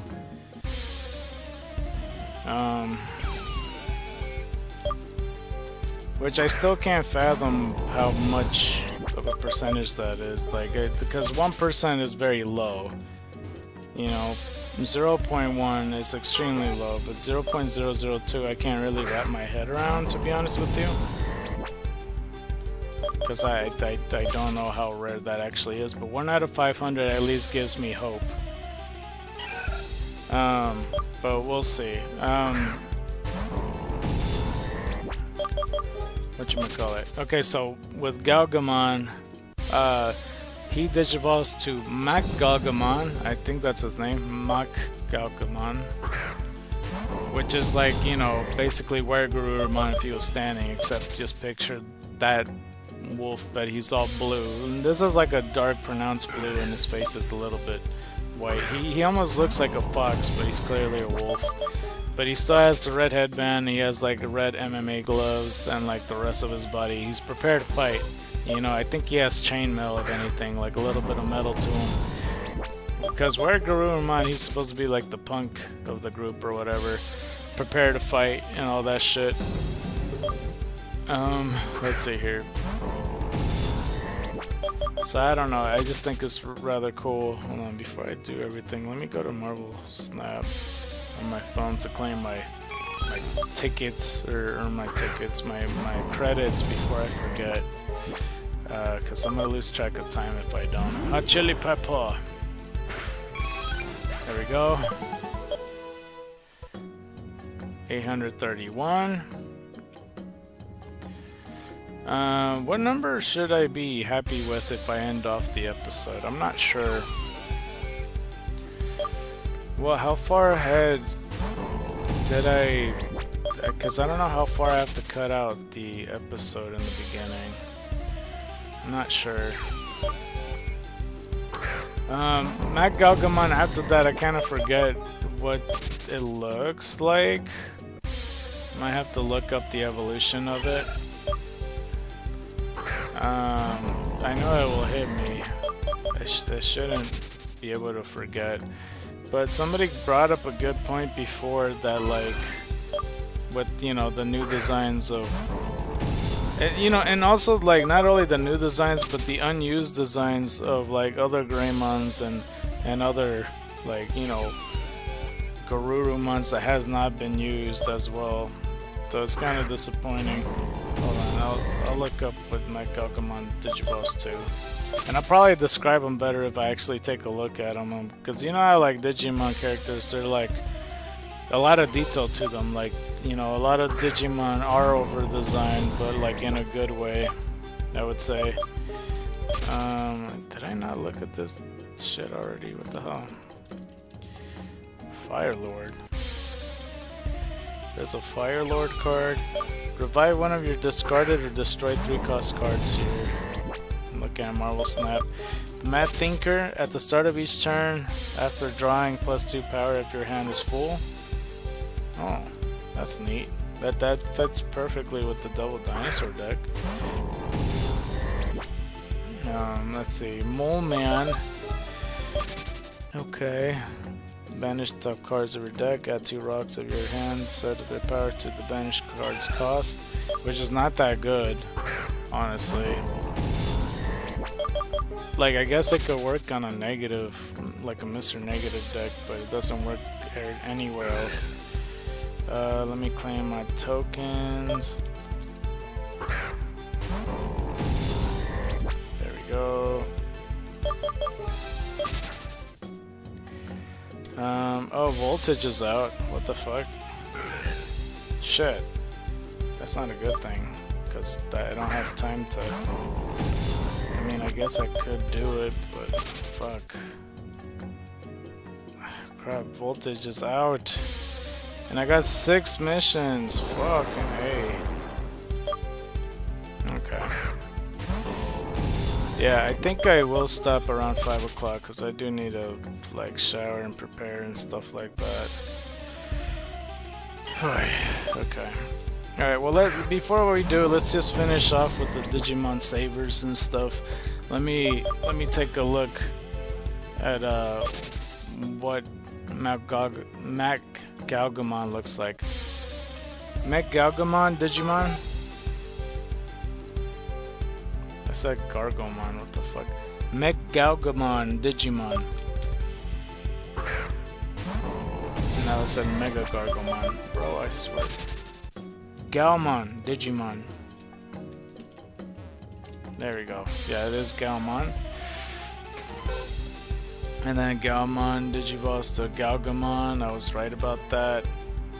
Yeah, so he does have red gloves, but his nails pops out of the gloves, but you know, he still has them, as I could see on there. And he also has like red scarves protruding from his back that looks kind of like hands. I did wanted to mention that part, but I kind of was hazy on the memory there, to be honest with you. Mak Galgamon. And yeah, I'm looking at him right now. They're not really MMA gloves. They look like metal gauntlets from what it looks like. And he has a championship belt across. He's wearing like metal anklets with like red toes. 832. And he has like a white jet behind him. Like this, all this was hard to remember. And for some reason, his tail looked like it's part of his pants or some shit. Like it looks like a belt buckle almost. Like just picture a blue belt, and that's what pretty much his tail looks like. And he's wearing black pants. They're almost like chaps in a way. They're like leather cloth underneath it. I don't know. Interesting design though. His next form is Mirage Galgamon. That's what it was. Mirage Galgamon. He looks cool as fuck. He's like still in his twos, bipedal, but like with solid blue armor, still a wolf's face, and from what I see, he has a red cape, and he has like a blade on one arm, and the other arm has like a wolf claw, where it has 3 blades on it. Yeah, blue, white, and red is what it has. Like some gold and some pieces here and there. Yeah, he's a cool ass Pokemon. No, but I was gonna say earlier, when it comes to like Shine Greymon and Mirage Galgamon, like they could have alternates of like unused Digivolutions that they don't have. Like there's Victory Greymon, which looks like War Greymon, except it's just War Greymon with the sword, like a big ass sword, like Final Fantasy sword. And he has like a V on his head and slightly different colorations. And there's Z Garurumon, which looks like Metal Garurumon except different colorations and a different type of cannon on his back. So I don't know. I don't know why they didn't use them. Maybe they were, but it changed. But yeah. There's a third person named I think it was like Yoshi or something like that. I forgot what their name is, but it's a Digimon called Lalamon, which I might as well type in the thing, to be honest with you. So let me just put Lalamon Digimon. Yeah, so Lalamon. page is not meant for a phone. What the fuck?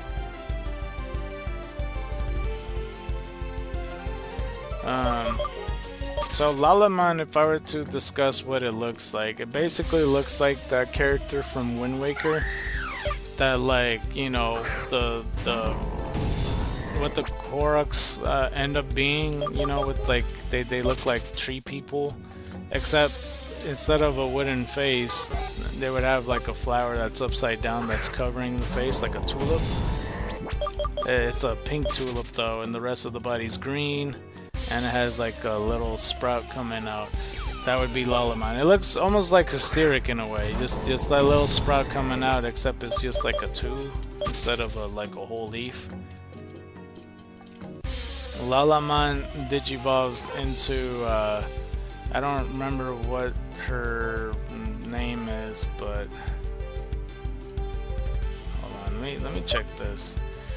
Because I don't want to say Sunfloramon. Oh, it's Sunflomon. I was close. I almost said Sunfloramon. But that's the Pokemon combined with that. But just picture Sunflora if it was really fucking tall and has 2 leaves behind his neck. And that it has like a pink V on his forehead. That's like the entire triangle, I guess. That's basically Sunflomon.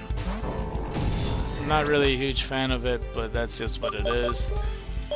Sunflomon digivolves into Lilamon, which is basically like a Lilymon variant, except it's a lot more like taller and built. It's just like Lilymon, except like the flowers also is upside down. It has like a lotus behind her. And her whole pants is just like a flower droop, along with her sleeves, except for one of her arms is open. She's basically just made out of flowers. So that's basically her identity.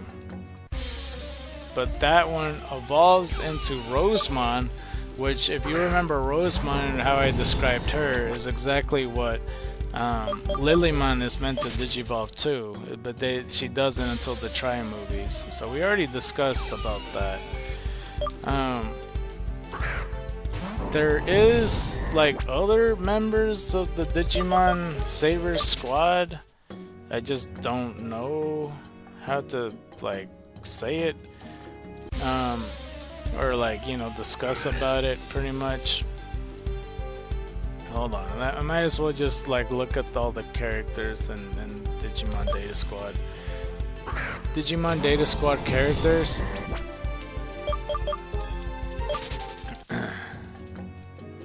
Okay, well, let's just take a look. So if we were to take a look, let's look at basically, for example, I don't know if I could fucking find it.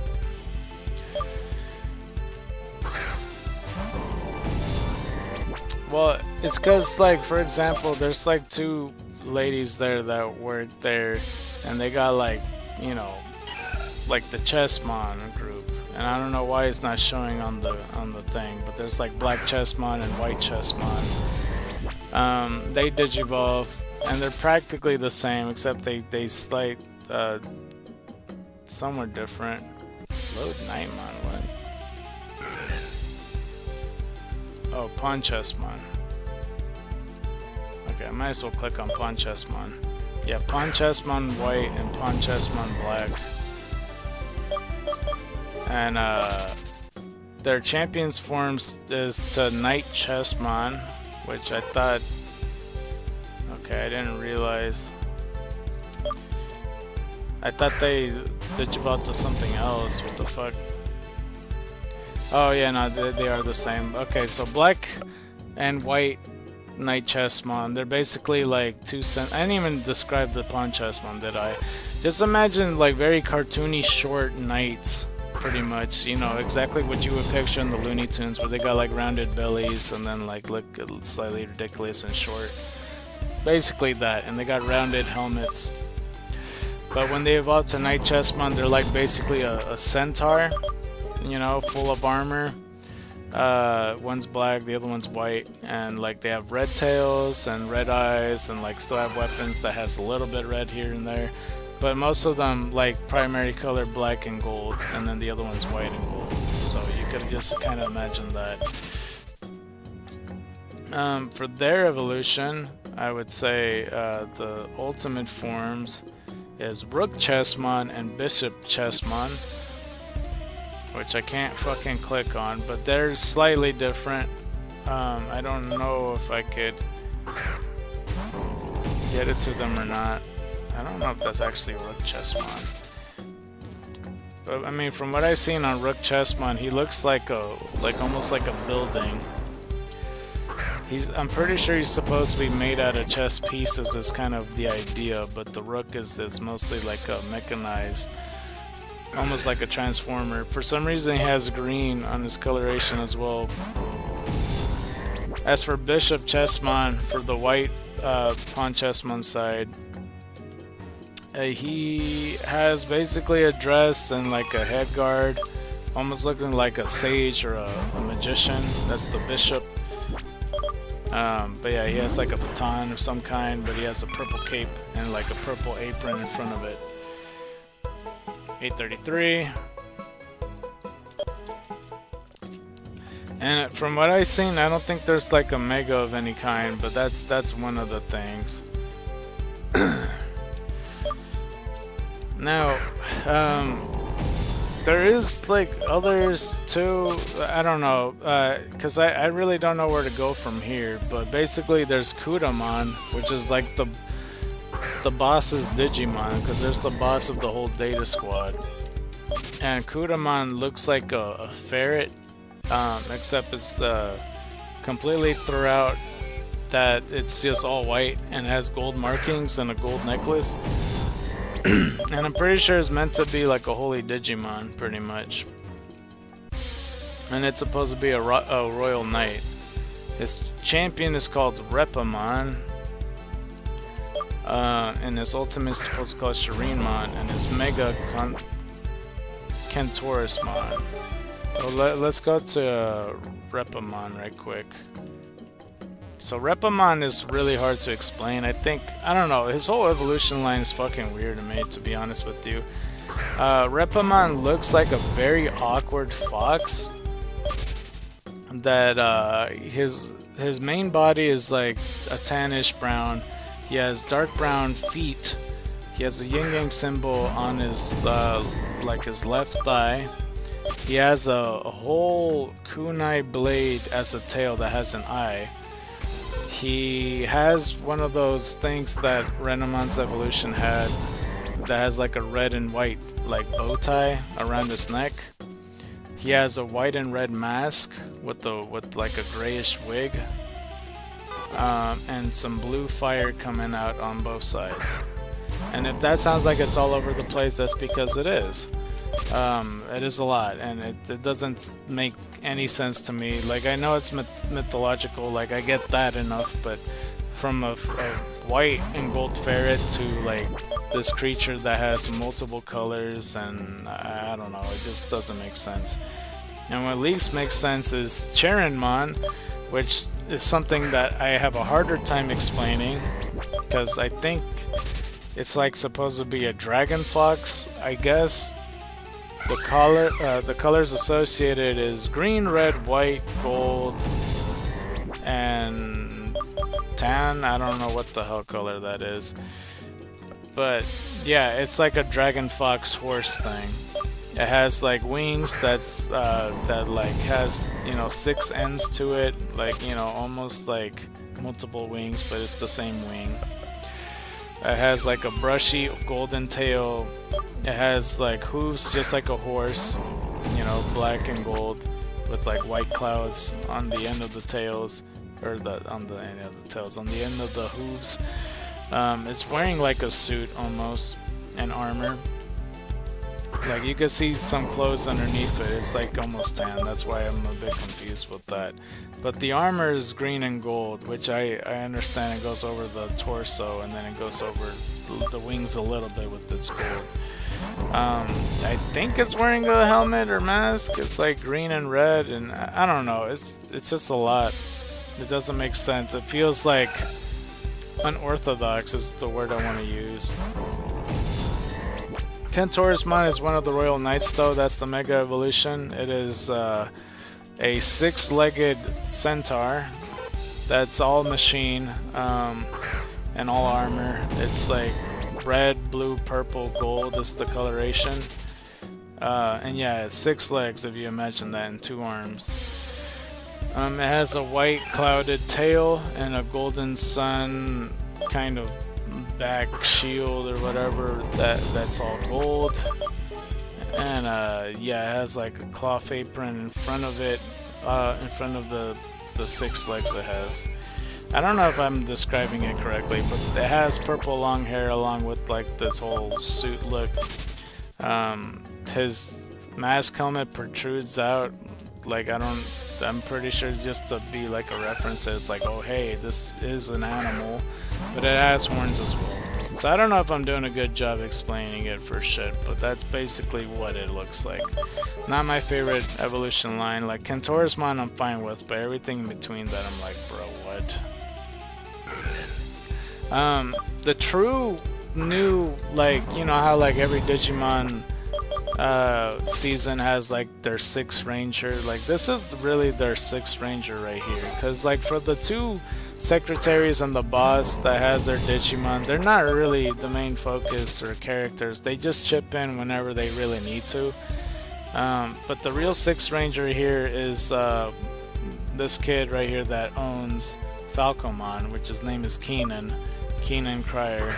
But Falcomon, he has 2 different forms, but the one in the show that they display is like this black owl that has like a little bit of purple and red and a little bit of like orange in the talons and on the beak, and he has yellow eyes, and he's like a little ninja owl. I'm not sure why Falcomon's the name for this and not Owlmon, like when it's a straight up owl. But there is like a OG Falcomon where the colors are a bit different and the face is a bit different, because the other Falcomon has brown coloration and green instead of wearing purple.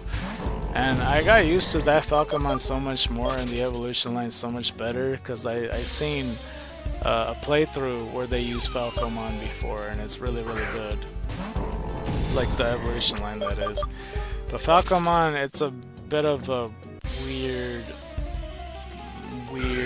fucking evolution line.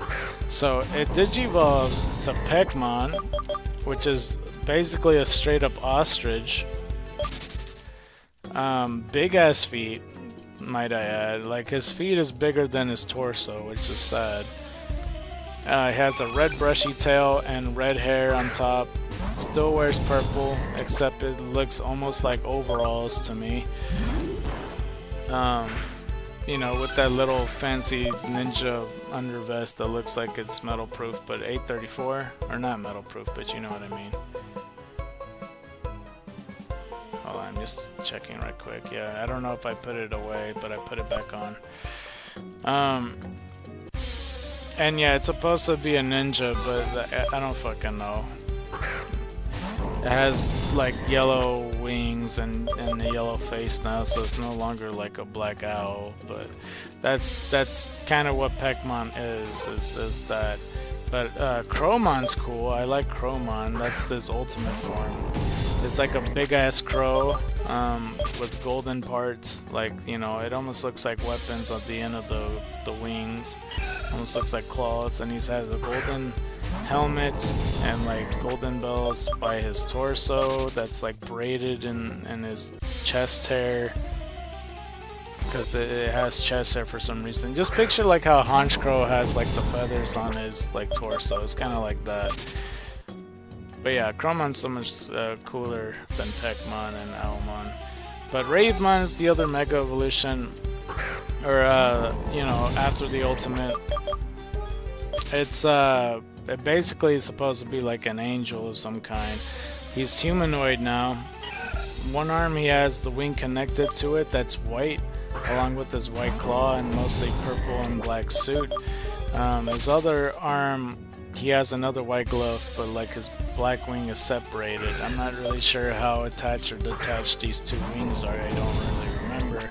But he has a red mask Along with his ankles, it's still bird-like.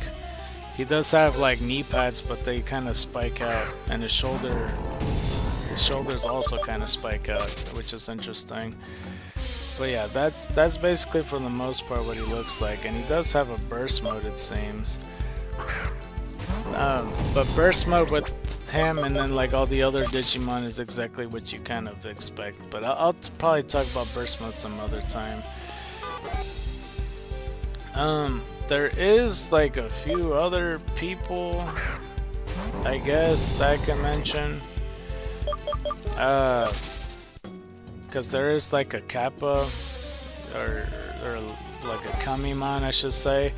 There's an old retired man that has a Kamimon, and basically what Kamimon is just like a turtle. He looks like Tip Top straight up, except he has a helmet covering his eyes. And I don't know if he's classified as a puppet Digimon, but he has some robotic elements to him where his stomach looks like, you know, he's not a normal turtle. But his coloration's like a turquoise and everything. He's a fun Digimon, but yeah.